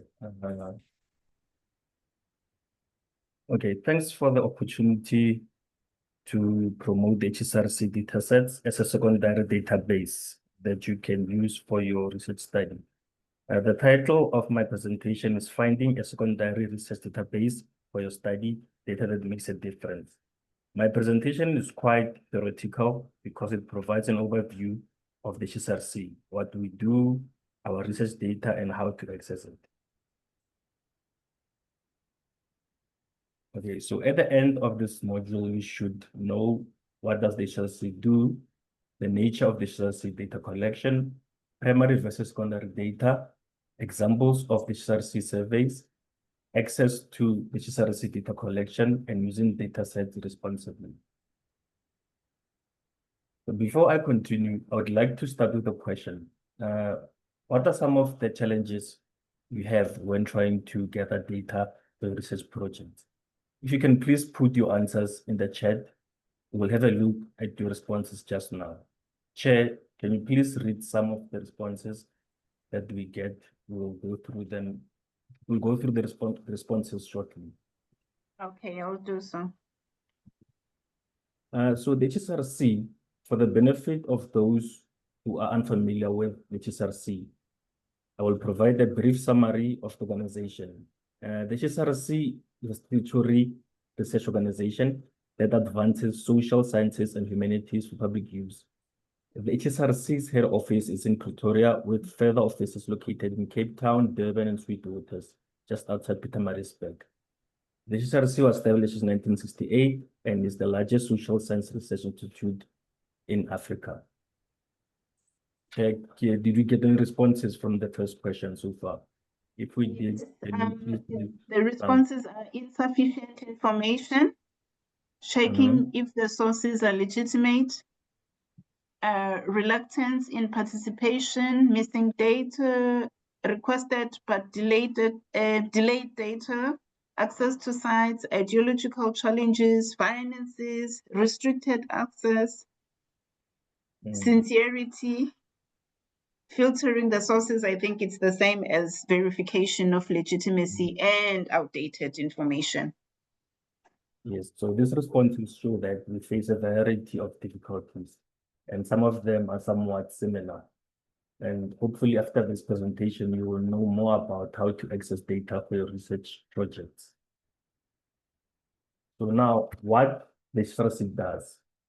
The HSRC is involved in around plus minus 130 research projects every year. These projects focus on the production and use of targeted knowledge to support the eradication of poverty, the reduction of inequalities, and the promotion of employment.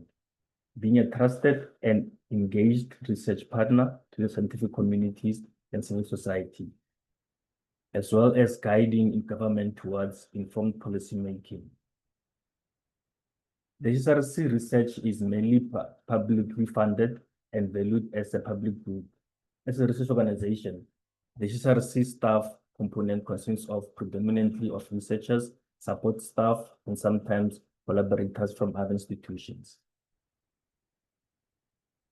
Since the production of datasets is one of the HSRC main functions, what are datasets? So a dataset is a collection of raw data gathered during the research process. It can take the form of numerical data or qualitative data gathered during the research process. Many organizations, such as government departments, universities, or research institutions, make their data freely available on the web for other researchers to use. The HSRC does that too. So the nature of the HSRC data collection.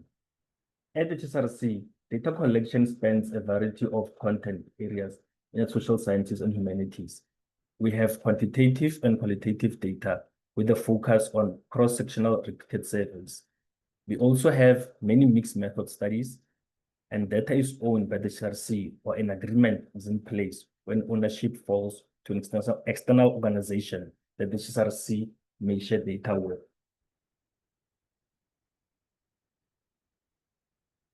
Primary versus secondary data. Well, the HSRC collection consists of primary data that was collected by our researchers. Secondary data is collected by someone else. During secondary data analysis, someone else collected the data. The researcher is not involved in the data collection, and the researcher is not trying to duplicate the study as the original study was done with a different purpose in mind. When using HSRC data for your research project, this will also apply to you. I have another question for everyone. In the chat box, can you please name one advantage of using secondary data? Chair, may you please have a look at the responses and we'll go through them now. So according to you, what's an advantage of using secondary data? Can you please respond in the chat box so that we can see what you have to say? Okay, are you ready? Can I go? Because I can see there's so many of them, so I don't want to lose track. Yes, can you please go? Okay, so it's no cost involved, save time and money, readily available.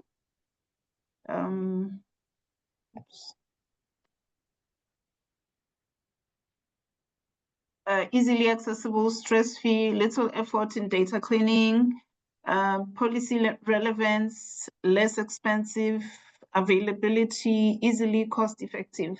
So it's basically repetition. So I'm gonna large sample size, yeah. Okay, so the advantages of secondary data, it saves time because someone else already collected the data. By using secondary data, we can avoid going to the field to collect data because it has already been completed. The consent for primary and future use is already obtained, so there's no need for you to do that. It can be cost-effective as the data collection has been completed, and if the data had to be purchased, that would not be necessary for secondary use. The data would usually be cleaned and is ready for analysis, which is the case in HSRC's datasets. Large-scale surveys provide a wider range of data across the population.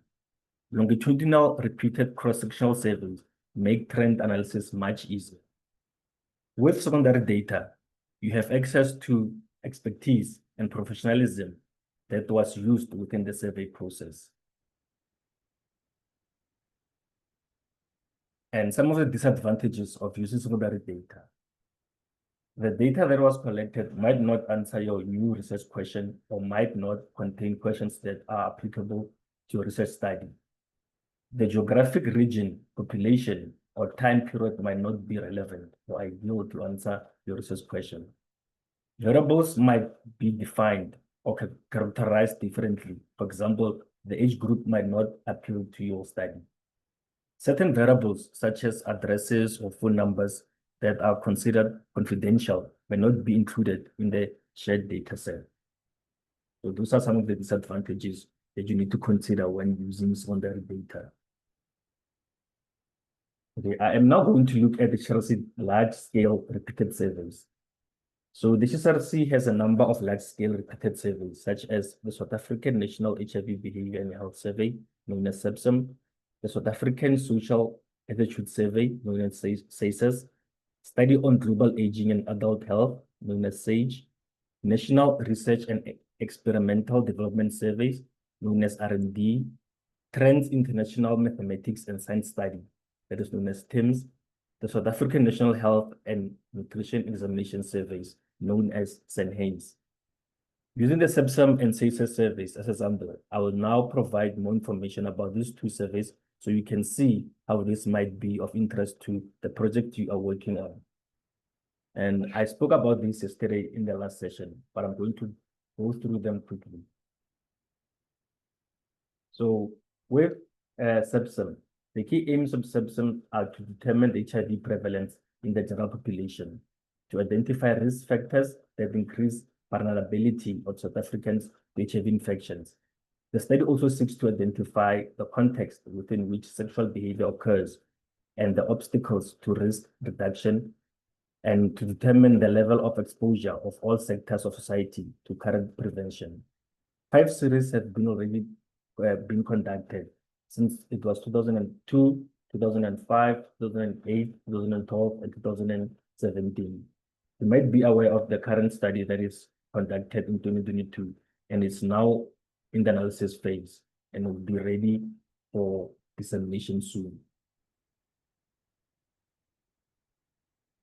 So knowledge of HIV and stigma and discrimination and HIV risk behavior.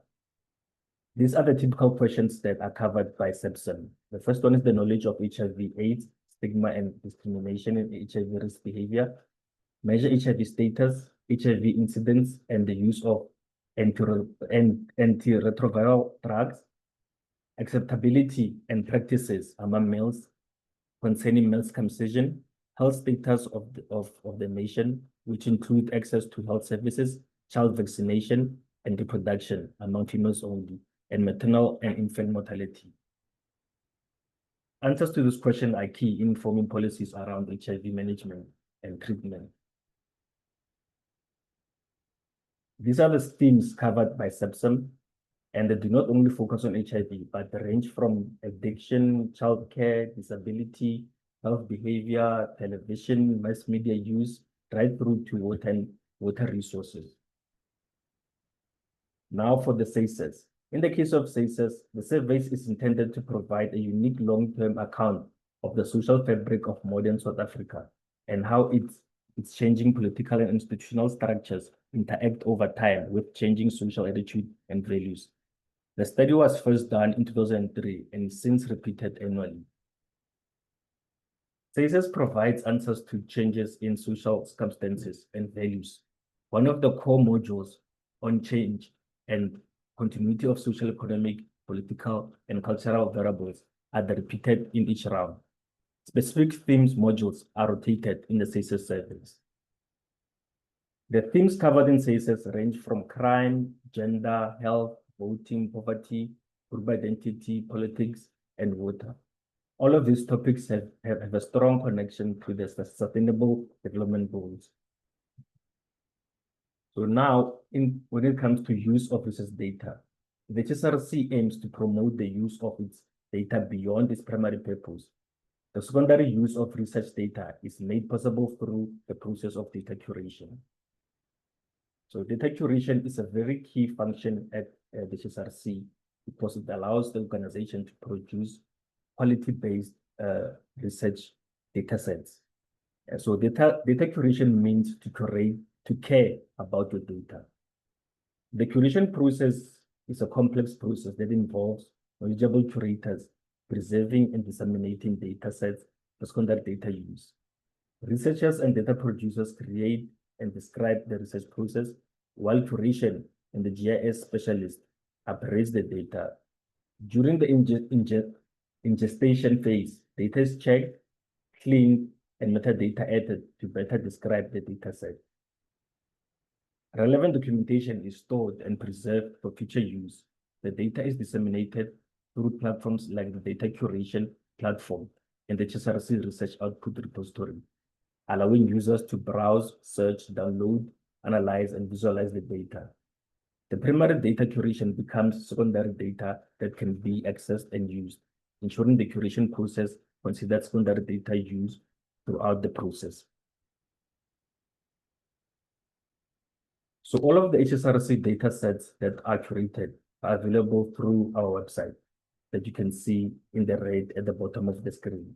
To access the data, you must click on our research data and choose research data from the drop-down. By clicking on the research data, this page will be displayed. Now you must click on View Research Data. This button will take you to the new platform of the data repository. Now, in order to find data sets, data can be located by browsing at the top of the page or through the use of the search facility that's found on the middle of the page. After clicking on the dataset you wish to examine, you will then be presented with the following one-time message. If you would like to continue to view the metadata, or if you would like to request access to the data file, please select the yes option. By agreeing, you will be able to view the metadata as well as see the link where you can request access to the data files. Now, determine the usefulness of the secondary data.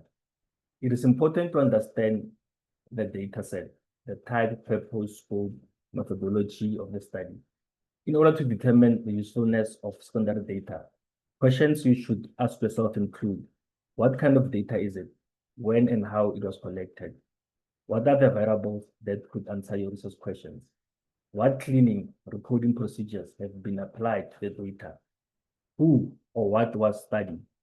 Whether or not weights needed to be applied during the analysis, whether or not cluster or stratification needs to be accounted for. You must decide. Although the data team can give you the data, metadata, and the data documentation, the final decision will be yours. So the HSRC Research Data Repository has metadata fields that you can study to help you determine if data is relevant for you. A useful field that users can look at is the dataset abstract. You need to study the dataset abstract to have an understanding of the dataset. This will allow you to determine the usefulness of the dataset. Once you are sure that you want to access a particular dataset, click on the Request Data Access link, which will present you with a screen where you will need to create an account or log in if you already have an account.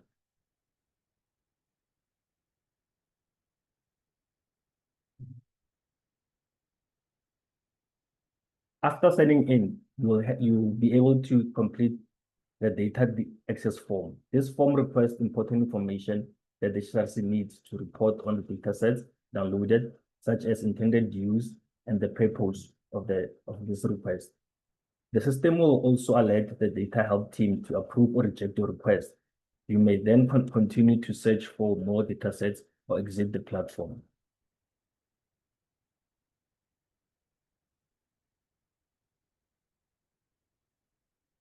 Now, in terms of the access level, a file is either in open access, registered, restricted access, or only available for the project team. So these are the access levels that we use at HSRC. The link received will only provide access to files in open access or registered access.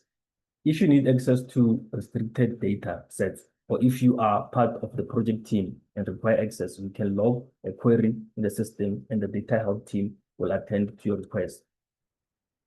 Once the request has been attended to, the system will send you another email to confirm the link where the data files can be accessed. Now, it is very important to use data responsibly. You are welcome to access data sets and its related documents. However, we require you to indicate the intended purpose, the reason for use. This will allow us to track the value of the data over time. We require you to provide a brief description of the purpose of use, what you are studying towards or the project that you are involved in, your name and contact details, the sector you are in, the country you are in, and your personal information is collected in order for us to contact you in the future, should it be necessary to share important information with you in terms of the data sets which you have downloaded. The information about the organization, affiliation, and data will be used to determine the impact of our data. Your personal details will remain confidential. Now, to use some other data responsibly, we need to cite the data. Proper citation of data sources have both immediate and long-term benefits to use and producers of data. So the benefits for data producers include proper attribution and credit where it's necessary. It creates a bibliographic trail, connecting publications and supporting data, and establishing a timeline of publications and usage. And it demonstrates the impact of their work and establish research data as an important contribution to the scholarly record. Benefits for data users. Citations make it easier to find data sets, support persistence of data sets, making sure they are available forever. Encourages the reuse of data for new research questions. And the benefits for everyone is that it increases transparency and reproducibility of research data. And you are welcome to use the Data Help, which is a dedicated email address to ask your questions. And you can visit the HSRC data platforms to explore the HSRC data. And now, with the final question, with information I just shared about the responsible use of secondary data, including the HSRC data collections, do you think you will find it easier to locate and access data for your project? Please respond in the chat. And check, can you please, for the last time, read some of the responses we received? Okay, I will do so.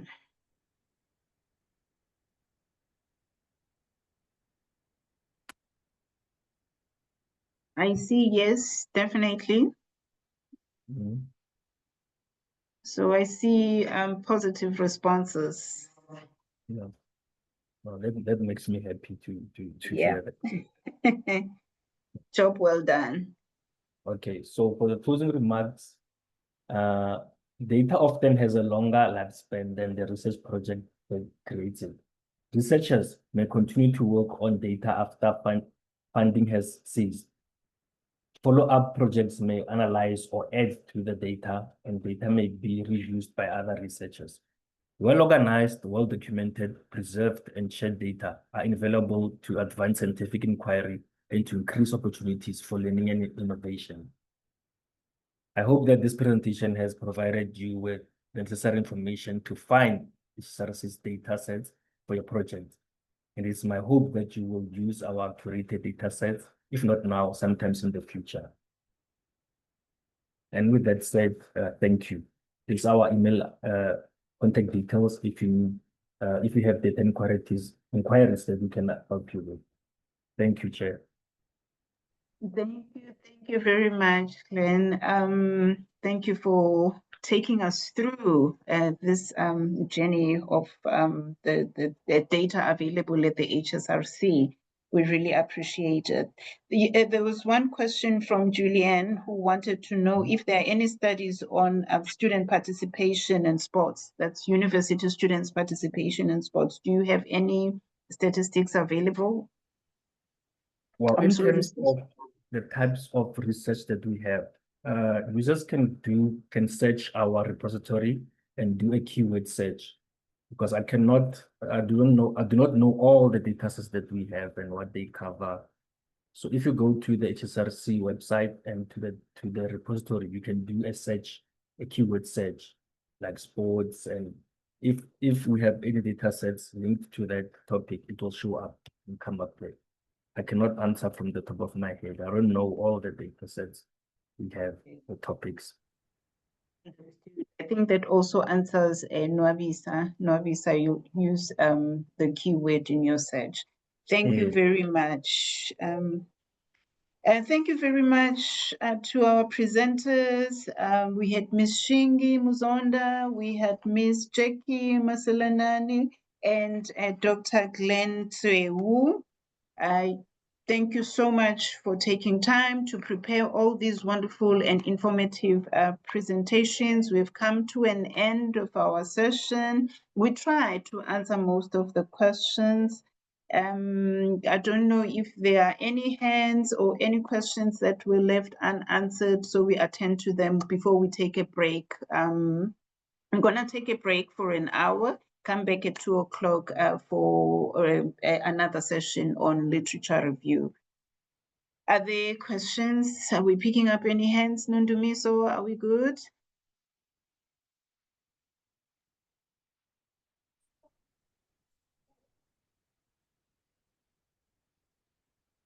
There's a question, Lufono, please go ahead.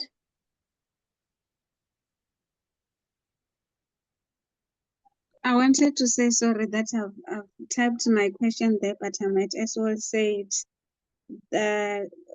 Like every presentation we see is like we might have to log on to register and do that, but the links that are shared here are not secured. So I just wondered, how is HSRC doing the security of our information and data privacy?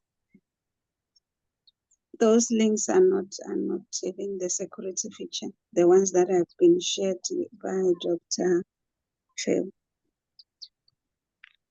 Okay, Nondumiso, can you please respond to that?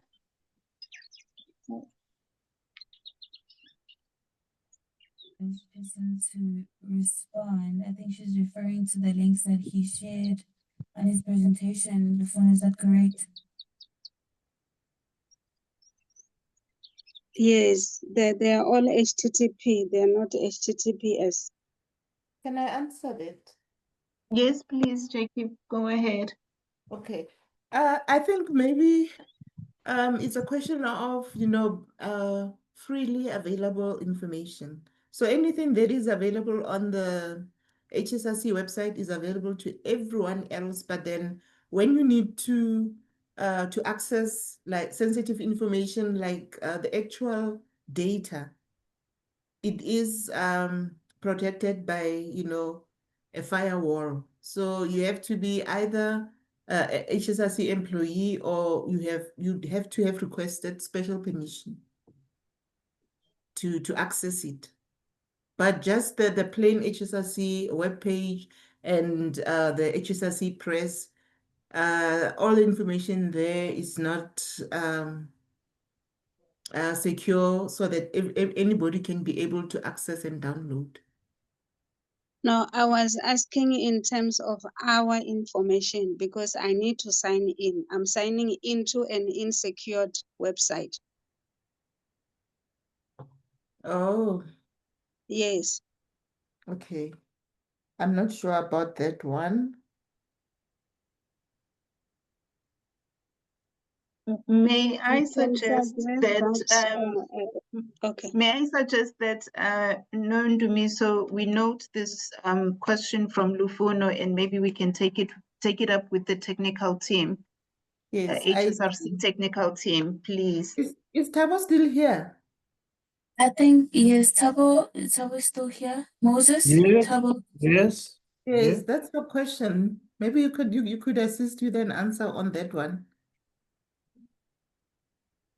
I couldn't get that. Can somebody repeat? Lufuno wanted to know, why is the website not secure? It's an HTTP instead of HTTPS.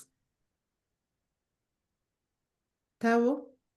No, that one I won't be able to answer. It's Moses. No, Tabo has just unmuted. You can come in, Tabo.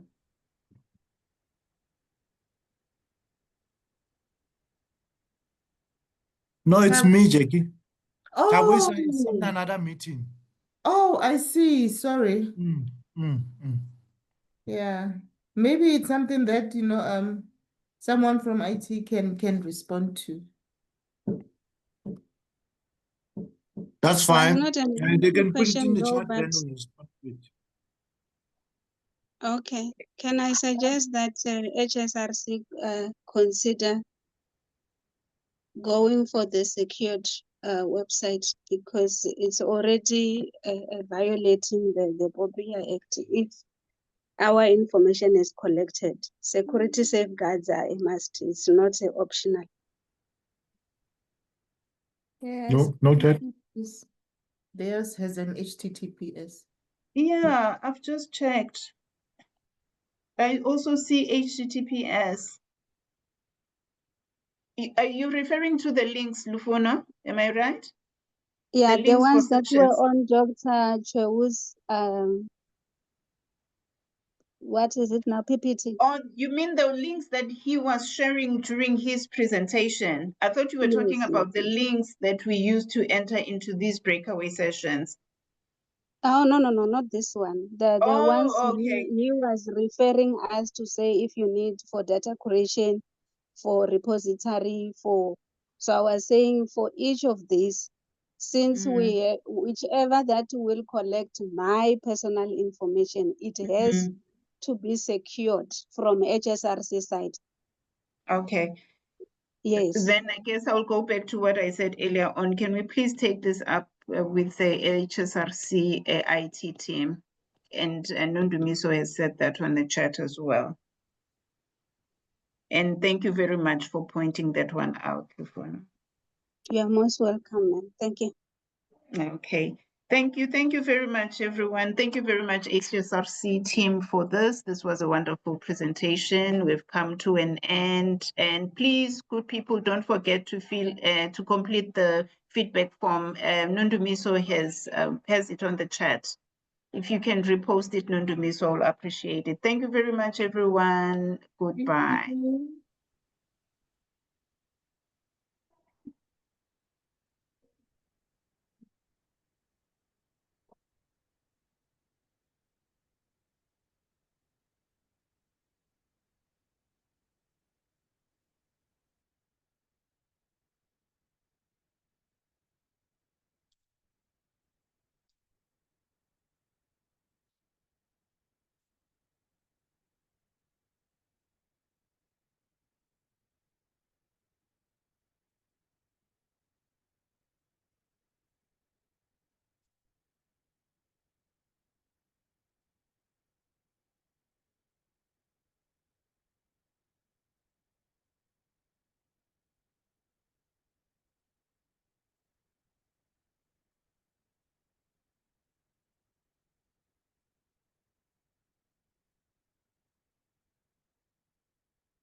Taking from this, for us to, kind of, have nice engagements as we go forward. So Thanks for joining us. It is 2 o'clock now. I'm going to start the session now. Jackie, if that's okay. I'm sure you're ready.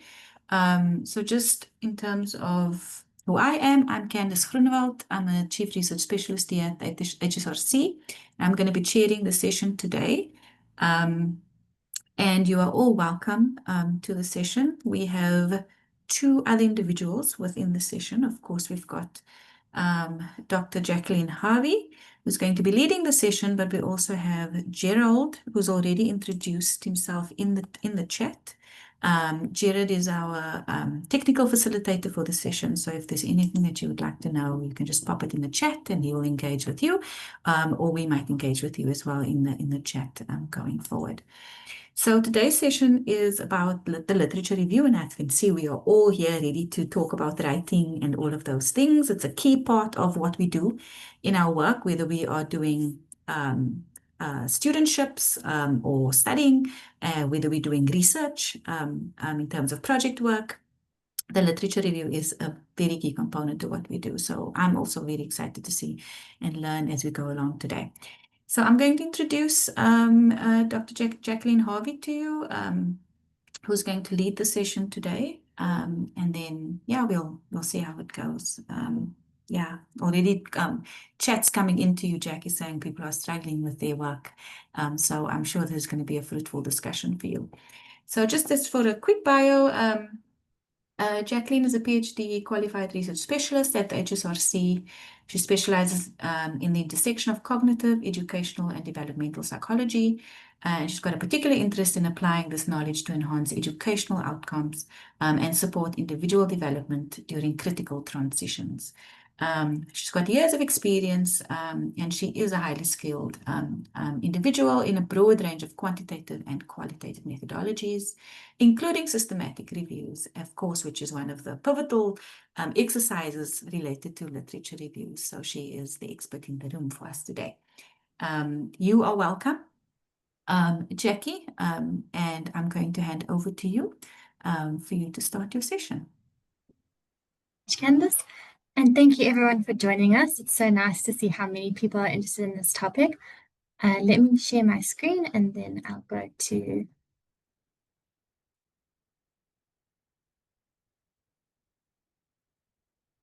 Okay, as I go, you're more than welcome to pop questions in the chat, and I'm so sure that Gerard will alert me that there is a question. I'm assuming you can all see my presentation, so I'm going to carry on. Okay. So the learning objectives of this module is to understand what a literature review is, what its purpose is, and then I've summarized it into 3 steps of writing a literature review. And then I also want to expose you to information synthesis, and then a couple tips and tricks just to help you out, because writing the literature review, it is a huge component, as Candice said, and a big part of our work. Okay, so the first part is to understand its role in the research process. So your first step would be to identify your initial topic, your research questions, the outcomes you want, and there's a double arrow there to conducting a literature search and then to writing the literature review, because these kind of go back and forth. So as you heard this morning, you could have your questions come out from the community engagement, or you could read an interesting article. There's various ways that you can decide what your topic is going to be. But typically you would have your research question, a brief kind of search, identify some literature, write the literature review, and then develop more specific aims and research questions. Then go on to your research design, identify your methods and outcome measures, collect and analyze your data, interpret outcomes, and so it goes in a nice circle like that. Then there are various types of literature reviews, and you can look at them based on these axes. So they can either be part of a larger work, or it can be a standalone work. It can be comprehensive, or it can be selective. And I have some examples. So when you're looking at part of a larger work and comprehensive, this would be your studies. So your thesis or your dissertation, because you want to give a big overview, a comprehensive overview of the field, but it's not your entire project typically, unless you're doing a meta-analysis or something. So it's part of your larger project, but it's very comprehensive. Then a standalone work is a review article. So if you do a systematic review or a meta-analysis, very comprehensive, but it stands on its own. You can publish as a review. Then if you go to the other side, where it's selective, it would be a reading report. It's a standalone work, but you're not trying to be so comprehensive. You're choosing which information you want to include that is pertinent to the question. And then selective, but part of a larger work.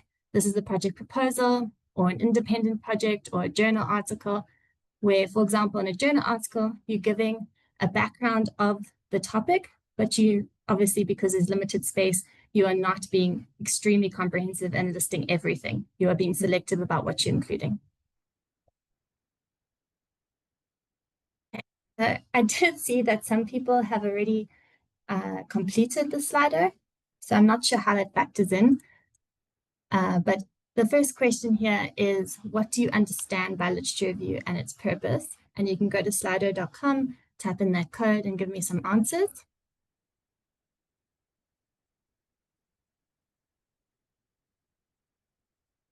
I'm just going to give it a little bit because now it says 0 people have completed.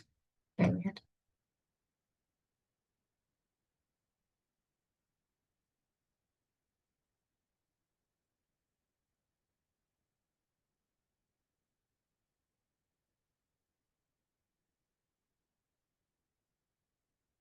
Not sure. Oh, there, one person. Thank you, my sole person. Background information. Part of the research enables to identify a gap, identify gaps, a lot of reading and research, insights on what's been done around your topic, gather information about what's already known, what have people said about the topic, existing knowledge, identify a gap. Perfect. Analysis of existing knowledge. Ooh, constructs, background information, theory is good. Information that's there, not there, gaps and similarities, summaries, relevant information, historical data, information gathering. Yeah, I'm going to move on because I think everyone has nailed it. So on my next slide. Okay, so there are 4 main components, which you did give me the answers to in the Slido. It evaluates and critiques source texts. It makes connections between them. So it synthesizes, it compares, it contrasts. It identifies the theories and previous research that have influenced your research topic and your methodology, and it illustrates the gaps in previous research. And it does all 4 main components to demonstrate your knowledge of the subject area and where your study fits in. And then it also motivates for your choices. So if you choose a research design or how your work will fill the gap, your literature supports that motivation and shows why your study is there. Why is it important? Okay, so I've split them up into searching, reading, analyze, and organize, and then synthesize and write. But even though I split them, you do go back and forth. It's a recursive process. You can't just go from searching to reading to writing. You will obviously have to go back, find more. It is like that. I'm going to do a very brief overview of searching because it was covered in the session before mine. So this is an artwork called The Great Wave of Kanagawa. Does anyone want to put up their hand and just speak about why this picture would illustrate the process of searching for literature?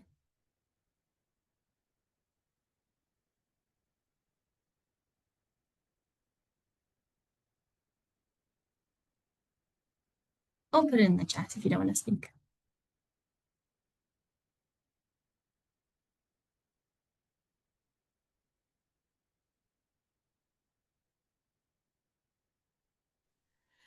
I think looking at this picture, it's saying there's a lot of information out there.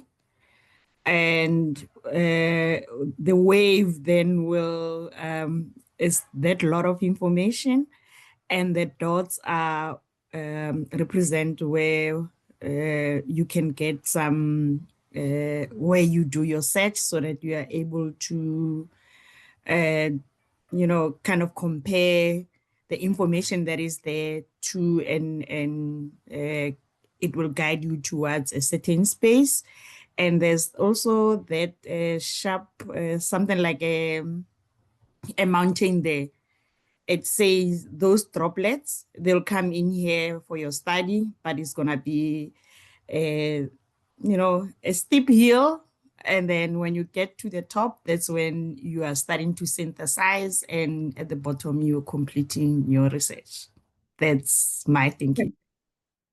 I couldn't have said it better myself. It is perfect. And as people have also been saying in the chat, your literature review writing and searching, it feels so overwhelming. It feels like a journey. There's so much information out there. But as you said, you will eventually craft that mountain and it'll synthesize and you'll have a well-written piece of work.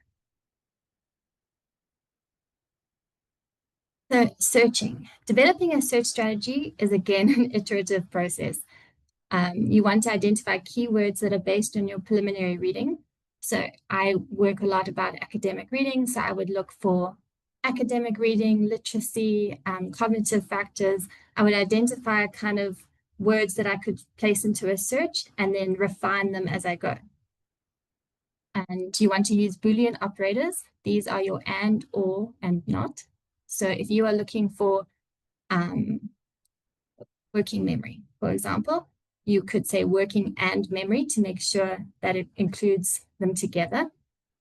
Or if you're looking for dogs or cats, you would say dog or cat. And then if you're only looking for dogs and not cat, dog, not cat. Read the abstracts, check your bibliographies for more sources, and then note the seminal and recurring citations. So seminal citations are the ones that are foundational to your field. I work in working memory and cognitive factors, and there I know that Baddeley, I've forgotten the other names, but Baddeley is a strong one. He is one of the core people in working memory. And if you do not cite those people or their work, then it shows that you haven't read enough and you don't know the field as well as you should, because if you're in that field, you know the main people in that field. An activity here, just to run a quick Google search. Okay, so I'm in Google Scholar. And if I want to look for agriculture and food security, I'm just gonna, if I could spell that right, that'd be great. Okay, so now you can see it's picked up, there we go. It's picked up agriculture and food security just how I want it to. So it's picking up the right things. But here you see it's also picked up food safety. And maybe you don't want food safety. So then in Google Scholar, the Boolean is a minus sign, so that means not. So I do not want this in my search. Okay. I type in quotations, so it knows to look for that whole term. And then I click search again.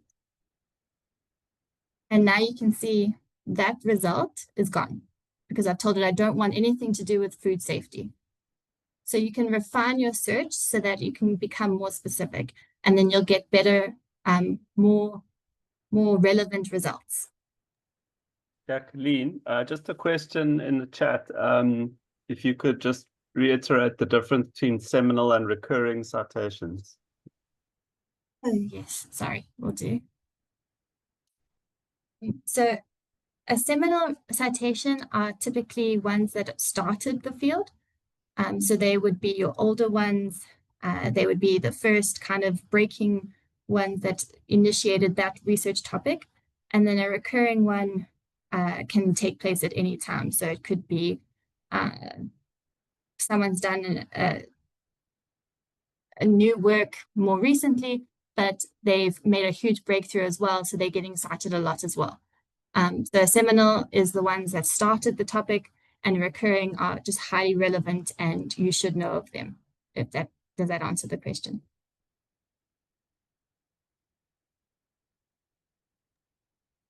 Yeah, I think that's great. That was from Lerato Lebona. Lerato, Yes, maybe it does. Thank you. Thanks. Yes, it does. Thank you. So maybe just a follow-up question, because you mentioned that, you know, when you are reading up in a certain field, you should be familiar with, you know, the leading scholars in that space, right? And that would be based on the number of writings and stuff that they've put out. Like, I'm just wondering how you would be able to identify that. Is it based on that, the number of articles that they've produced as first author, or books that they've published around the topic? Or is that something that you'll still cover? Or is there a cheating way of kind of spotting that quickly? Thank you. Cheating way is to check how many other people have cited it. So this one has been cited by 667 other people, and this Okay. one only by 121, and this one by 2,500. So if that's on your topic and everything, then I would go and look at those. And so that's a quick cheat. But then also to check the bibliographies of the ones that are highly, so if you find an article and this is perfectly on topic, it's highly relevant, go check the people that they've cited in their reference lists, and then check those people. And because you're reading so much and you're getting so in depth, because that's what's needed for a literature review, you will get to know them and you'll know who you need to cite and everything. Okay, understood. Thank you.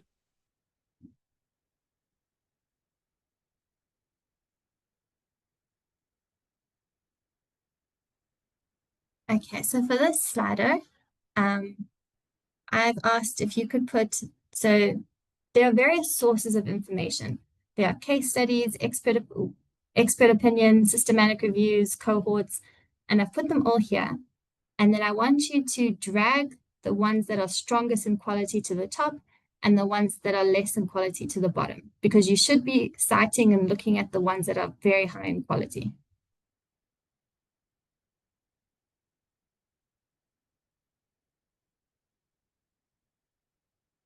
When I tested this, I think you just need to tick them all and then you can drag them to the top or bottom. There we go.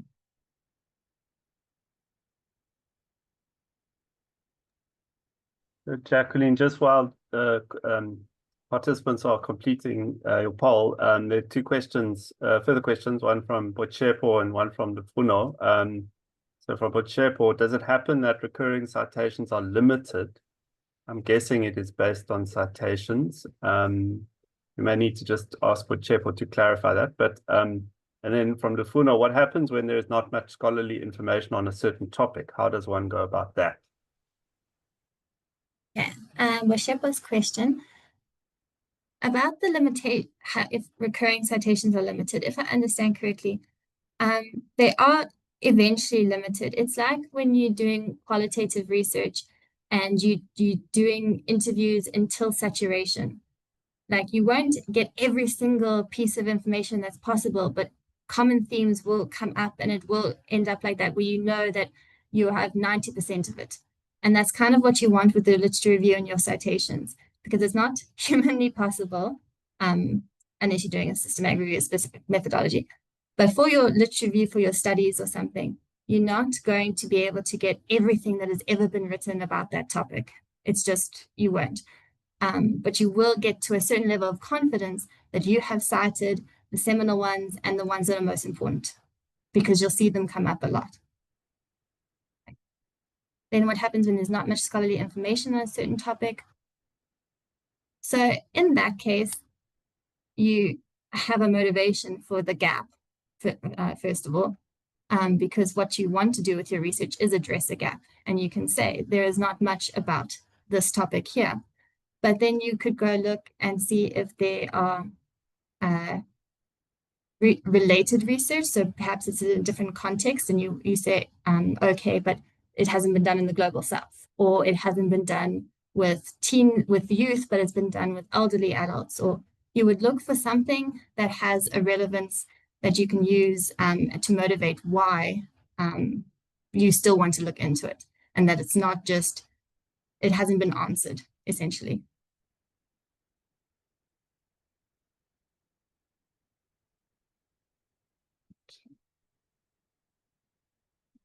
Back to the Slido. 73 people have answered, so I'm going to go on. Oh, I've messed up again. So you were close. So meta-analyses are stronger in quality than systematic reviews. And then I'm just going to move on to my pyramid because it shows you. Okay, so meta-analyses are at the top and systematic reviews are just below that. So those are filtered information. and there's a specific methodology, and it's followed, and it's replicable, and it's a study in on its own, which is why it's considered a higher quality of evidence. Then following that are randomized control trials, which again have a specific methodology and that are designed to be very controlled and show that the evidence is trustworthy and is replicable and generalizable.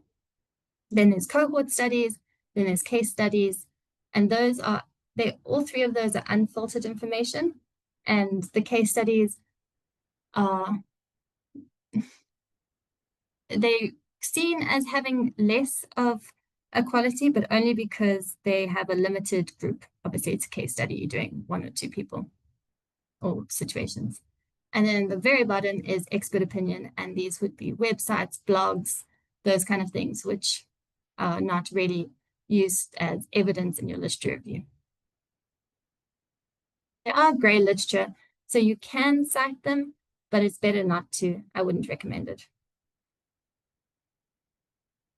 All right, so I'm going to move on to reading, analyzing, and organizing. So the first step is to read the abstract, and the abstract will tell you if it's relevant for you, if you want to carry on reading the article.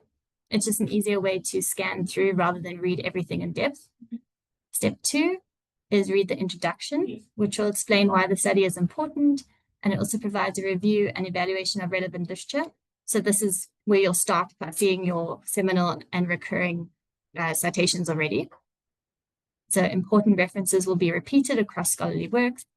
Then step 3 is focus on the participants, the measures, and the procedures. And it's not all articles will give it to you, but what was the theoretical approach? Step 4 is to start analyzing. So evaluate their results. Don't take them at face value. Do the conclusions seem logical? Are the results valid? Can you detect any bias on the part of the researcher? And then the last step here is how does the work contribute to the discipline's understanding of the problem? And what other problems has the author avoided or ignored? And an example of this is we do work from the Global South, and a lot of literature will come from the Global North. Have they considered our context? Have they considered any specific factors that only the Global South would experience? Or are they trying to take a Global North concept and just apply it? And then while you're doing all this reading, you need to ask yourself critical questions of the paper as you go. And I want to know if you can give me some examples of what kind of questions you would ask yourself as you're reading of the text.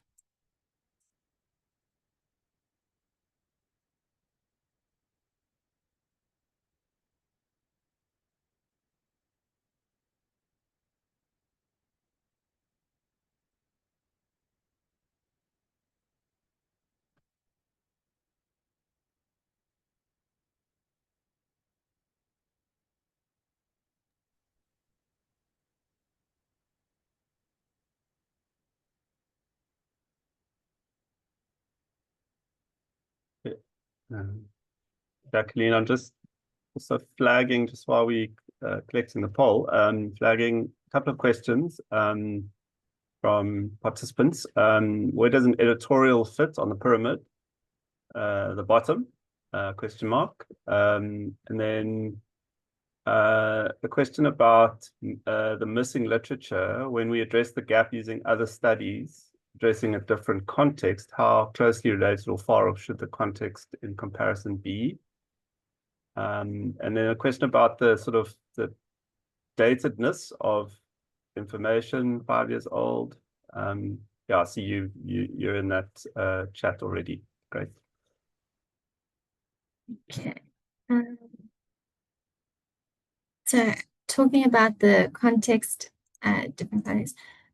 So as we'll get into when we're doing the writing part, you need to be able to motivate. So I think the scholarly voice section is module tomorrow.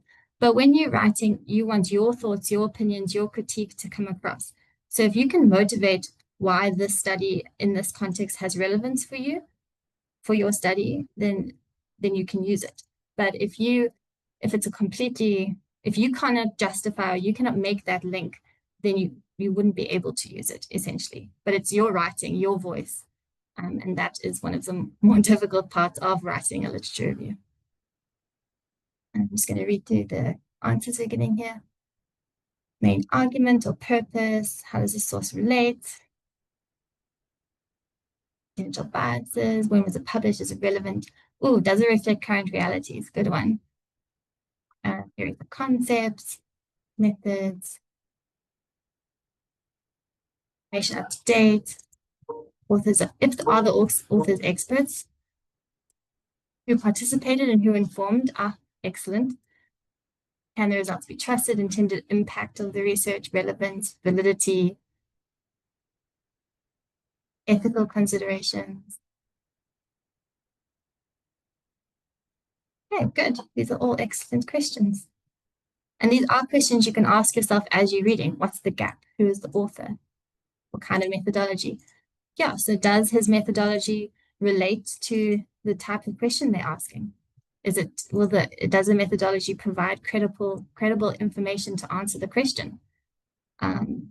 Why did the writer make these assumptions? What are the implications? Validated or peer-reviewed source? Excellent. Okay.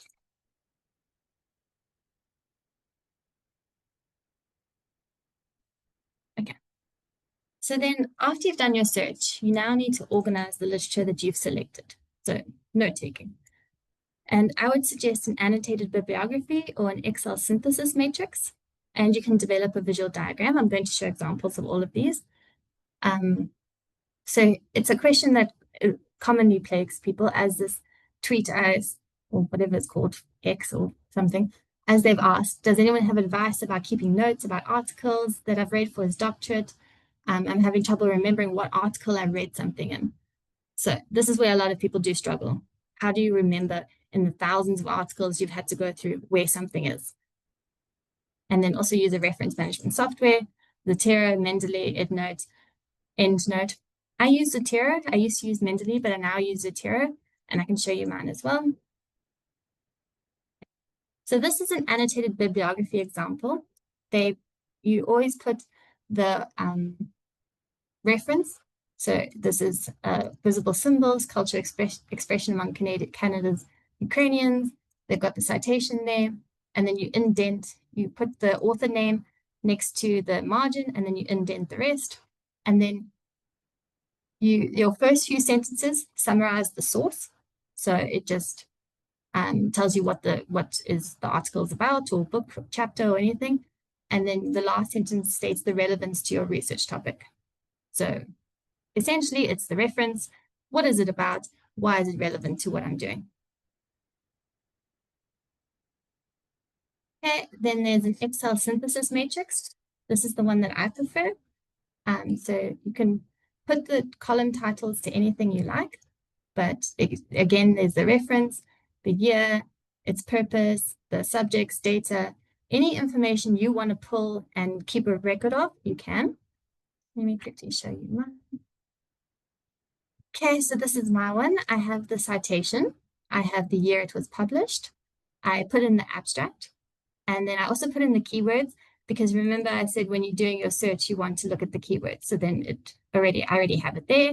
I put the country, or as you noted with your critical questions, is there bias? Is it relevant?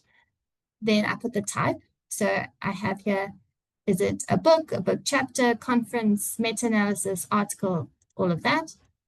Then I have it according to themes, which incidentally is how I've organized it into my folders. Yes. So if I go to employment, there's all the PDFs I have related to employment. Okay. Then I put the main research questions or the objectives of the paper, the framework, the research design. And I do the research design because when I'm writing a proposal, then it's easy to see what other people have used. The population or sampling, instruments, the method they use, the key results, the conclusions, study limitations, recommendations, and then any other notes I want to make.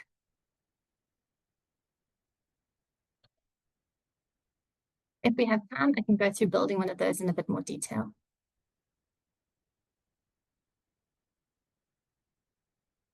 diagram. So here they have the central theme, then they have the sub-themes and ideas and sub-ideas, and it's just a more visual way of mapping it out if that's what you prefer. I see there's a raised hand. You can go ahead. Thank you, Doc. Just a question on the Excel metrics. Do you do that manually, or is there a process that you can follow to make it much quicker, like a cheat something? Thank you for the question. I forgot, I meant to say.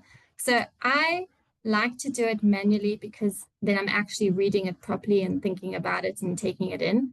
But also sometimes what I do is I put the PDF into ChatGPT as an AI, and then I ask it, what was the research questions? What is the theoretical framework?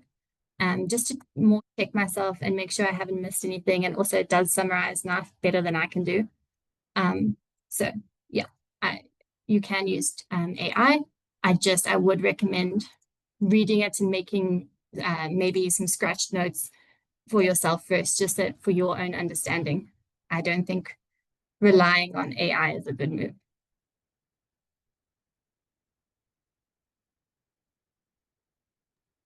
Thank you, I'm covered.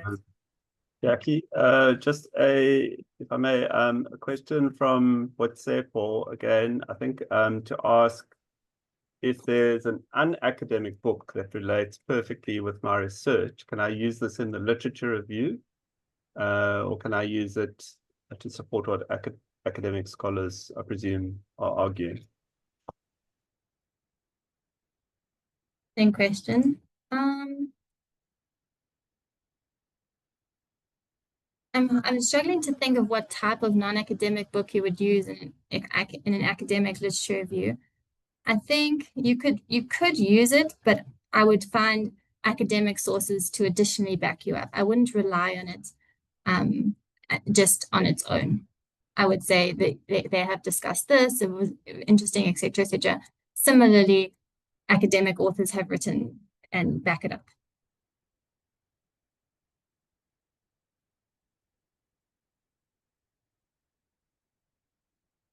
Section of picking sub-themes. Are you talking about my Excel?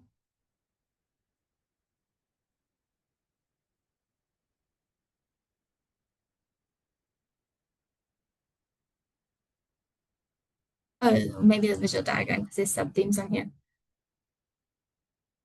A more practical example. So I'm going to use, so my PhD was on cognitive factors and reading and their alignment in online education. So a central theme would be the relationship between those, but then a sub-theme would be the cognitive factor on its own.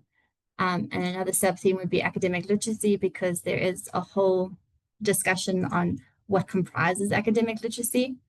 And so I would do it that way, where I would have the different components of what I'm discussing and then how they link together. And I have actually done that to arrange my literature review to make sure it flows nicely, is I've drawn it visually out and said, okay, I'm arguing this, and then it flows into this, and then flows into that, to make sure that you always have that golden thread. So your ideas flow logically and naturally, and you're not, a common problem I see in literature reviews is that they have a topic, and then they have another topic, and then another topic, and they don't flow, and you can't understand why they are describing this literature to you. So what is the purpose? And at the very end, they kind of summarize it and say, this is what it's saying, but you've got to build that in as you're going. So I'm describing this because this is the point I want to make. And now it links into this point, and I'm describing it to link into this point to make this argument. Your argument is continuously constructed as you go. I hope that explains that.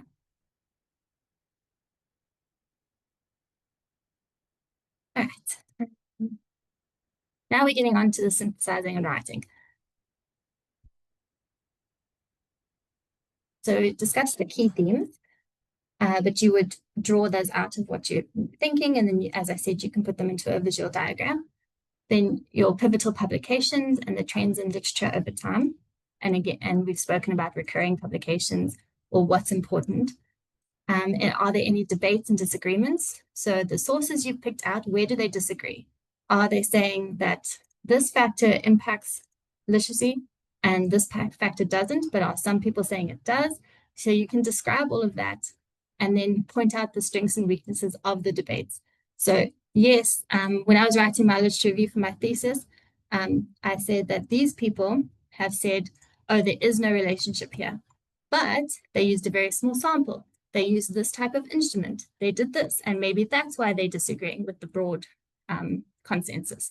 So you can do that and then identify what evidence is lacking, what's inconclusive, what's limited.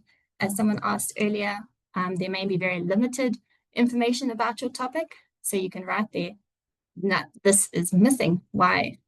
And then the research gaps. What is missing from the literature? Are there weaknesses that need to be addressed? So if you think of a topic and it's only ever been done in America and Europe, you could say, clearly we need to research it in a different context. So that's your synthesizing, and then your writing. This is just a way to break it down. So in your introduction, you are establishing the purpose. You want an overview of the topic, the aim of the review, and a structure. So you tell people, this is what I'm discussing, this is what my literature aims to show you, and this is how I've put it together. So that they know going in, your literature review should not have surprises. Going in, the reader should know exactly what to expect. Then you have the body, where you are analyzing, you're summarizing, you're synthesizing. Here you're bringing in your voice, your evaluation, your analysis, and you want to write in well-structured paragraphs that use topic sentences, concluding sentences, and transition words. I will get into that in a bit more detail in a future slide. And then in the conclusion, you are summarizing the key findings. So here you relate your conclusion to the purpose, aims, and objectives of your study. You summarize the key points, in particular the key gaps, and you outline the areas for future research. So yeah, that is a basic structure that you can use. And then keep drafting. Start with an overview and then decide on your organizing principles. And you can use headings for the different sections of the review. And here is your clear paragraph structure. So a topic sentence is the very first sentence of your paragraph. It sets out what is in the paragraph. So again, no surprises. In this paragraph, this is the point I'm making. Then you discuss the topic and you use transition words. And transition words are your furthermore, however, nevertheless, that kind of thing. And it tells the reader what they're going to read next. So if I say furthermore, that tells the reader that the next thing is agreeing with what I've just said. But if I use however, then it tells the reader that this is a different piece of information, it conflicts. So that's how it's always about telling the reader what's going to come. And then you have a closing sentence, which essentially summarizes what you've put in the paragraph and links it to the next paragraph. Okay, so they're thematic and grammatical links. You have a logical progression from one paragraph to the next, and you can demonstrate those links in your language. And summarize your review or highlight the gap in research. Yeah, when you are discussing what someone else has said, then there are different words you can use to show what that author is saying. So the author is neutral. You would say, Harvey comments, blah, blah, blah, or illustrates or observes. But if you want to say that this author is arguing with what has been said, this author defends, or he insists, or he disputes. So there's different words that you can use that show what you're trying to say. And then at the end of it, your literature review should answer current knowledge. So what questions have they already addressed, but what issues have been neglected? What are the main conclusions of the existing research? What are the main disagreements? And what are the most important problems and gaps that require additional research? I made a typo there, sorry. And it should also illustrate the conceptual frameworks. So what theories are the framework for the research you're reviewing? What variables or processes are cited as explanatory or causal? And then linking your study intent. How will your project contribute to the ongoing discussion in the area?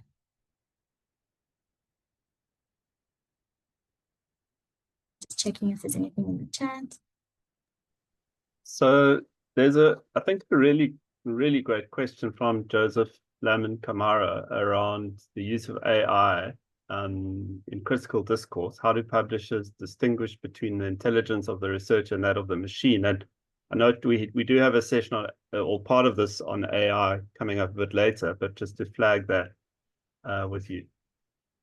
And also, there are a couple of the participants that are keen to sort of receive a copy, if possible, of the template that you were working on, or just illustrating.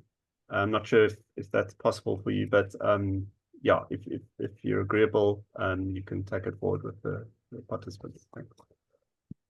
Okay, about the AI. So there's a bit of debate on how they're picking it up. So I saw recently that UCT have opted to not use a software that can pick up AI at the moment because they're not really good at it and it leads to more problems. But then other publishers, for example, are saying they use this software to check and it could pick up that you've used AI.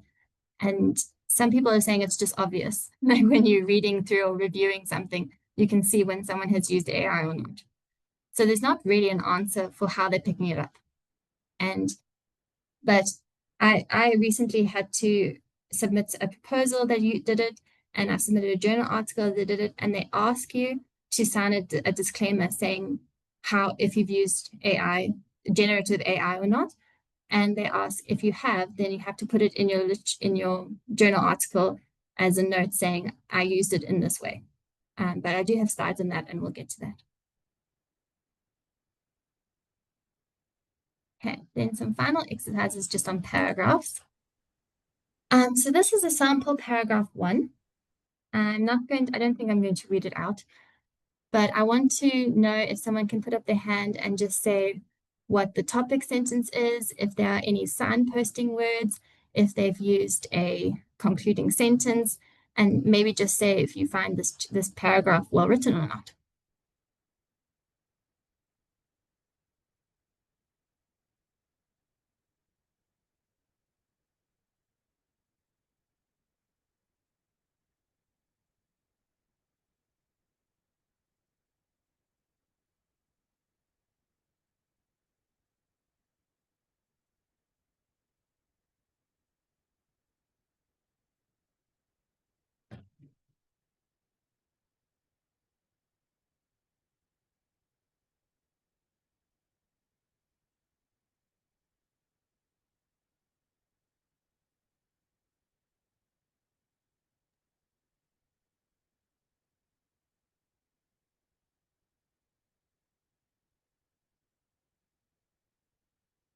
I don't know if anyone wants to go, if I should.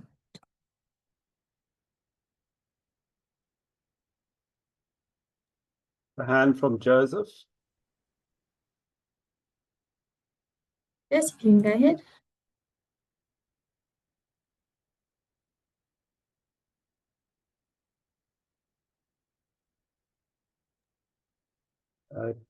Joseph, you can go ahead.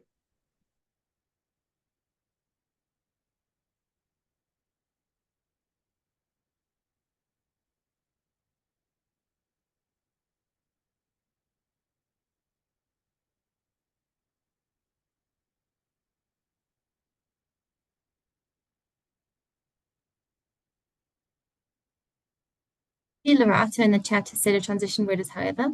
You are correct. It says AI generated. I'm sad to say that I wrote this myself. Because clearly outlined in sentence 1, explanation following, concluding remarks. Good, yes, Julianne is right on it. Fairly well written, thank you. Okay, so here I've just highlighted the answers. So there is a topic sentence. So language of instruction plays a significant role. It's telling you what the paragraph is going to discuss. Then signpost, a thematic grouping is this has been identified in several studies, and then put the several studies in brackets just to show that there is a general consensus here. And then, for example, the study has said this. So doing that where you group things and then pick out an example to make your point, it saves you having to say, this study said this study said this. It shows that you've synthesized, you've read them all, and you've drawn out the main lesson in together. But then it says, however, the results from this study were different. So again, showing that you've read them, you've understood them, you've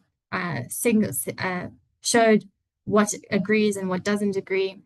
And then at the bottom said further investigation is thus required to resolve these conflicting results. So you identified the gap. They're not agreeing here. Okay, then on to paragraph 2, example paragraph 2. Same. Joseph, okay, you didn't unmute. Sorry about that. I don't know if Joseph, you'd like to do this paragraph instead.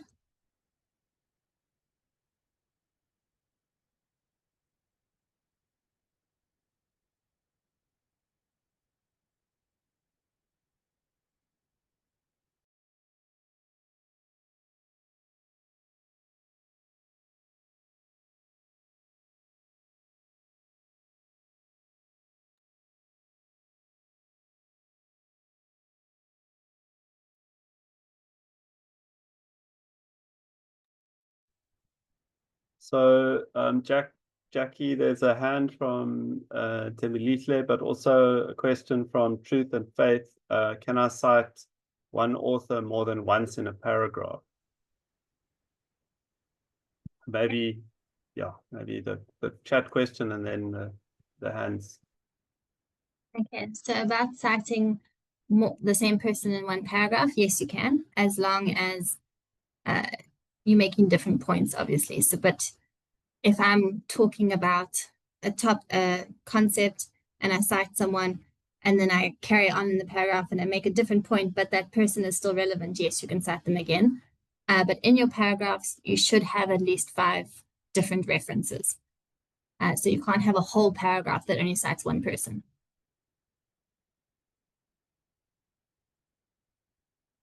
Yeah. Okay, let's go to Tembilihle and then Joseph. Just unmute and make your points or ask your question. Thanks. Thank you so much for that. It's actually a question following the structure, writing each paragraph, right? So extending from what you just mentioned to us that you can have themes and sub-ideas. I'm wondering if it's advisable to put at the last sentence of each paragraph as a more of a recommendation. Because to think about it, if I have 2 paragraphs under one idea, am I going to do that for both paragraphs, or would I opt to put the closing remark on the last paragraph of the same idea, if I'm making sense? Yeah. So these paragraphs that I'm giving you here have a closing sentence that is a recommendation or an aim or something, because I've only got space for one paragraph. But when you're writing an actual literature review, you will have multiple paragraphs for the same subheading or theme, as you say. And all your closing sentence then will lead you into the next paragraph. So it's more about making sure that it reads as a cohesive section, but you don't have to put the same recommendation after every single paragraph. Does that answer your question?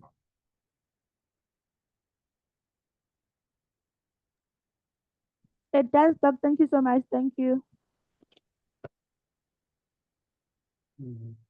Joseph? Hi, can you hear me? Yes. Okay, thank you very much. So if you're asking the same question about the topic sentence or signpost, I think the first sentence still it should be the topic sentence. It has the keywords that all other sentences I think are supporting. That's my answer to that. But I wish to ask a question also. Is it a must that the topic sentence should always begin, or we can vary the position? And yes, probably we can begin with evidence provision, or we could look at the illustration that comes first. I just want you to throw light on that, on the positioning of the main idea. You can start off by saying, for this reference said XYZ. So in my PhD thesis, I did start off some paragraphs like that. So because this is not a set and fast rule, you judge based on what you're writing and how it's best flowing for you. But then the feedback I got from one of my supervisors was, if you constantly say, Harvey et al., and you start off your paragraphs like that, it does make it harder to have your own personal voice, because then you're just reporting what other people have said. So you can use it, but I would use it sparingly. Don't typically put your own voice first. Okay, thank you. So meaning the sentence evaluating the paper you're reviewing might come first. Is that what you're saying? Thank you. Yeah. Thank you. This is helpful. Thank you. Okay. I'm going to chat about this paragraph, so I'll just put the answers up. Okay, so again, there is a topic sentence, synthesis. The majority of studies focus on this. For example, here's this approach. This is talking about how the methodology. So this approach has been used in XYZ. However, none of the studies listed have investigated whether the different backgrounds at primary school level influence academic performance, particularly in the Tanzanian context. And the current study aims to address this gap. So a bit of a simple read, but yes. Then the third example here, this one I've considered not very well written. And I just want to see if people agree with me and if they can point out why I would say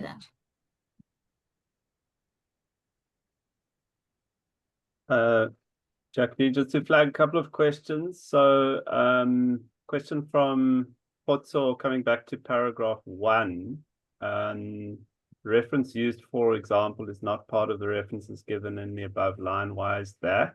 And then also a question from Tetelo. Do you have an example of an article that has a well-written literature review that you can share? I will have to check I'm just going to make a note of that so I can share a good one. And then the one where it says an example but the citation wasn't used in the list, you don't necessarily have to include the one you're going to use in the thing. You can if you want to, but you don't have to. It's written that they all agree, and then you're using a different example, so it's fine.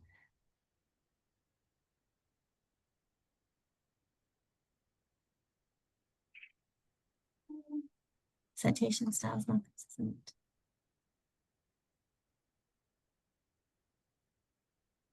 Okay, so I saw in the chat that you are correct. There are not many citations, and the citation style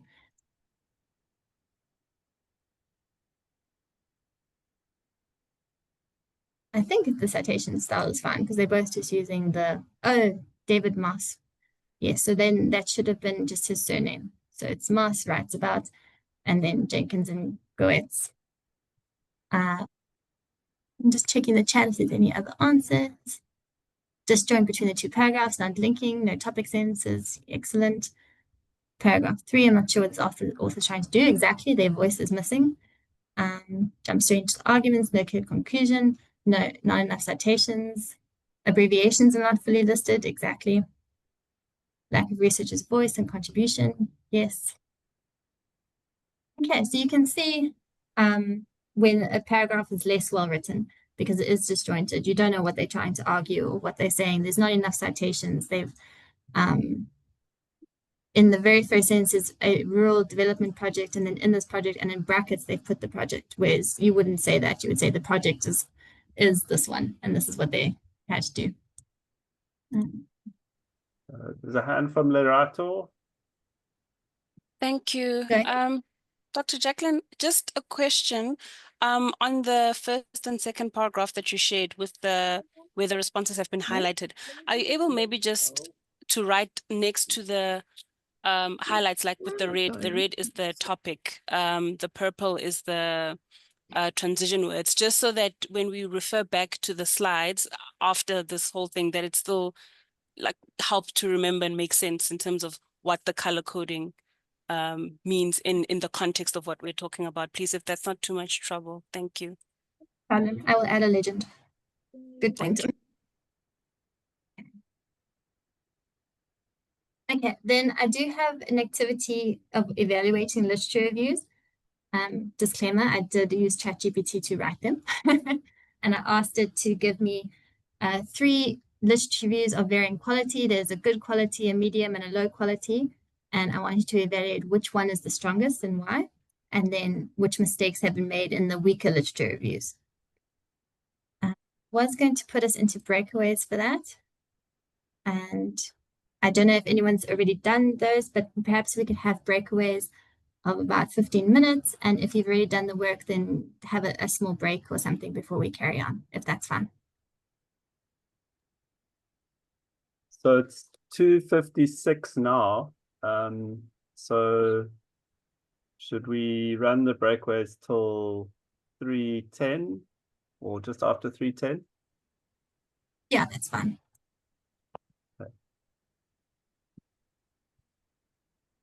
I'm just going to check in with Thabo Mpelo. Are you going to set up the breakaways, Thabo? Yes, yeah, Gerald. How many breakaways should I set up? Well, we have 284 participants. I would say the maximum number that you can, just so that we can see if we can get them as small as possible. Maybe that would be useful. Okay. If I create, let me check. If I create, say 10 breakaway rooms.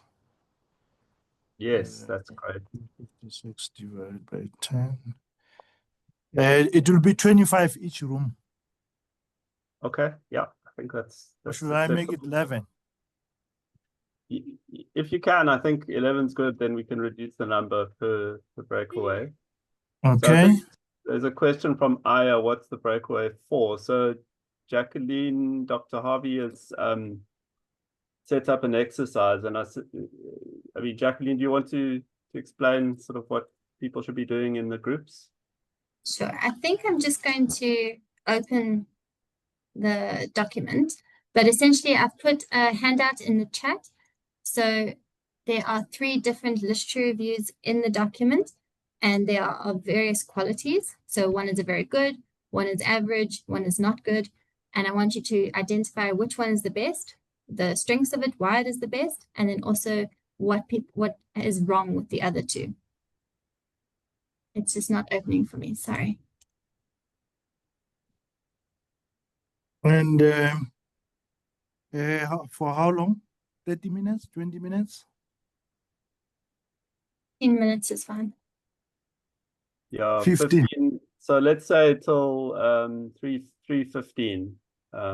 Maybe that's just good work. Yeah, thanks. Yeah.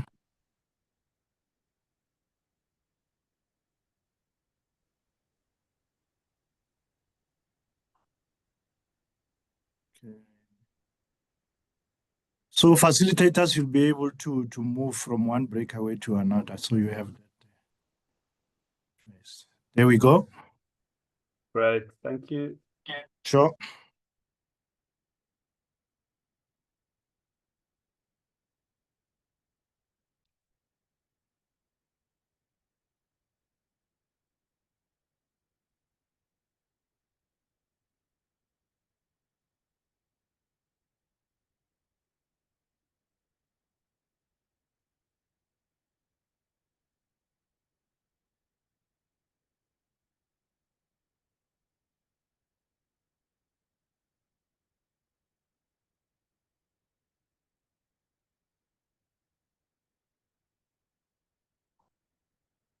Sensitive case, like if you're trying to find out patient uptake of HIV as treatment like ARVs and so on. Do I need clinical clearance for that? The other question is, when newspapers, for example, do vote, do they require ethical clearance? Like when you're doing polls for elections and so on. Yeah, because I think in one of the presentations, so the panel told us they were supposed to get ethical clearance. for practically almost all, well, so I understood all data collection, these things from any sample, target samples, population we're looking at. Yeah. Okay, I'll respond and then I'll give you an opportunity, Amy, if you want to add to that. So from my understanding, any research conducted with any participant, you need ethical approval to conduct, especially in the research sector, such as an institution, you need ethical approval to conduct the study. This is also just to guide, to guide that you're conducting research in a very in a proper manner with no harm to the people that who are going to be involved in your study. Regarding newspapers, I don't think I've been exposed to that, so I can't speak from a newspaper point of view, but I know if they are displaying information from polls, essentially they would have gotten people to willingly give their information. So there would have been some, I guess, some form of consent given to those people who have responded to the polls. But in a nutshell, from a research institution perspective, I am aware that you do need ethical approval before conducting a study with any research participant. Amy, I don't know if you want to add to that. Yes, no, that's correct. I actually sit on the Research Ethics Committee at the HSRC, and we get applications from, every type of data collection project. So even if you're going to be interviewing businesses, you need ethical clearance because they're going to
Jackie, are you there? Yes, I'm here. I hope Jackie's okay. Just using the abbreviated, but if you prefer Yes. Jackie. Just to flag as well, there are 2 questions in the Q&A facility. One from Millie and one from hang on. Oh, you've already been answering these. Okay, great. Yeah, let me answer these last 2 and then I'll get a notification that it was answered. Jackie, are you good for time still? Yeah, I don't actually have much to get through still. Okay. Got about 15 slides left and a lot of them are pictures and examples. So we should actually wrap up a bit early unless people No, want to have brilliant. questions. Yeah, no, I've seen that you've gone good with time, so I didn't feel like I needed to interrupt you to just go, oh, 10 minutes, 15 minutes or anything like that. So it's going good.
Are we coming back in?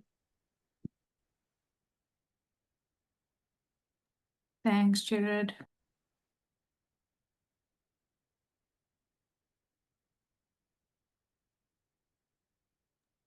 While the breakout room's closed, there's a question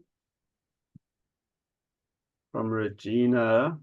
How do we differentiate literature review from background section? Was made to believe in the background my voice is heard and not in the literature review, but now I'm learning differently. It's a great question. And then also, is it a must to put my own voice in a paragraph? Okay. I'm just opening up. It's easier to do an example. So I'm just opening up my own thesis because you can see what I mean better. My computer's being a little bit slow. Just 1 second.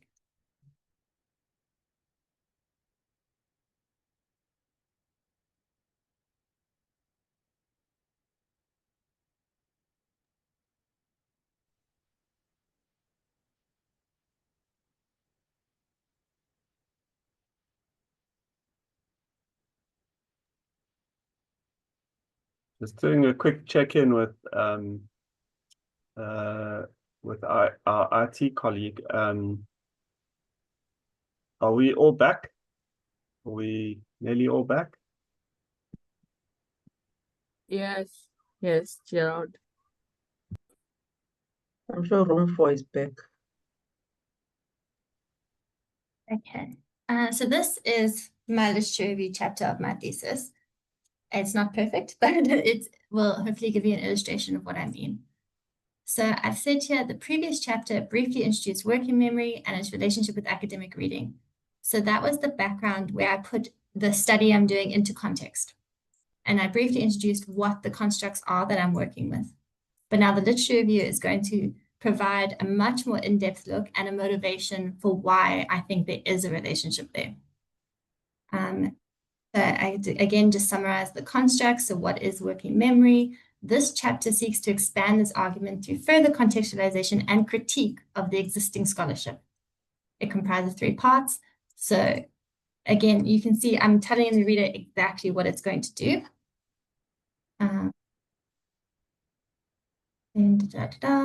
The second part of the chapter, the third part of the chapter concludes by uniting the preceding information to provide a comprehensive account of the proposed relationships between working memory capacity, academic reading, and academic achievement.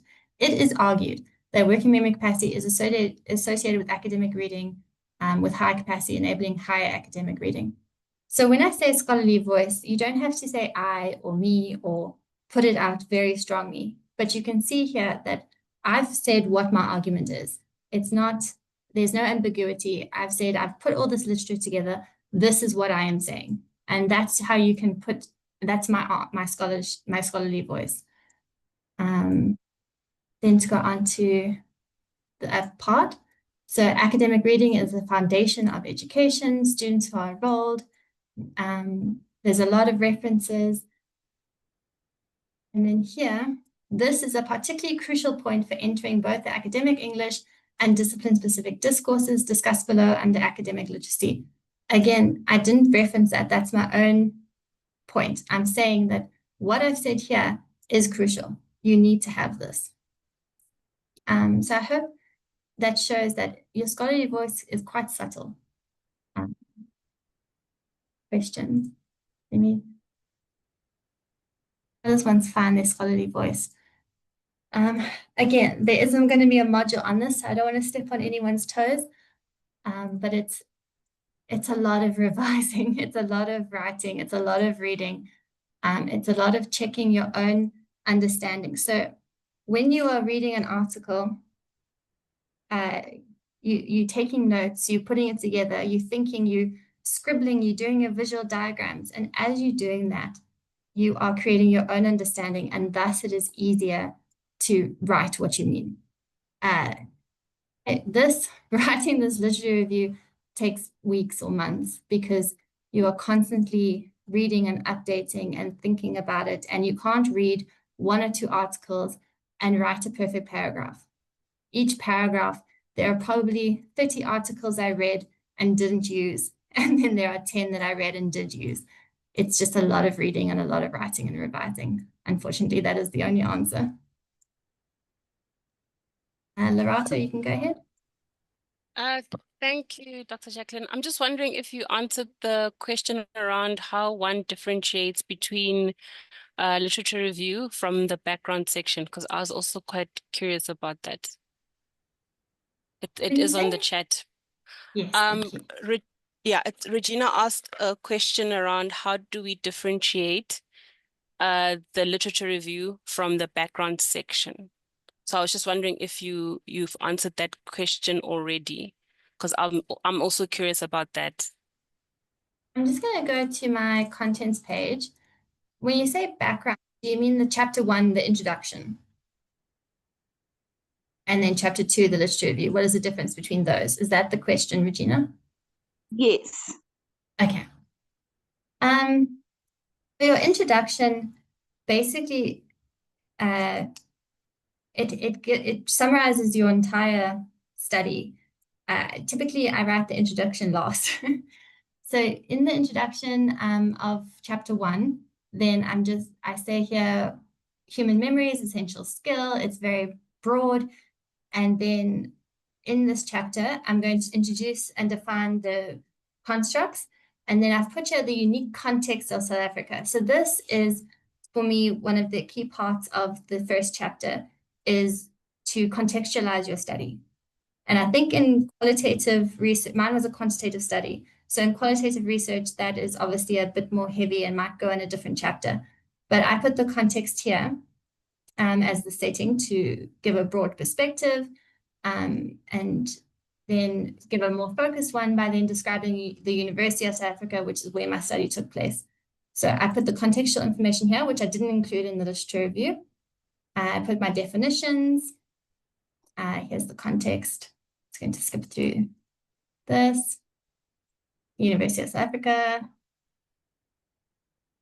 So it was a lot of contextualizing, and then the purpose of the research project, the rationale, so why I'm doing it, the research aims, questions, and hypothesis. So this will be copied in your methods section and also in your final chapter as well. But the introduction, you can almost think of as answering where the study takes place and what it aims to do and why it's important. And there will be some overlap with later on, but it should tell the reader exactly what's going to come next. And the limitations, definitions, and then the conclusion and the structure of the rest of the thesis. I'm just going to go back to my contents page.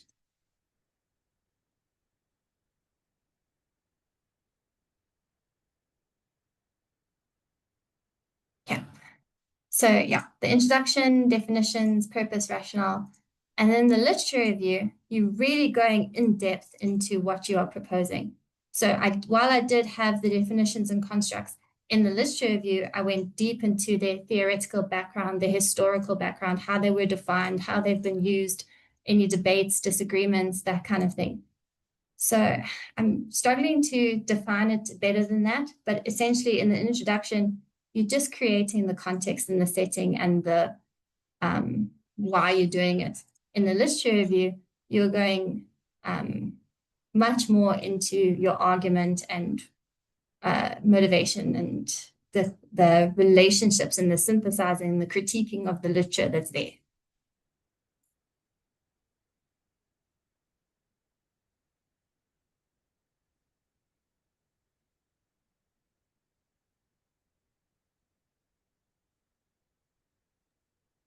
So a question from Tandisa, can a supervisor pick out that this is your voice in research because sometimes you find that you have to cite your own opinions?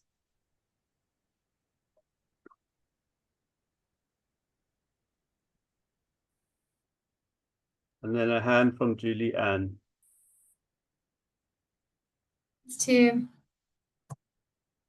I think I'm going to leave that one for the module on your academic voice because I'm not a supervisor. And for me, the scholarly voice, you would cite other people and then you would put in your interpretation of what you've cited. So I can't say, I believe that there is a relationship and not cite anything. You always have to cite and motivate, and then from that, draw your conclusions and your voice. I'm going to move on. Julianne, I think you can go ahead. Okay, thank you so much. I just wanted to ask, I very quickly read some of what you've written there, and you're talking about UNISA because that's the context within which your research was done.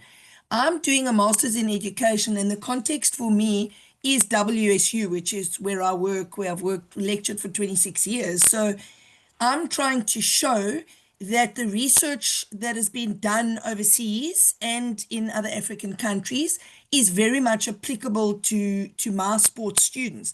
And my supervisor keeps telling me I'm not allowed to use WSU. I'm not allowed to name it. Apparently, for ethical reasons, I may not name WSU, but it's kind of the key to my research. Like, I'm trying to show how this is relevant for my students. Yeah. I can't say that was a problem. My supervisor didn't raise that at all when I was doing it. I know that I've seen journal articles where they say a South African university or something instead. But maybe what you need to do then and discuss with your supervisor is a way you can describe the institution, like saying it was previously advantaged or disadvantaged in a rural, urban area, the size of it, all those kind of descriptors that tell you about what the institution and and the kind of students it has, but without naming it. Thanks. Jacqueline, it's Candice. Do you mind if I just comment on that? No, please go ahead. Julie, thanks for that question. I'm just commenting from a supervisor's perspective, and yeah, doing that kind of internal, external type of work. And I think it's often the question that you want to ask yourself around that is, what is the ethical implications of your findings, or the potential ethical implications of your findings? And what does that mean I can't find another word now, but I'm going to use the word, for the reputation of the space in which you are working. So if you are drawing conclusions that could potentially harm the space in which you are working in the broader scheme of things. Now, there's a difference between citing the challenges in a space and the harms associated with what could be produced. And so often it's the type of implications that we draw that will direct us into whether we want to name, because naming could lead to shaming. And it's often that conversation that would steer whether you want to be direct about the space in which you are working or not. Independent of that, it's also an ethical thing in terms of you needing to get approval from the space in which you are working to actually name. And if you don't have that directly, then it becomes a little bit of a challenge ethically to publish or to write about that. So it would be a good thing to discuss that with your supervisor. But I agree with Jacqueline that there's ways in which you can describe the space in which you are working. Because what you must remember is that your findings is going to be hold implications for a broader audience than the space directly in which you are working. And so saying spaces like X, Y, and Z also holds merit.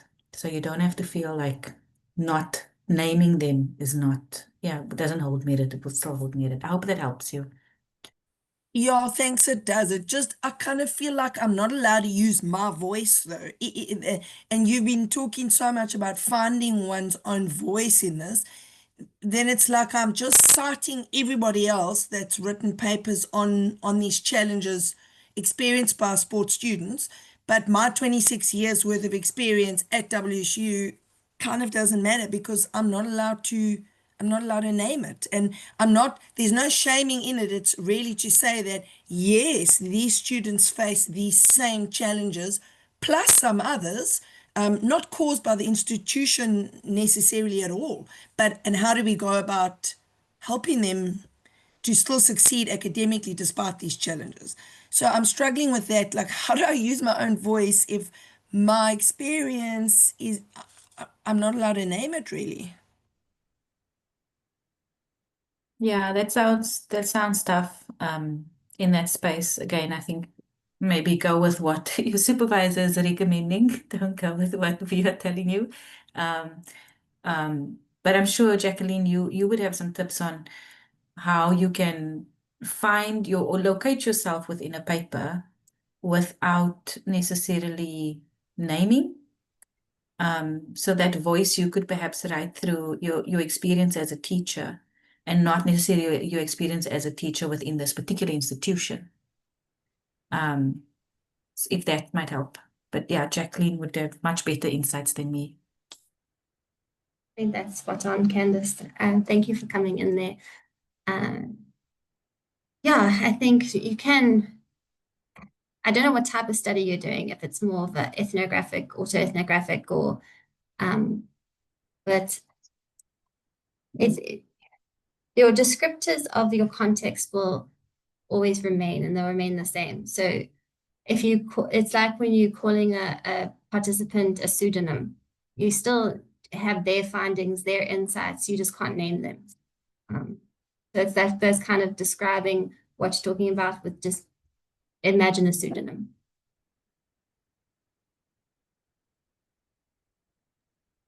I'm just noting that the two hands, Takobe's been waiting for some time, and Osejo as well. And then there are several points in this lively discussion in the chat, which is great. Yeah, so I'm not sure if you want to take the hands at the stage, or if we should take them just now. Let's take the two hands quickly, but then I'm worried, a little bit worried about time. Thank you, Jackie, for your presentation, and thank you, everyone. I just wanted to find out, I realized that you do not have a preliminary literature review. I'm linking this to the question previously of how then, I realized in your thesis there isn't a prelim. So I just wanted to find out, in the prelim, how best can one structure it in much that it opens up? Is it a compulsory? Let me start first by saying, is it compulsory to have it? And if one doesn't have it, has it actually? If one has it, how do you structure it, preparing for a bigger literature review in chapter 2? Thank you.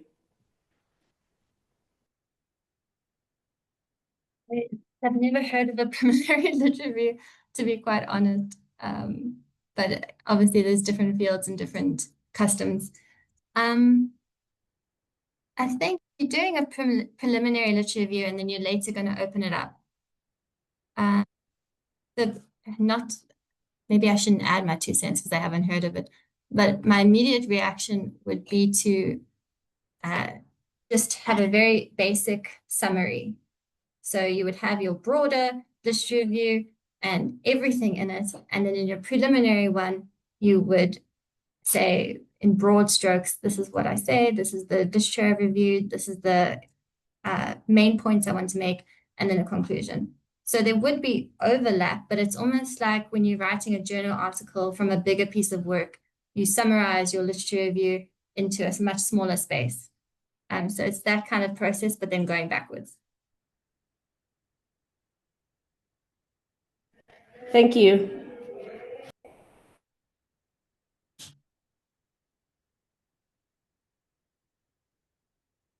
Sorry, Candice, I just saw your message now. Thank you. I think I'm just going to move on to giving feedback on activity 7. So can we have maybe 1 or 2 people who just want to talk about how they evaluated the literature reviews, which one they thought was the strongest and why?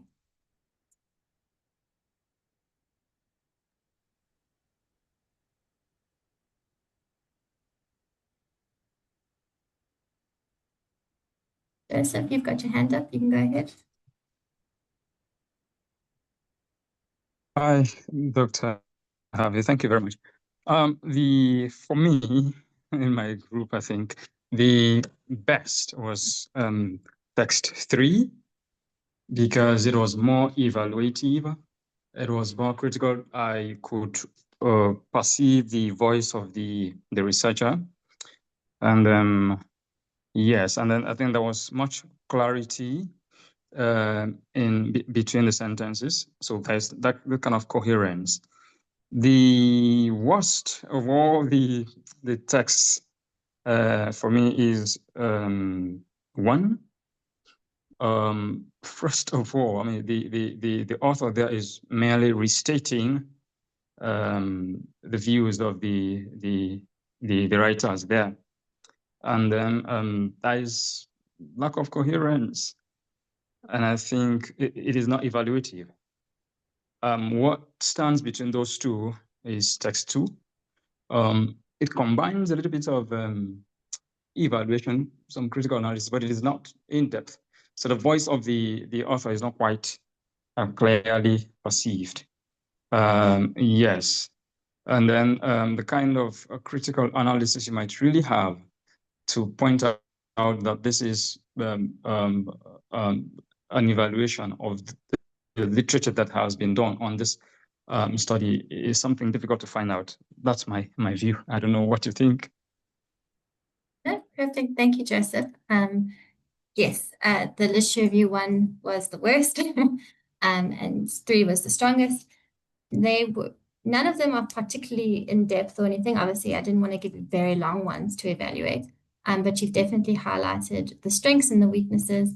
The strengths were the clarity of voice, the synthesizing, the critiquing, the summarizing, concluding, and having multiple citations that you integrate rather than just list this person said this one said this. The third one looked at them as a whole, and you can see that there was understanding there and a critique and a synthesis. Sorry, I should have asked before. Thank you, Doug.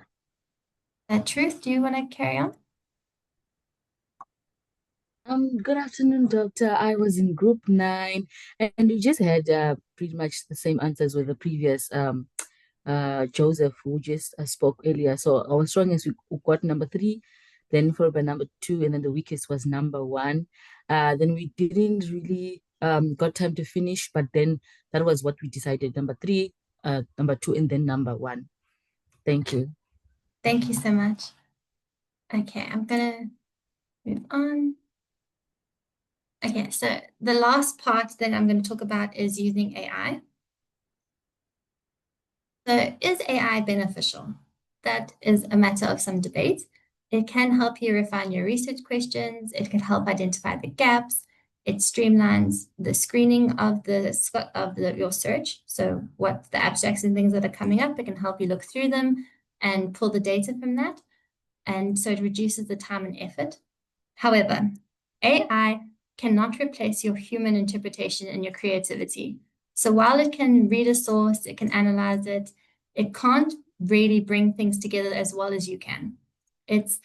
Your role is to evaluate, synthesize, and develop, and you can't replace that with AI, or I haven't found anyone who's been able to. The way that you can hold what you've read and what you've read and think about it and move it around, and that AI cannot do.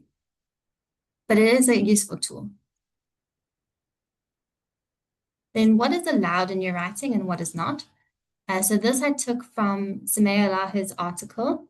She is a very well-known researcher from the University of Wits, and I think she is on the publishing team of a prominent journal. She's in the Psychological Society. So routine tasks such as improving your grammar or revising a sentence structure, or here assisting with literature searches, which is very important for this module, that is okay. And then some tasks are okay if you provide a declaration. So if it corrects your code, if it generates a table or a figure, or you use it to reduce a word count. So if your abstract needs to be 300 words and you're on 500, you can use generative AI to reduce that, but then note that you've done so, or if you use it to check on your analyses. However, all publishers and supervisors do not want AI-generated content.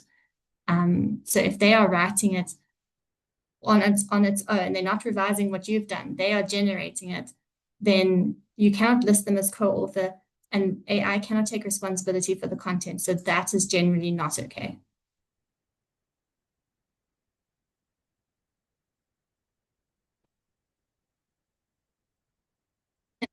I included this article just to further my point that it's a tool. It is not something you should use to do the work for you. A study by MIT in America, they gave groups of people, either they wrote the essay themselves or they used AI to assist them. And they found that those who used AI to do the entire essay themselves had lower brain activity than those who wrote it themselves and then used it as a tool. Because, as I said before, you cannot replicate your own creativity or your critical thinking in an AI. So if you're relying on it to do the work for you, your work will suffer. But if you use it as a tool to improve your work, then you'll probably be fine. And yeah. Okay, then some of the AI tools that I've come across, I've used connected papers. I kind of use Research Rabbit, but I haven't really. And I haven't used Consensus AI, but it seems quite intuitive, so we'll go through it. So what is connected papers? It is a visual tool that helps researchers find and explore papers relevant to their field of work. And it analyzes papers from Semantic Scholar to create you a nice graph, and then it selects the most relevant papers for you. And I've used this quite often and I quite like it. Here is an example of what it'll give you. So the paper on the right is Science Mapping Software Tools, Review, Analysis, and Cooperative Study Among Tools. And that is the paper that is highlighted there in the middle with the purple ring around it. And then what it does is each node is another paper that somehow links to that one. So it'll be similar, it'll be the same authors, or it'll be a similar topic, or that kind of thing. And then it'll show you the node size is how many times it's been cited. So that will be probably a recurring paper that you should look into. The node color is the publishing year, so the most recent ones are darker. And the similar papers have strong connecting lines, and then they all cluster together. So it's just a really nice visual way to get some help on papers that are linked, that are similar, that are recent. And yeah, it can be quite useful. Then Research Rabbit is also connected papers is, I think you can have, there's a certain number of free ones you can do a month. I think it's 5, but I'm not sure. And then Research Rabbit is another free research platform to discover and visualize relevant literature and authors. You can build your own collection. It also does a visualization network of the papers and co-authors, and it integrates with Zotero, which I said was the research manager that I prefer. I haven't actually used Research Rabbit, but here's what I have done with it. I've added one paper, and then it gives you the similar work. There's 1,471 that are similar. Then it gives me a list, and then here it's got a very similar diagram. I don't find this one as easy to use as connected papers, but I think if you lean into it and you go through it in more depth, then it'll probably be better because it gives a bit more in depth. Then Consensus AI. You can ask it a yes/no question, and then it'll display a distribution of supporting and contrasting evidence. It has a research assistant that gives you summaries, answers, and topic overviews. It has a filter, so you can filter by meta-analysis or randomized control trials. And then there is limited free access. It requires a registration. But here is an example of the yes/no question. So the question they asked was, are there gender differences in stress response? 95% of the papers said yes, and then 5% said possibly, and 0% said no. So there you can see there's pretty strong consensus that there's a gender difference in how people respond to stress. And here's an example of outline and literature review on the benefits of preventative healthcare. So then it gives you a nice little introduction sentence in the beginning. It gives you some headings, what you can include afterwards. It includes some references.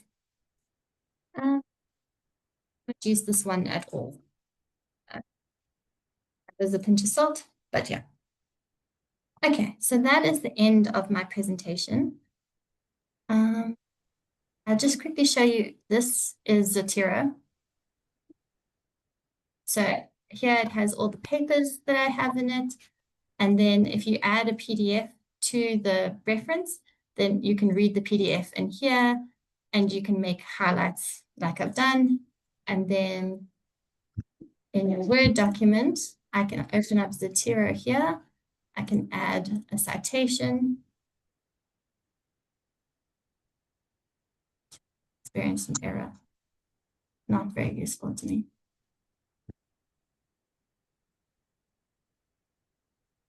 Okay, it's giving me an error, but it's meant to make your life easier. It's just decided that today it will not work. Jacqueline, just there are a few questions in the chat which span several topics.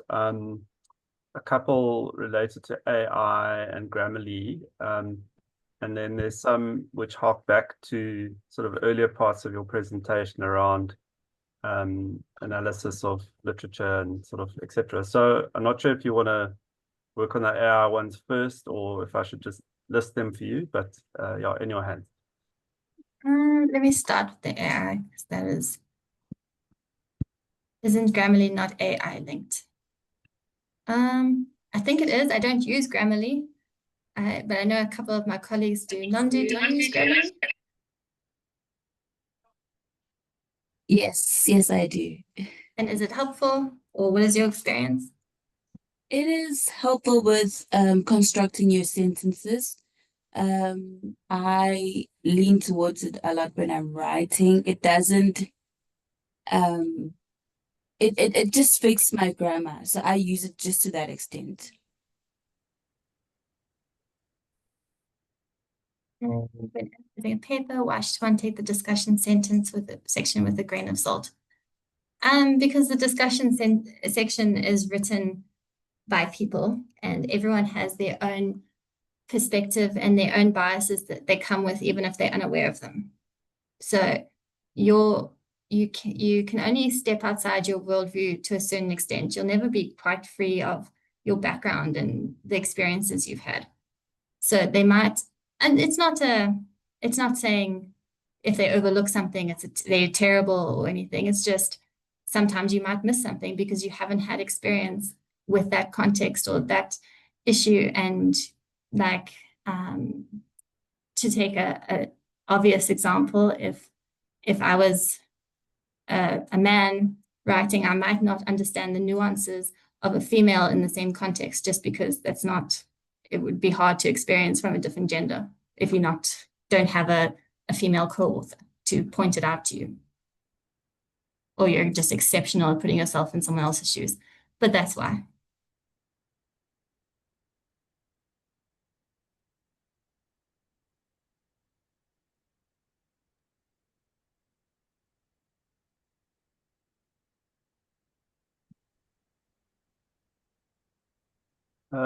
There's a question from Ruvimbo. It seems voice is definitely a key topic with us here, but please advise on the voice aspect. Often in synthesizing and giving your own point of view, you later find that another scholar reached the same conclusions about the subject. Does it mean one now has to cite that person?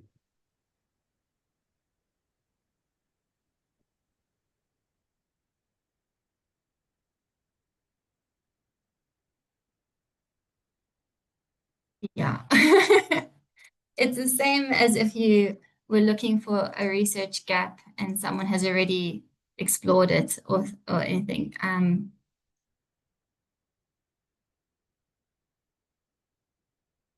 But I'm trying to think of a better example. But yeah, if you come across it, then you would have to cite them. But it depends, is it exactly the same or is it just similar? Can you incorporate it in other place? But also you can still cite them and then have your conclusion, because you're creating an argument throughout your literature review. So while they may have a similar idea in this aspect, you are creating an entire argument that spans a whole literature review. So there is space for your own voice to draw your conclusions. I know that that's not particularly comforting, and it does happen that someone has already written what you thought of.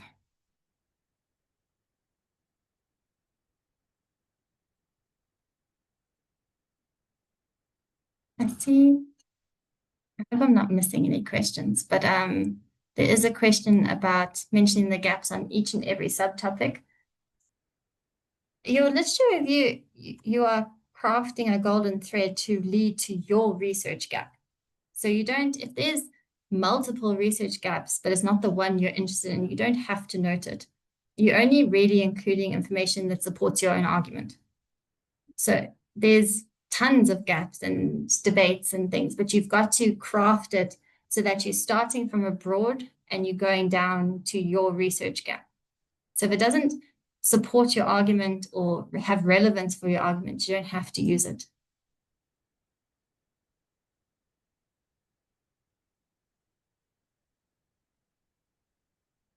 I haven't actually tried to use and or when searching for papers, because typically in connected papers, because typically I am looking for a specific paper that I know of. But we can check that.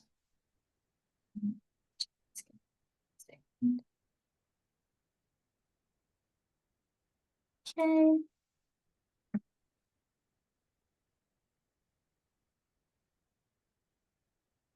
When you type it in, it gives you specific papers.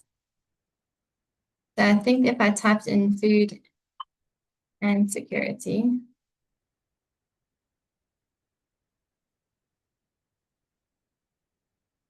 it's going to look for that structure. So no, you cannot use Boolean terms in this. Good question though.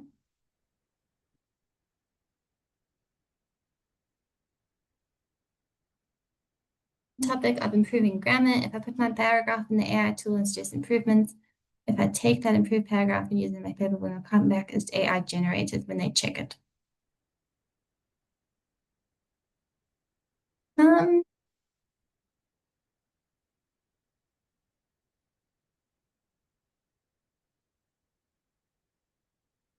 don't know how people are checking for AI because the tools that they're checking have problems. Sometimes it says it's 90% AI generated when I know someone has actually written it. So it's a tricky one.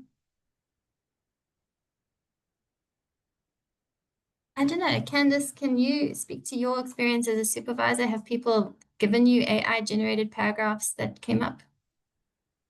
Yes, it's an interesting conversation. I'm trying to bite my tongue just in terms of all of this because it could go on forever. I think the question is a little bit, if I may say it in this way, is a little bit about how do I not get caught out for using AI. And I think it is, and I think you said it perfectly, Jackie, is that if you're using AI to refine and support what you are doing, it's your work, it's your things, and you're using it as a help. There's a difference between that and using AI to do your work. And that's the kind of perspective I take. I'm very much anti-AI in starting things, in doing the work, and a little bit also in doing analysis. It's not something that I motivate for, just because it's your work, especially when we are students. It's important for you to own that and to get messy with it in your writing. There are software packages available that universities can use to check whether you have used AI in your work. I don't know the extent to which it picks up whether you've used it to edit versus whether you've used it to generate. I would say, I'm trying to find the English phrase for it, but I would say just be careful around how you're using it so that you don't get labeled as someone that is using AI and not doing the work by your supervisor, should they be using any kind of software.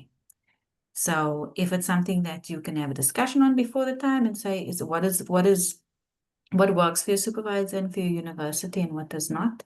What are you supposed to disclose and what don't you disclose? Because you don't want to be caught out and then be labeled and get into trouble for some of those things. So I would say first have that conversation. But yes, there is software that can catch you out if you're using in a nutshell.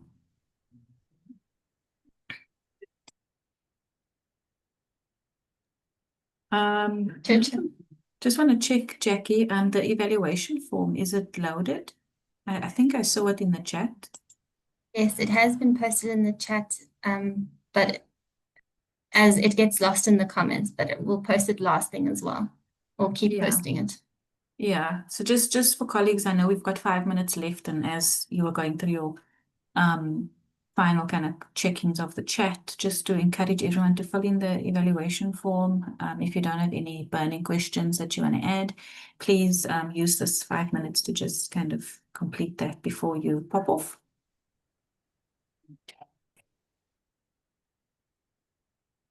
And Mama Kete? Hope I pronounced that right. Doc, I just want to make sure that I got it correct in terms of AI. If I have read through the article and made some notes and highlighted some areas, and I just take those and put it into Grammarly or paraphrase, would that be considered using AI or it's not? That would be using AI, yes. So if I put it to improve my language, like in Grammarly, once it has improved my language, I still need to go through it and then put my own words around the way it has given me the response. Because I'm trying to, how do I maneuver through that? Because sometimes the language is a bit difficult to understand, you know, and you just kind of want to understand what in the article, what does that mean, and paraphrase. So how do I work around that to make sure that it doesn't pick it up as AI? Okay, so you're starting off reading it yourself, which is good, and making your own notes. I understand that the language can be difficult, especially in academic talk where we try to use the biggest words possible when it's unnecessary. But the output you're getting from AI, I would still always suggest that you read it carefully and, if possible, tweak it, make it your own again, so that the way you're using the AI is as a tool to facilitate your understanding rather than as a tool to do the writing for you.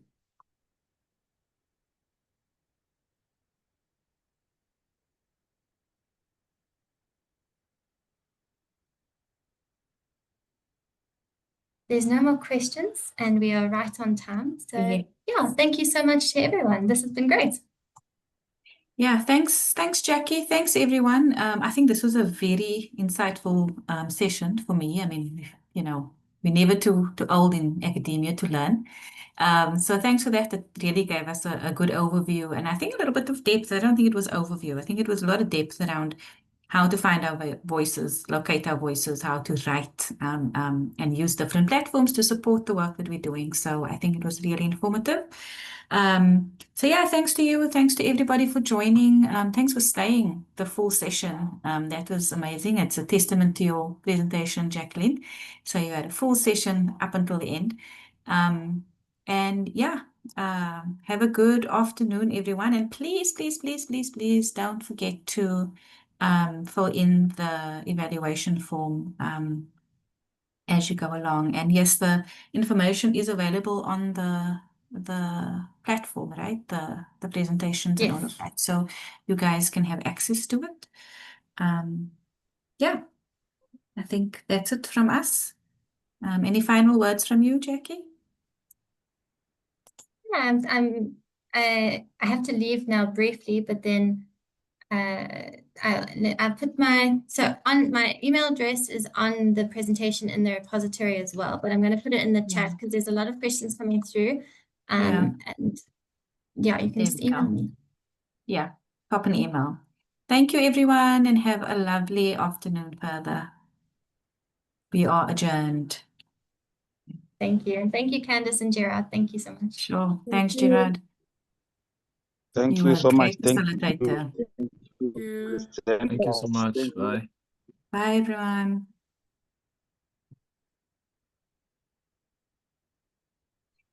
Thank you. See you tomorrow. Bye-bye.